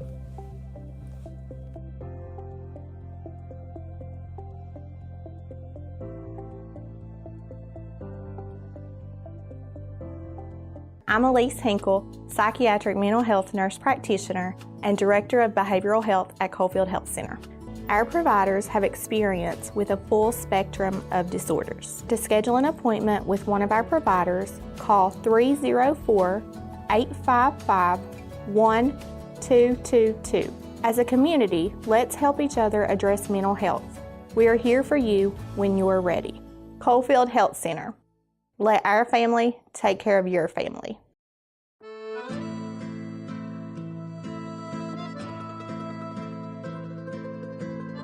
Giovanni's of Logan. Visit the newly renovated restaurant and convenient drive-thru. It is the Italian place to be. Call today, 304-752-90. Welcome back on Mountain Dreams Media, the final game of the Logan Middle School Junior Varsity Invitational between the Oceana Middle School Junior Varsity Indians and the Timberwolves, the Logan Middle School White Squad. Bill Lusk with you alongside Kyle Spalding. And Kyle, we've seen 3 games thus far. The last one we had was the closest game that we had. The other 2 double digits. What do you think we can expect in this one? Both 2 tough teams. I know that the Oceana team is missing a few of their players that start for this JV squad, and this Logan Timberwolves JV team has some very impressive players out here on the court right now. So I'm excited to see how this matchup goes. Obviously, biggest player on the court for Oceana. Got a real big size advantage down on the paint. Malachi King with the tip, and Logan Middle School controls. King won the tip. 3-pointer out of the corner for Ilderton, no good. And rebound by Oceana. Coming down with it. Wait for me to get free here. That is Parker Klein for the Indians. Up against the 10-second count. He'll break the count. Is now Jaden Baker with the ball, looking to get the first points of the evening here as Braden Lamb had it. Now he gives it up to Klein. Klein will get it over to number 4, Baker. Baker has to pick up his dribble, throws it away nearly into the backcourt, but Klein is able to hustle down, pick it up. Now down to the big guy, Malachi King, has his shot blocked by Logan's JoJo Bias. So fast-paced action early on here as starting lineups being brought to you by here. As a 3 by Parker Klein is good, and right off the bat, the Oceana team strikes first, 3-0 to score as Logan looking to answer. Robbie Beto, Riley Keeney, Nate Ilderton, JoJo Bias, and Dane Pritchard, the starting 5, as into the front court after a steal is Caden Sizemore. for Oceana. Coming down with the rebound was Logan, and the ball that's a turnover, so Logan turns it over to Oceana as pass is tipped away, but right into the hands of Braden Lamb. Lamb gets it inside to Malachi King. King may have had his shorts pulled down on the shot, goes up with it, no good. And a whistle on the other end, and quickly JoJo Bias will race back, lay it up, the shot will drop, and he'll go to the free throw line. 4 free throws, an opportunity to tie this game as the foul is on Parker Klein. And this is fun to watch for me, man, because I coached 3 of the kids on this JV team in Buddy League 2 years ago. JoJo Bias, or 3 kids, JoJo Bias, Riley Keeney, and, Reggie Adams. So getting to see these guys play for the first time in forever, it's great to see, especially after JoJo completing the and one. Free throws up and good, so we're tied at 3 early on in this junior varsity contest. And pressure applied in the backcourt, and Jaden Baker stepped on the baseline, and the turnover to the Timberwolves as quickly the starting 5 for Oceana: Jaden Baker, Caden Sizemore, Parker Klein, Braden Lamb, and Malachi King. Logan with possession of the ball in the front court, looking to take its first lead in the contest as Beto kicks it over for a 3. No good. That was Bias on the 3, but the rebound by Keeney, and he puts it up and in. 5-3 Logan. And another turnover in the backcourt. So this pressure for Logan is causing Oceana some issues. And this Logan team, man, one of the more skilled JV teams that you will see, especially with the younger players like Robbie Beto and Nate Ilderton. Two players with a lot of potential to be stars for Logan in the future. Inbound pass to Beto, step back 3, no good. Rebound will come right to Ilderton. Ilderton will dribble out in the corner. Now he'll get it over to Keeney. Keeney will drive in, floating one-handers up and in, and Keeney with 4 points. Logan now up 7-3. Pressure applied in the backcourt, nearly a steal, and Logan will ball be deflected out of bounds. I think it was last touching Beto, so Oceana keeps possession of the basketball. Yeah, great pressure on this Logan team, not even allowing them to get near the three-point line on the backcourt. There's Lamb breaking the pressure. He had a cutting King to the basket, and he threw it behind King, and the ball goes out of bounds. A little bit of an unforced error there by Oceana, so that's another turnover. Kyle, it's got to be, 4 or 5 turnovers early on in this first quarter. I mean, we haven't played 5 minutes yet. Too many turnovers if you're Oceana on the offensive end. Yeah, and they've put pressure on them, but that was the most open opportunity Oceana's had so far. Just lost the ball and threw it a little bit too high. Beautiful pass inside to Keeney. Shots no good. Ball fought for. Keeney comes away with a loose ball, but he had his hand on the line. But you hear the Logan bench down front of us, Coach Doug Williamson and Coach Seth Hayner.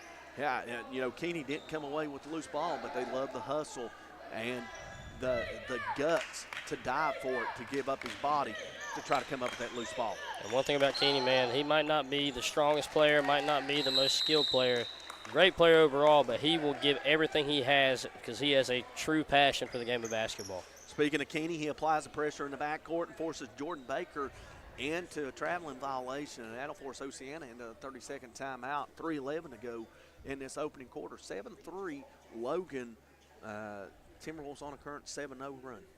And if you're Oceana right here, you're going to have to do everything you can to get that ball out early. This Logan defense is pressuring hardcore. You're going to have to work on passing the ball up more than trying to dribble through that press, because one thing they don't allow, they're reaching at all times and trying to get a hold of that. So if you're them right now, you want to try to pass that ball as much as you can and not even put it on the floor at all. Just checking some, scores from around we can't really say around high school basketball because there's a very light schedule going on, but the Dukes Mayo Bowl, I made the comment earlier off the air that I guarantee you that Coach Brown was getting a Mayo bath. I just didn't say which Coach Brown was getting it, whether it was Mac Brown of North Carolina or Neil Brown of West Virginia. Well, it's West Virginia's Neil Brown that's getting the Mayo bath. 30-10, West Virginia with the win in the Dukes Mayo Bowl. They finished the season 9-4, and Coach Brown might have bought himself a contract extension as Pritchard's shot out of the corner for a 2, I believe, will drop, That shot used every part of the rim, so Pritchard's first points, 9-3. So Oceana into the front court. There's Keeney again with the steal, and Logan out and running with it as Beto gets it over to, actually Pritchard stepped in front of a pass that was intended for Bias, I believe, and Pritchard will get the bucket. So quickly on the other end, shot up, and a foul will be called on Logan Middle School's JoJo Bias, and that'll send Malachi King to the free throw line. And a great job by Bias right there, getting back on defense. Stayed kind of deep in the backfield on that fast break right there just to be ready, because as you can see, King's trying to stay back as far as he can and set up for that quick drop-off pass. Just got there a little bit later. He would have been wide open for an easy layup. You've got these big guys out here for Oceana, and a lot of times, and we saw it in the last game with Williamson, the bigger players, want to get out and run the floor a little bit and try to take them out. His first free throw is no good by King. Second free throw is up, no good, and the run still remains 11-0 as Baker comes down with the rebound, and he is whistled for the travel. But, again, back to the transition game. A lot of times big guys don't like to get out and run the floor, and if you're a smaller, quicker team, you want to be able to try to run them off the floor and wear down the big guys. And they've done a great job of that so far, especially with this pressure defense. Stopping Oceana from getting across that court. They can't get the ball down to King in the low post. And you can see King is playing so far off down the lane. Pritchard catches that one in the lane. He goes up with a shot off the glass. Dane Pritchard with 6 points, a 13-0 Logan run, and a traveling violation in the backcourt against against Logan. So they came away with the steal, but couldn't keep their feet underneath them. So 13-3, 2:07 to go, and substitutions for Logan as they empty their bench early. So all 8 players have seen action here in the first quarter as Reggie Adams checks in. So does Colton Hall, and Keaton Brown is into the contest. So Logan utilizing their bench to keep legs fresh as Oceana tries to break the pressure. Still having trouble with it. King comes up with it, bodies his way in, and goes up with the shot and ends the 13-0 run.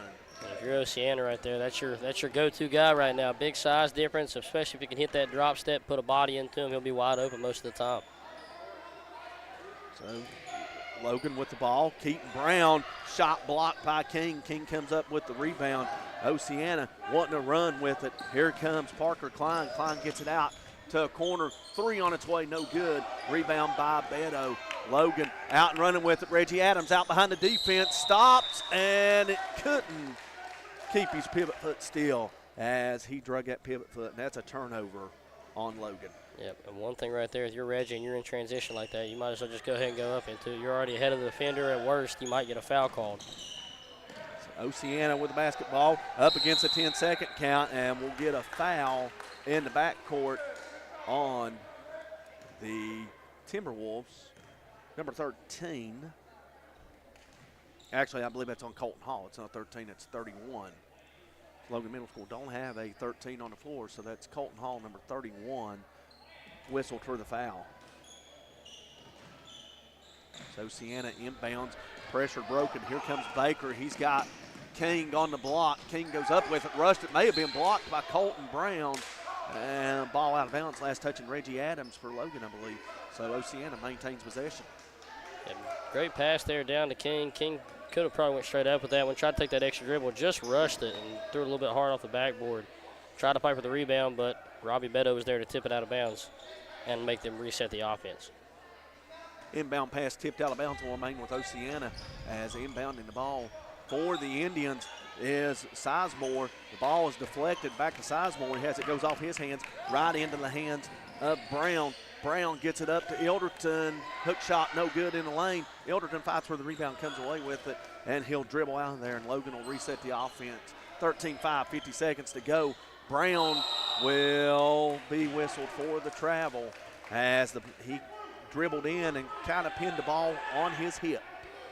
Yeah, one thing you'll see a lot of these coaches telling their big man is, you don't know where you're at, don't put it up. And he just kind of turned around and threw that one up as high as he could, as well as traveled. So not much Not much success there as we see one come flying off the head of the Timberwolves player. Yeah, Parker Klein had dribbled between a double team. He lost the ball off his knee right to Malachi King, and King turned around to throw the ball, and that head of the Timberwolves player was Keaton Brown. As you see, the official Randy Robinette checking to make sure Brown's okay, and he's saying, I'm fine, let's play. Brown laughed that one off a little bit too as Logan takes away. Well, will be a turnover. Nearly a turnover and pass deflected off of an Oceana player. I think that was Sizemore that was in the area. Sizemore had it go off his hands, out of bounds to Logan. So, yeah, turnover back to the Timberwolves. And if you're Oceana and you're just down 8, you could very easily be down 18 with as many turnovers as you had in this opening quarter. Now Logan will back it out, dribble the basketball. 22 seconds on the clock. Oceana showing a little bit of pressure, and this is playing right into Logan's hands as they're going to try to attack the basket. As Ilderton being hounded by 2 Indians, they get it over in the corner to Adams. Adams will get it back to Ilderton. Ilderton will be whistled for the carry. That's good pressure there by Parker Klein. This Oceana team, despite the turnovers, they're playing pretty good defense to stay in this. Yeah, he caught the ball in stride and just carried it over a little bit. I don't know if that would have been a carry call, in my opinion, the way he caught it in stride in his hand up high. So, but that is the call. And yeah, on the offensive end, Ilderton is called for the carry.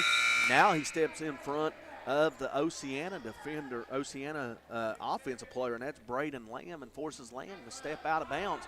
Turn it back over to Logan with 6.6 seconds left, and Coach Doug Williamson will take a 30-second timeout to set up a play in his final 6 seconds. What could, Kyle, put yourself in Coach Williamson's shoes here. What could he be looking for in this final 6.6 seconds? What shot do you think maybe he might, what play would you think he might be drawn up down there? Well, with the situation they're in up by 8, you've got the lead right now. You don't have to go for anything crazy. I'm assuming we're going to see a couple back screens for either Ilderton or Beto to get open. But he might switch it up right here and fake that screen and have a drop player coming through the middle for a wide open layup, because they're going to be the 2 main focal points of this play right here. So might catch someone slipping, focusing on the 2 main shooters and get someone wide open for a quick one. It'll be Ilderton the inbound as Logan comes out with don't want to say that it's a 4 across set. You got 2 guys standing at the elbow in Adams and Brown, and the other 2 guys right near the corner. So inbound pass comes to Beto. Beto will be fouled on the play as he tried to take the pass from Ilderton. And for Oceana, the Jordan Gibson, who just checked into the contest, just a little too aggressive on that play. He gets whistled for the foul, so we'll do it over. 5.9 seconds left, almost the same position as Ilderton will inbound as they get it over onto the wing to Beto. Beto now dribbling, beats by his man. He'll lose it out of bounds with 1. Well, the clock continued to run as we'll see if they keep it where it's at or if they'll put more time on the clock. And just some confusion there from the Logan offense on that play. Reggie was supposed to set the screen on the side of Beto's defender, but was setting the screen on the opposite side. So that play might have worked out in Beto's favor if the play would have been ran correctly. Little bit more time on the clock. I think we'll have 1.5 go back up on the clock. Looks like we're going to say 2.1 as they're going to put 2 seconds up on the clock now. So that's 1.52 seconds. Unless they're trying to set the tenths down there as well, now they put 3 seconds on the clock. So 3 seconds remaining in this opening quarter, 13-5 Logan.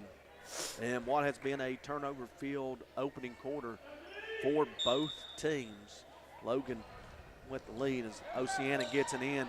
Sizemore, that's Klein. He gets it up to Malachi King, who will not get a shot off as Keaton Brown was defending on the play. So the end of the first quarter in game number 4 of the Logan Middle School Junior Varsity Invitational, 13-5, Timberwolves lead the Indians. We'll be back with second quarter action after these messages on Mountain Dreams Media. Shayna O'Brien Thompson is seeking your vote for Circuit Judge for Logan and Mingo counties in May 2024 for one of 2 Logan seats. Vote Shayna O'Brien Thompson, your choice for a fair, respectful, working Circuit Judge. Paid for by the committee to elect Shayna O'Brien Thompson.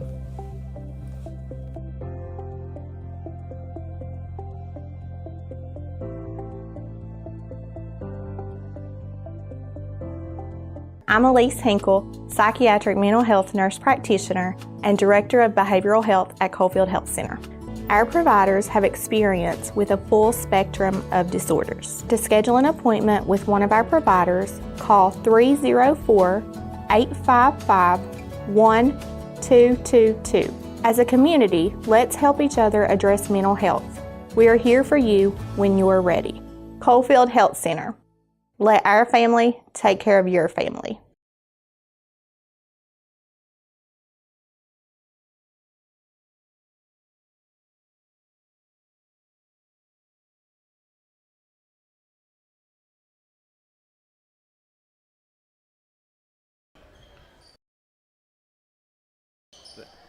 Welcome back to Logan Middle School. Second quarter action about ready to start. 13-5. Logan leading Oceana in the final game of day 1 of the Logan Middle School Junior Varsity Invitational. As Oceana gets the ball in up against 5-second count, nearly a turnover in the front court right in front of us as Parker Klein was able to keep his pivot foot still.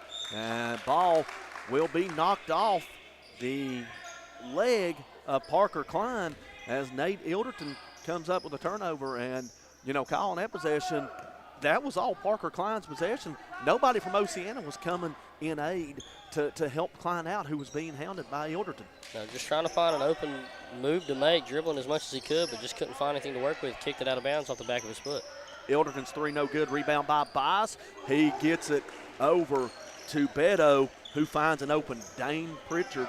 4-3, and Dane Pritchard, 9 points in this opening half. He's outscored Oceana by himself. Pritchard 9, Oceana 5 on the scoreboard, 16-5 Logan. And I didn't know much about that kid. I watched him play over the summer in a tournament out there at Marshall. They played at the university. Played inside the cam, actually. Got to watch him have some fun. And I had no idea who Pritchard was, but he impressed me last year. And as we've seen today, he's got a lot of potential coming up into this Logan Timberwolves varsity team. I'll say this, if Oceana hasn't found it out yet, don't leave him open. Yeah. He is deadly from the outside. As Oceana inbounds the ball after I'm going to assume a foul called on that. Don't know who it had. 5-second count up. Klein nearly gets the turn, nearly turns it over. He breaks the 5-second count and throws the ball away as a steal in the Oceana front court by Riley Keeney, and a foul called on Jaden Baker. And there's not much he can do right there. He's having to dribble his life away. Someone's got to come and set him a screen. Ilderton's a great defender, so nowhere to go when you're being guarded by somebody like that won't let you or won't allow it. Here is Pritchard driving the lane, has the ball knocked away from him. It goes off Pritchard's leg and then off the arm of Malachi King, out of bounds to Logan. Actually may have got 2 Oceana defenders. I think it got Baker as well. So shot out of the corner. Pritchard looking for another 3, no good. And skying for the rebound was Beto. He skied over top of everybody. I'm sure Oceana fans may want an over the back call, but the player did not go up with Beto. As shot by Bias is no good. Blocked by King. Coming up with the rebound is Keeney, and Keeney is whistled for the travel. Yeah, a lot of great possessions there by Logan. Good open shots, way to crash the rebounds. 3 back-to-back rebounds there for the Timberwolves. Just couldn't get anything to fall, and then Keeney just shuffled his feet looking to get that pass out to Pritchard. 16-5, Logan Middle School. The white squad, the blue squad, picked up a win over West Logan earlier today, and Pritchard will be whistled for a foul in the backcourt unless they got Beto, but they'll get Pritchard. So Pritchard on the foul, and I believe that's the second foul of this quarter, I would presume. As Oceana inbounded the ball, there's Pritchard with the steal. May have walked with it, and officials didn't see it. Pritchard will have it knocked away from him by King. Coming away with it for Oceana is Gibson. Gibson loses it to King. King will find Baker, who lays it up and in, and Oceana on a busted play gets the basket, 16-7. Pritchard with the wild shot. That may have been altered. The ball was tipped out by Logan into the hands of Keeney, who misses it. Now Oceana with the board. Back on the other end. Gibson's shot is blocked by Ilderton. Good job by Nate Ilderton to hustle on the play and prevent the layup. And what we saw in that layup that they just scored there for the Indians, King threw a dart, two-handed sideways pass. That ball flew like a bullet right there to get inside. Great job by King to launch it down there for his teammate to score. Get a 30-second timeout taken by Oceana before the inbound. 16-7, your score, 3:59 to go. We'll keep things right here as, this Logan White squad forcing the turnovers, but yet up 9, they should really be up more, leaving many opportunities on the floor. Yeah, just a lot of shots not falling. Easy ones, too, that this team usually makes. So I feel like once they get into a bit of a rhythm here, their first game in this tournament, and playing the last game of the night, once it gets to develop a little bit, I feel like the offense will come as well as shots fall for the Timberwolves. Well, this Logan White squad will have the second game of the evening tomorrow, as Thursday action will start at 5 p.m. You'll have the West Logan Christian Academy taking on the Blue Squad from Huntington St. Joe at 6:10 p.m. A battle of white squads, Logan Middle and St. Joe Middle. 7:20, Chapmanville takes on this same Oceana Middle School team, and Guyan Valley and Logan Blue will close it out as we get a whistle and a foul off of the turnover, and Logan racing into the front court, and we'll get a foul on Oceana's Jordan Gibson. I believe that's his second and the first of this quarter, and that will be a shooting foul. They'll send Robbie Beto to the free throw line. Beto has yet to score in this contest, but Beto has done more on the defensive end and rebounding in for Logan as well. First free throws up and in. And I'm telling you, right there on that drive from Beto, going as hard as he could, but the defender chasing him down. I was worried that it was going to be a hard foul, and sure enough it was, but he went up without any hesitation. Hard foul, but you like the fact that as Beto's second free throw was good. Hard foul, but yet the player was making a play on the ball, so therefore it's just a common foul, as Oceana having trouble getting the ball in, and they still have trouble trying to break this count as Beto applying pressure. Now Elderton, now Oceana will get it into the front court, and pass is deflected there by JoJo Bias, and it goes off the hands of King into the hands of Pritchard. Pritchard racing into the front court, gets it over to Elderton, who will try to get it over to Keeney. Pass was too high off the hands of Keeney to Beto for three, rimming out, no good.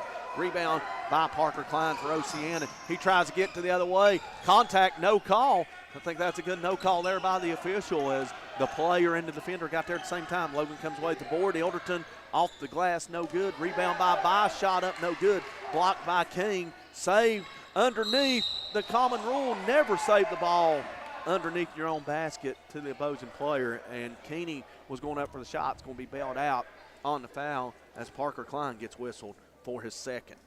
And Ilderton would have had a wide open layup right there. Had to shoot a tough pull-up jumper, fading away, trying to get around his teammate Keeney, but just couldn't find it. But after that battle right there, ball went flying around, and King throws it back into Keeney for an easy, foul call.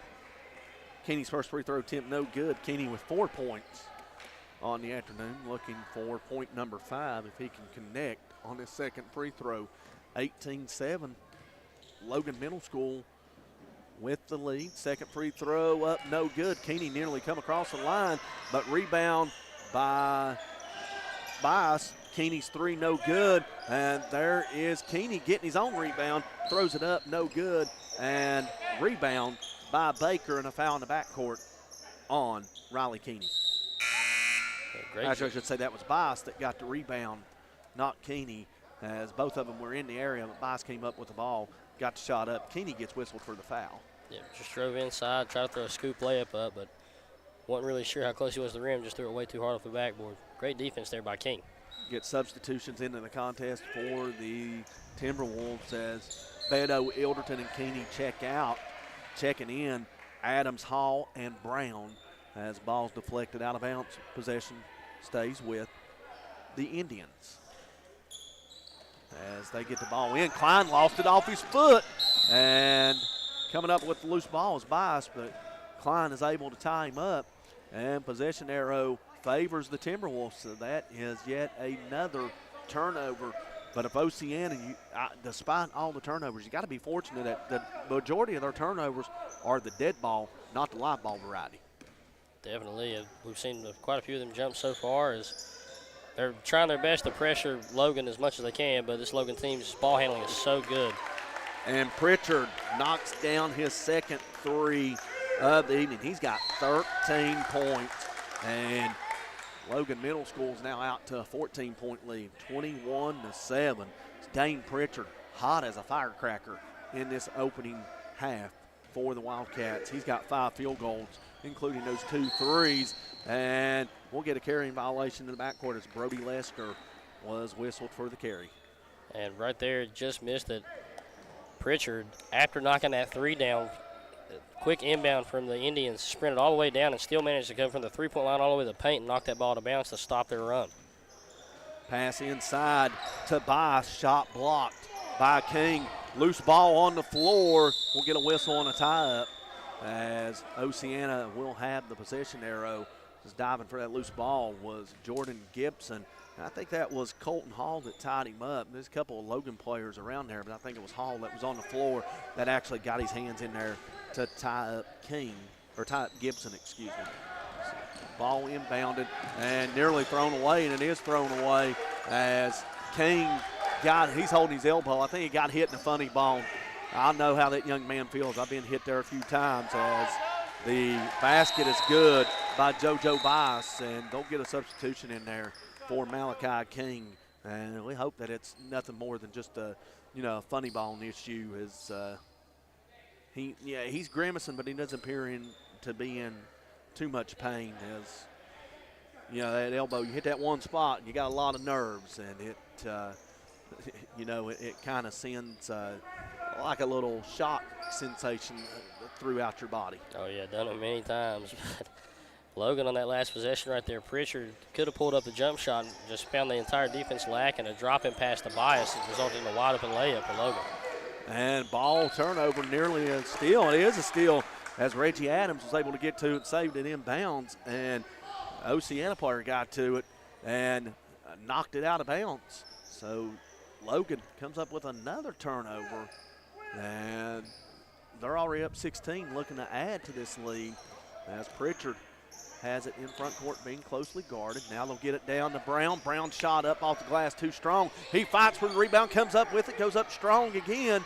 And this time, Oceana's Baker comes away with the rebound, and he'll throw it up ahead to Jordan Gibson, who was leaning a little too far. He saves it back inbounds to Logan.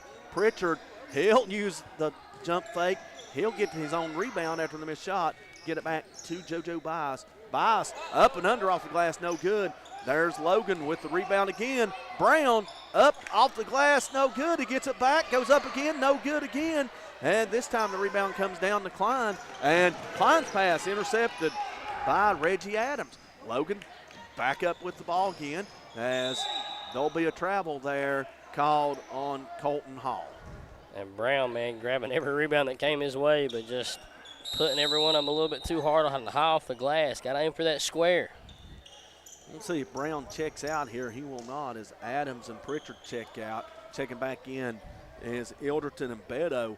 Brown, I noticed him down there in a few of them rebounds, kind of, looking back at the bench, holding his fingers. I don't know if maybe he might have, possibly caught a rebound off of the, caught a rebound wrong and maybe got a couple of those fingers bent back as we get a whistle and a foul on Beto in the Oceana front court. But, we're both basketball players, and that ball bounces off the rim sometimes funny, and if you're not careful, that ball can come off and bend a couple of fingers back, and I know how he feels. It's happened to me a couple of times in this game, and it does hurt for a little bit, but it'll be okay. But, hey, it's all right now as Brown comes away with the steal. Oh, yeah, it does hurt for sure. I'd rather have it stubbed. I'd rather have it bent back, though, than stubbed. I can't stand having a stubbed finger, especially from a basketball. Three-pointer out of the corner by Adams is no good. The rebound is tipped to Brown, and his shot is no good, but he's fouled on the play, so he'll go to the free throw line as Baker picks up the foul for Oceana. And Now it's Coach Seth Hayner. He gives a bag of ice for Malachi King to apply to the elbow. And we'll see if King is able to continue in his contest. I hope so for that young man. He's having a pretty good game. As first free throw by Brown is good. Pretty formula on that free throw as well. A lot of these big men, seeing the game expand from what it used to be back in the day, a lot of these bigger players can shoot the ball really well, and that's a nice jump shot there from Brown. 24-7 the score, and Logan Middle School, we talk about the guards here as the second free throw's up and good, and checking in for Brown will be Riley Keeney as Brown checks out after 2 shots. But we talk about Beto and Elderton. They just have 2 points here. It's the other guys, Bice, Pritchard, and Keeney that's doing the damage for Logan in this opening quarter as Oceana has a pass deflected out of bounds, and it last touched Oceana. So Logan Middle School with forcing another turnover. 48 seconds to go in this quarter, and there's a three-pointer on its way, no good by Adams. Rebound by Keeney, up and under, no good. Adams fights for the rebound, and he's going to get called. Well, I don't know if he'll get called for an over back, or maybe there was a push inside that we didn't see. I see Beto's in that area too. We'll see who gets whistled for the foul. And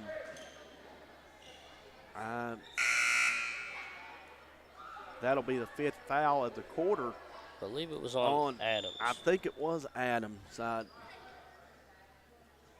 official he gave like a quick signal, and then he walked to the other end and then gave another quick signal. So free throw attempts coming up for Oceana. This will be Caden Sizemore. Oceana with just 2 points in this quarter. Those came fairly early in the quarter, so they're approaching over 4 minutes scoreless drought here as the first free throw's no good, and that will continue as Sizemore will get a second opportunity. And as you were saying earlier, Elderton and Beto not being the main scorers on this team, but that's going to happen when you have so many skilled players on the roster here, because anyone at any time can get a basket for this Logan Timberwolves JV team. Free throw's no good. Logan Middle raced into the front court, and there is Elderton to lay it up and in. Good job by Elderton to keep his poise and then get his man in the air and go by him. Oceana back in the front court, get a whistle and a foul, and I believe they're going to get Keeney on a bump from behind as Randy Robinette makes his way to the scores table, and it is Keeney on the foul. I believe that's 2 on Keeney, and they're over the limit, so they'll send Oceana back to the free throw line. Braden Lamb for 2 shots. Yeah, just got caught up there. The player slowed down on him. Keeney couldn't hit the brakes fast enough, so just ran over him a little bit. But like we said all game, great sportsmanship from this Timberwolves team, ready to help up any player, opposing team, or teammate. Free throws up and in as the scoreless streak comes to an end for Oceana, their first point in nearly 4 minutes. 27-8 now the score, 16.8 seconds to go in this second quarter. Second free throw up, and it's good as well. And 27-9 your score as Logan Middle School will look to attack, or maybe they hold for the final shot here of this opening half. 8 seconds on the clock, and Elderton gets it into the lane. He'll kick it back out to Keeney. Keeney now to Adams, over to Hall, whose shot is no good at the buzzer. And we've reached the end of the first half. Your score, Logan Middle School 27, Oceana Middle School 9. You're watching the Logan Middle School Junior Varsity Invitational on Mountain Dreams Media.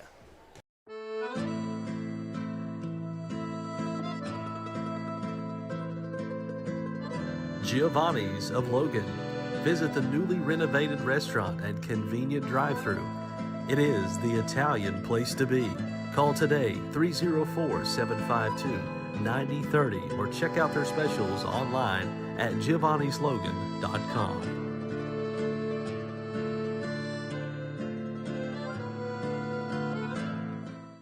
Hello, I'm Tiara Farrell, family nurse practitioner at Mountain Laurel Integrated Healthcare. We are your federally qualified healthcare center offering family, primary care services, and other services for individual and families in southern West Virginia and eastern Kentucky. Integrated care blends all of our services into a one-stop shop. We offer better results through professional treatments and a close collaboration and communication with our health experts and various services. Mountain Laurel Integrated Healthcare, where change begins. Hi, I'm Chris White. And I'm Stephen Wolf. And for the last 10 years, Wolf White & Associates have been representing clients injured in motor vehicle wrecks, medical negligence, wrongful termination, social security disability, and real estate closings and transactions. We've recovered over $10 million in verdicts and settlements and over $10 million in real estate closings. So, when you need a win, give your local law team a call. Are you looking to find the right home for your family, or are you wanting to list your property? With over 80 years of collective experience in serving southern West Virginia, there is no one better to trust than Hometown Real Estate. We're knowledgeable in market trends and can assist you in finding buyers or sellers. Please reach out to our home office at 304-752-5570 or contact one of our professional sales representatives. Here at Thornhill, our goal is to provide you with the best automotive experience. From our state-of-the-art facilities, amenities, and certified staff we call family. You'll be offered the best experience you deserve. We take pride in our focus for customer care, bringing the best quality and support for all of our customers' needs. What are you waiting for? It's your time to get behind the wheel with Thornhill. Get started now at thornhillautomotive.com. Just tag it at Thornhill, where it's all here for you. US 119 Chapmanville and Logan, WV to Belfry, Kentucky. Accidents, illness, heart attacks, strokes. When an emergency strikes, count on Logan Regional Medical Center. We're here providing emergency care 24/7, including the higher levels of emergency heart care found in our accredited chest pain center, and our enhanced cleaning, mask requirements, and social distancing to help keep you safe. Emergency care at Logan Regional Medical Center. When minutes matter, count on us. Whether you like traditional banking or online banking, Logan Bank & Trust has you covered. LB&T has 5 convenient locations where customers can stop in, make a deposit, get a loan, or a new instant debit card. Too busy to stop in? Don't worry. Logan Bank & Trust offers online banking with mobile deposits, banking app, and loan applications at the click of a button from anywhere, anyplace, and anytime. Member FDIC, Equal Housing Lender. Logan Bank & Trust. We are the difference. Judge Sabrina Deskins would appreciate your vote this upcoming election to be held in May. Judge Deskins is running for circuit judge in the newly formed 11th Circuit, which combines Logan and Mingo counties. Judge Deskins has 10 years judicial experience and the only candidate with years of experience in both Logan and Mingo counties. Vote Judge Deskins, the right choice for Logan and Mingo Circuit Court, paid for by the candidate.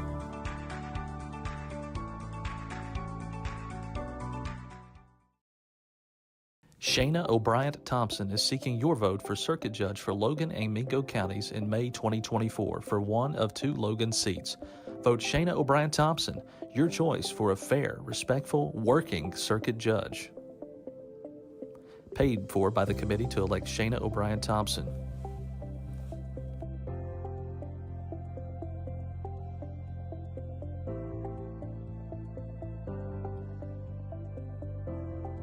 I'm Elise Hinkle, psychiatric mental health nurse practitioner and director of behavioral health at Coalfield Health Center.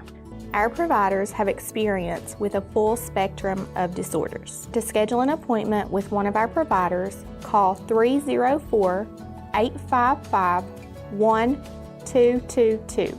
As a community, let's help each other address mental health. We are here for you when you are ready. Welcome back to Logan Middle School. Just about ready to start the second half of the final game of our Logan Middle School Junior Varsity Invitational Tournament. 27-9. Logan Middle School with the lead at the half over Oceana. Bill Lusk and Kyle Spalding with you. Looking at the first half scoring, starting with Oceana, leading the way for the Indians. Parker Klein with 3 points, 2 points each for Jaden Baker, Braden Lamb, and Malachi King.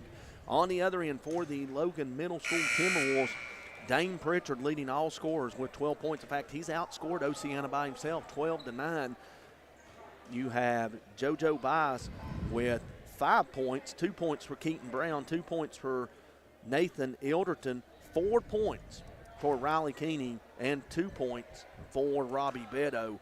8 players for the Logan Middle School Timberwolves, and so far, Kyle, 5 of those have found the score, or correction, 6 of those 8 have found the scorebook. Reggie Adams, Colton Hawley, only 2 that have yet to score for the Timberwolves. And we've seen Reggie, he's put a few shots up, just none have fell so far, but Hall, he's only had the chance to put up 1 jump shot, and it was at the main end of the buzzer.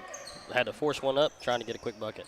Ilderton's 3 is no good, and coming down the rebound, Malachi King, who checks back in after taking that little bump to the elbow, and glad to see that he's okay and back in there after a little bit of rest.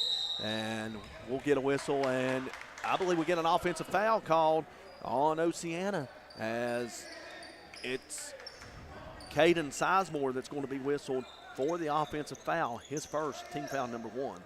Yeah, try to get in there and bang a little bit, and just dropping that shoulder too low. Once you get it so far down, it's an obvious call. It ain't football. You can't drop it into him. So Logan walks away with the ball. Pritchard gets it over to Ilderton. Ilderton in the lane. Turnaround jumper, no good by Riley Keeney. Ball is fought for in the corner. Beto saves it to Keeney. 3-pointer on the way, no good. As King comes away with the rebound again, and King will get it up to Klein, who races into the front court. Klein trying to get it over to Lamb, and he successfully does so. And there's King with it. He'll put it up and in. Malachi King now with his 4th point, and that leads Oceana as it's 27-11. As Beto on the drive goes by King, misses the shot, comes down, and rebound is saved over to Pritchard. His shot no good. Rebound by Baker. Baker being hounded in the backcourt. He saves the ball, gets it up to Lamb. Lamb trying to get it over to Klein. Klein saves it in. Jumper no good by Sizemore, and rebound by Pritchard for Logan Middle. Fast-paced action here in the opening stages of this 3rd quarter. 16-point lead. 3-pointer on the way, no good. Keeney missed it, and there's King for Oceana with the rebound, and he gets it up to Sizemore. Sizemore will kick it over into the corner. 3-pointer on the way for Lamb, misses everything. Rebound on the backside by Riley Keeney. And coming up with it is Pritchard. Pritchard gets it to Adams. Adams shot up, no good, but there's Beto on the backside for the rebound. Beto backs it out, gets it up, 3-pointer, top of the key for Riley Keeney, and he knocks it down for his 7th point, and 30-11. Logan with the lead. And Keeney firing at all cylinders, trying to get one to fall. Missed the last 3, but one thing's for sure, he can shoot. He's going to keep letting it go, and a great find there from Beto. And on the other end, Braden Lamb gets by the defense and gets to the rim and draws the foul, as that foul will be on JoJo Bice, and that's foul number 2 on JoJo, and the first of the quarter for the Indians. JoJo with a little bit of a shoe issue, trying to get that lace tied up. We've seen a number of those in this game alone, as first free throw by Lamb is up and in. Braden Lamb with 3 free throws. He's 3 for 3. Now the 4th opportunity coming up here for Lamb, as it's now 30-12. And if I'm not mistaken, Lamb's got a different style of free throw. He jumps on his free throw, if I'm not mistaken, so he's backed up so he doesn't cross the line. And that shot off the glass, no good. I think he took a step too far as King comes down with the rebound, and his shot is blocked by Bice. Coming away with the rebound is Keeney, and a whistle and a foul called on King. That's his first personal, team foul number 2 of the quarter. And King looked a little upset with that call. Seems to think it was a little late. A little bit of contact there after Keeney came down with the board, but they called a foul on King. I didn't see much contact after that one. Well, if the young man watches if he goes back and watches this game on Mountain Dreams Media, he'll see that says that shot went up no good, and ball saved inbounds to Oceana's Lamb. His shot's up no good. Gets his own rebound, puts it back up no good. Parker Klein with the board, and King goes up, has it blocked by Bice again. 3-pointer on its way from Braden Lamb, and he banks that one off the glass. 30 to 15 now, and Logan turns it over. But anyway, what I was saying, Kyle, about that, if he goes back and watches it on Mountain Dream, he'll see that when he comes over the top with the smack, that's going to get the call every time. And that's got to be something as a big guy he's got to know. If you don't want to pick a foul up 75, 80 feet away from the basket, just hustle back on the defensive end. Don't put yourself in those situations. But Oceana with a 6-3 run to start this quarter, and now they'll be going to the free throw line as Parker Klein will go to the line, and Ilderton picks up his first foul.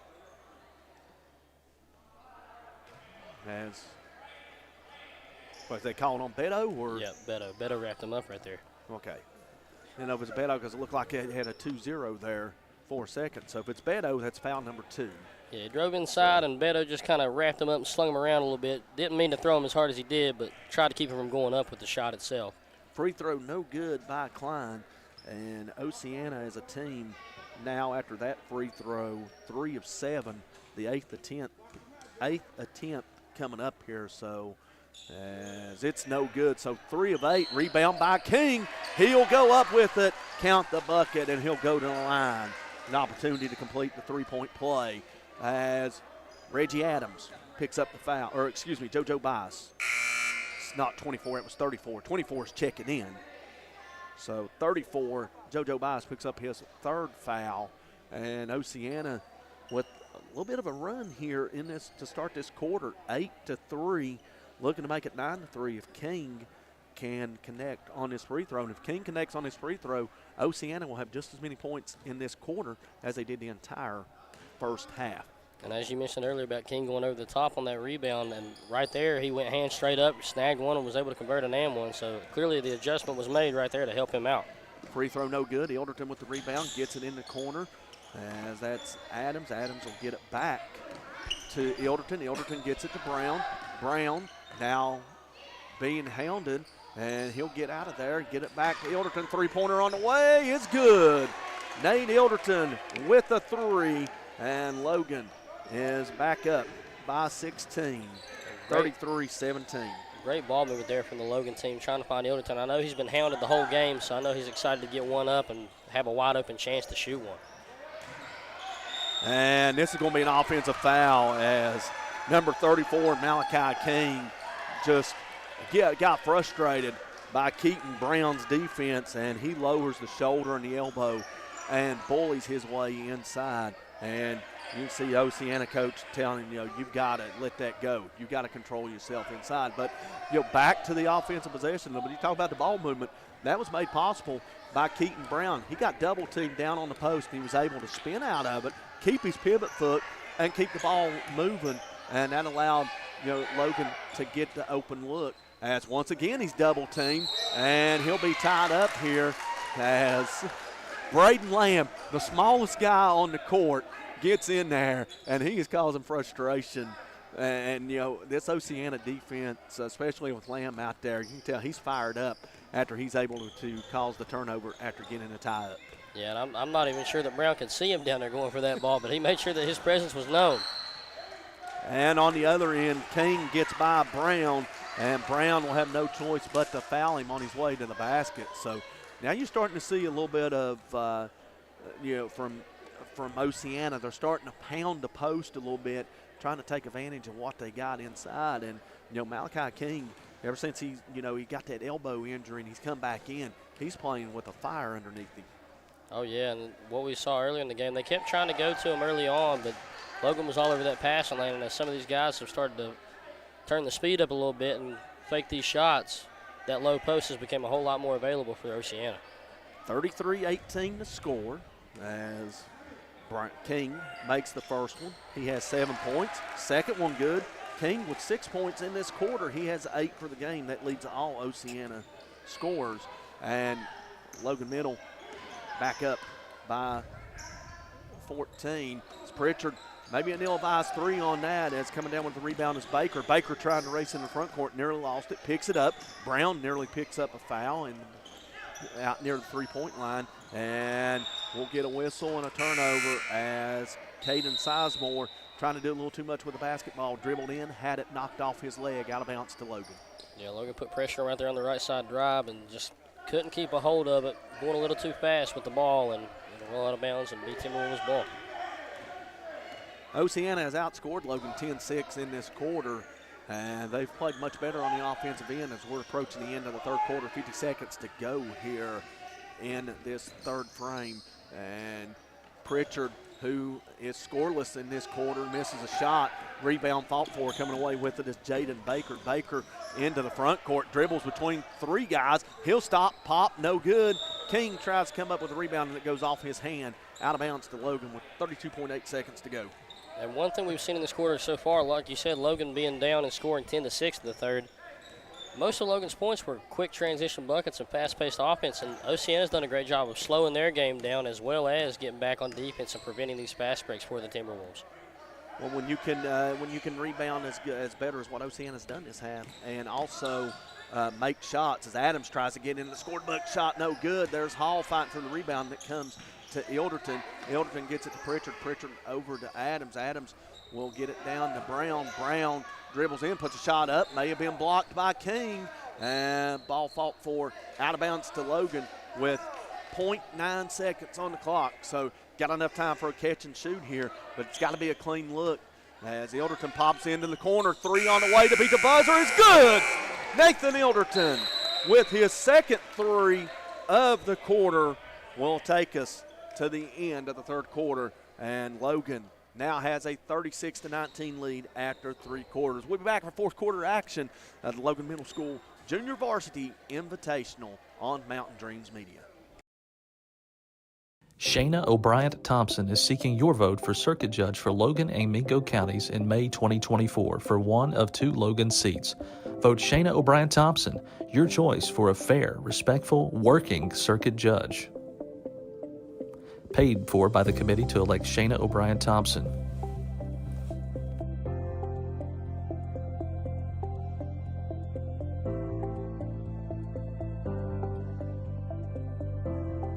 I'm Elise Hinkle, psychiatric mental health nurse practitioner and director of behavioral health at Coalfield Health Center. Our providers have experience with a full spectrum of disorders. To schedule an appointment with one of our providers, call 304-855-1222. As a community, let's help each other address mental health. We are here for you when you are ready. Coalfield Health Center. Let our family take care of your family. Welcome back to Logan Middle School. Fourth quarter underway, 36-19. Logan leading. Pritchard off the inbound, pulls a three, no good. Ball fought for by Reggie Adams. Out of bounds, last touching Adams. Possession to Oceana. Bill Lusk and Kyle Spalding with you. And Kyle, kind of a good news for Logan, or for Oceana. They held Logan to 9 points in that third quarter, but they scored just 10 themselves in that third. Yeah, I mean, been trailing the whole game, and this Logan team has a pretty decent lead going into this fourth quarter, but Oceana showing no restraint on fighting hard and getting inside and battling the low post. So if you're Oceana, you can put some pressure on them. 17 points in 6 minutes is not impossible. Nearly a steal in the backcourt as Adams nearly came away with him, but Klein gets it out to Baker. Baker gets it back to Klein. Klein now gets it down low to King. King being bodied up by Brown, gets around him but picked up his dribble, and in the process drug his pivot foot. That's another turnover, and these turnovers continue to mount for Oceana, and that's yet another one on the offensive end, taking away opportunities from this offense. And you see right there, King, he's ever since that offensive foul got called on him for that low shoulder, he's kind of scared to go into him as hard as he has been, so it's kind of messing up his groove for that low post easy layup that he's trying to get with his power. On the offensive end, Nate Ilderton with a running one-hander. He's got 8 points in this half, 10 for the contest, and Logan back out by 19, 38-19, and we'll get a whistle in the front court, and that's going to be Pritchard picking up his third foul after guarding the Oceana player a little too closely and extending those arms. Yeah, just wouldn't give him nothing right there. Trying to cut that layup off the best he could. He done a great job, but at the end of the day, you can't put your hands on the man. You got to let him run through and body up with him. Checking in for Oceana is Bentley Cook. Not for sure if he's been in the contest yet, but he is now, as Baker's pass is intercepted by Adams, who races to the other end of the basket and lays it up. And 40-19 now the score. Adams is a 7th different Timberwolf to score. And we'll get another offensive foul called on King as he lowered the shoulder once more to create separation between himself and Keaton Brown. Now you can see the frustration settling in there with King. Went to it one time, got the offensive foul, tried to steer away from it twice in a row, and then not only lowering his shoulder, but also giving a little forearm there to try to create space. Pritchard stop pop three off the pass, no good. And we'll get a loose ball foul underneath on Colton Hall, his second and the second team foul of this quarter. And want to go back to that pass lane still there from Reggie Adams. One thing about that kid, man, he'll tell you straight up, if you ask him what his favorite part about playing basketball is, he doesn't care if he scores at all. He just loves playing defense. He loves playing hard, and it showed right there. 2 back-to-back quick reads, poked one away, and then got the whole strip away all the way for a layup. Brody Lester checks back in for Oceana, and we get a whistle and a foul on Ilderton, and that'll be Ilderton's first and the third of the quarter. So Oceana to inbound. Inbounding will be Jordan Gibson. He gets it underneath to Baker. Shot off the bottom of the rim, no good. Or actually off the backboard support, no good. Out of bounds, last touching Logan. Oceana maintains possession. Yeah, Brown smacked that rebound as hard as he could, trying to tip it to Ilderton. Didn't realize how hard he hit it and bobbled it off of Ilderton's head a little bit. Three-pointer on the wing from Klein is no good, and Ilderton with the rebound. And Logan looking to get out and run. Adams thought about a three. He'll take it in and shoot a nice little floater. And he's got 4 points this quarter, 4 for the game. 42-19 now the score. And Logan will sub 3 players in the next dead ball. Pritchard comes away with the steal. He'll drive in. He'll get fouled by Parker Klein. That'll be the third on Klein and the second. Great job there. A great job there from Pritchard. 1 on the steal and then just going all the way in, knowing the players chasing him down. No fear whatsoever being such a small player and going right up into the defender to draw that foul. Pritchard with 12 points in the contest, all coming in the first half, looking for his first points in the second half here, as he'll have 2 opportunities to add to his 12-point total. First free throw is up and in, and Logan extends the lead out to 24, 43-19. Pritchard with 13 points on the evening, and if he's successful on this second attempt, he will check out, and I believe Riley Keeney will check in. Beto checks back in for Logan. Also in is JoJo Bice, and that attempt is good. Pritchard with 14 points. That is a game high, and he'll check out. 44-19, now the score of 3:45 to go, and the only player that is yet to score for Logan is Colton Hall. Now we'll see if he can get into the scores column for the Timberwolves, as Brown blocked a shot, but as he came down, there's a little too much body contact on the play, and that will be Brown's first foul, I do believe, and the 4th of this quarter, and that sends Jordan Gibson to the free throw line. And a great job by Gibson there, hitting that baseline, blew by the defender, and Brown did a great job of closing out, got a hold of the ball, blocked it, but just like you said, kept moving forward after he got the block and put Gibson down too early. Free throw's no good, as Oceana remains stuck on 19 points here. They've yet to score in this quarter. Gibson trying to change that with this free throw, no good. Rebound by Brown, trying to dribble through a double team, and coming away with it is Lester. Lester gets it over to King. King will get it back to Baker. Baker tried to drop it off to King. He loses it, but Baker comes back up with it. Now a three on its way, no good by Parker Klein. Rebound fought for and coming up with it, Riley Keeney for Logan as they'll feed Brown down low, and the pass from Bice to Brown goes through Brown's hands and out of bounds to Oceana. And Brown wide open down there for a minute. If that pass would have came a little bit sooner, Bice wouldn't have had to rush that one. Ben in transition was standing there for at least 5 seconds before that pass came through to him. So Oceana with possession of the basketball, looking for their first points of this quarter. As driving was Lester, he gives it up to Klein. He'll find King, who lays it up and in, and King is into double figures with 10 points now, and that's the first points for Oceana in this quarter as Beto drops it off to Brown. Brown loses it, and coming up with the ball is JoJo Bice, and he'll lay it up and in for 2 points. And now the lead back out to 25, 46-21 with 2:22 to go in this fourth quarter.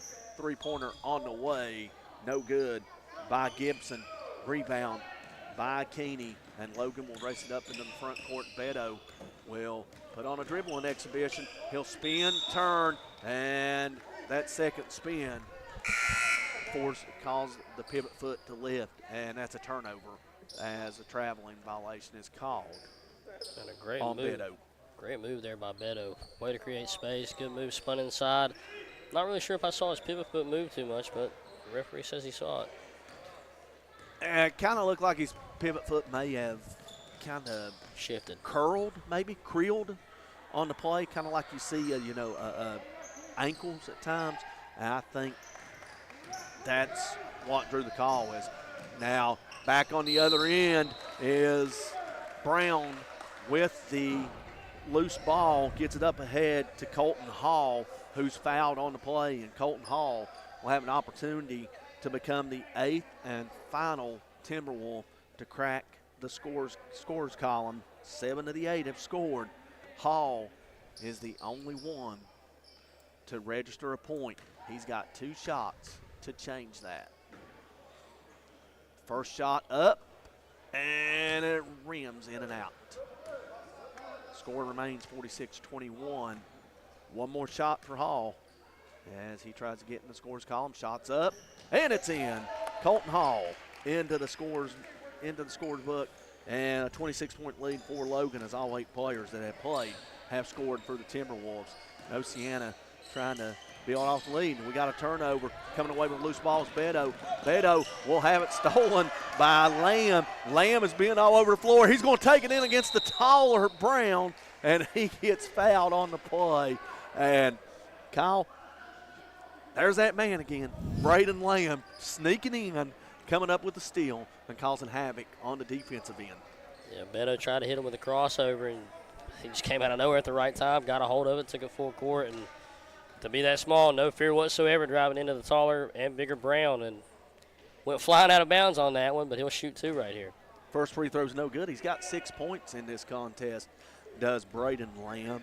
And again, we've talked about his hustle and his uncanniness to be anywhere on the floor as he makes the second free throw. He now has 7 points. He's had himself quite an impressive evening for Oceana as Beto will get it over to Hall. Hall will throw it away, trying to get it into Beto, stolen away by Oceana. Indians in the front court with it. Long three-pointer on the way, no good. That was by Gibson. Rebound by Keaton Brown, and Brown is going to be whistled for the offensive foul. And for Brown, I believe that is the 4th foul on Keaton Brown. It's a good job by the Oceana defender. I think that's Caden Sizemore, and that's the 5th team foul, but you won't shoot on a player control foul. Caden Sizemore got over and took the blunt of the contact, but drew the charge. As Sizemore has the ball, gets it in to Cook. Cook will have a pass deflecting, a tie-up, and possession arrow to Logan with 53 seconds to go. 47-22, Timberwolves on top. And got to give credit to Sizemore being brave enough to step in front of Brown coming down the side of the court like a freight train, and he got steamrolled but got right back up like nothing happened. And this is the final game of day one of the Logan Middle School Junior Varsity Invitational. And when we finish this broadcast, I'll give you the schedule for tomorrow as Brown drives in off the glass, no good, gets his own rebound, goes up with it, no good, gets it up again, and he'll be fouled on the play as Keaton Brown pounding the boards, pounding the offensive glass. 2 opportunities, he comes up unsuccessful, but he's fouled on his 3rd opportunity, and he will go to the free throw line. He was fouled by Jordan Gibson. And Brown, I know we don't keep the rebounds in the stat book, but I'd love to know how many he has because he's been all over the glass throughout this entire game. Easily double digits. Easily. He's had, as first free throw is up and in, as Keaton Brown is 3 for 3 from the free throw line, looking to be 4 for 4. But yeah, he's had 1 offensive possession as the second one no good, and rebound fought for underneath. Riley Keeney and Bentley Cook come up with the ball, and the possession arrow after the tie-up will give it to Oceana. But, Brown's had, that being, I know of, his second offensive possession where he had 2 or more offensive rebounds on that play. So Oceana with the ball, 27 seconds left. Shot up and in by Mr. Lamb. And Lamb with 9 points as he somehow snaked his way through a double team and put it up off the board. Looks like Logan may be content with dribbling the clock out. Nope, we'll get a 3 from Bias. No good. Rebound saved by Hall. Inbounds to Gibson, and we'll get a foul whistled on Brown, and that'll send Oceana to the free throw line. Yeah, I was waiting to see if they were going to call that when he was reaching all over him trying to find that ball and get that jump ball called, but no luck there for Brown as we'll see Oceana go to the line and shoot 2. I believe that is the 5th foul on Brown, and he'll foul out with 3 points on the evening for this Timberwolf Ball Club, as leading all scorers tonight, Dane Pritchard with 14 points for Logan Middle School, and the leading scorer for the Indians, Malachi King, with 10, as the first free throw's up, no good by number 32, Jordan Gibson, as he tries to break in to the scorebook. Second one is up and no good as well. Rebound by Adams. He'll be whistled for a traveling violation with 1.1 as JoJo Bias was looking to get it up to Reggie Adams. Excuse me, I think I may have said Adams had the rebound. I meant to say that Adams was calling for the pass of the Bias rebound. So Oceana inbounds and stolen away by Beto. Final seconds tick off here of a 48-24 Logan Middle School victory tonight in the final game of the Logan Middle School Invitational Tournament. I want to thank everybody for joining us here on Mountain Dreams Media tonight, as this will conclude our broadcast tonight. Hopefully you can join us tomorrow evening for day 2 of the Logan Middle School Invitational. Well, really, we'd like to see you get out here in attendance and support this junior varsity clubs. But if you can't get out in attendance, tune in to Mountain Dreams Media, as we will have all 4 games starting at 5 p.m. West Logan taking on the Huntington St. Joe Blue Squad at 6:10 p.m. It'll be the battle of white squads, as the Huntington St. Joe White Squad will take on the Logan White Squad, who just wrapped up a 48-24 win over the Oceana Junior Varsity. 7:20 p.m. we'll see Chapmanville and Oceana take part, and our nightcap of the final day of the Logan Middle School Junior Varsity Invitational, Logan Blue against Guyan Valley at 8:30. For Kyle Spalding, I'm Bill Lusk saying thank you for tuning in to the Logan Middle School Junior Varsity Invitational. We hope you can join us tomorrow night on Mountain Dreams Media. Once again, your final score, the Logan White Squad with a 48-24 win over Oceana. Good night to everybody, and we hope to see you again on these same airwaves of middle school basketball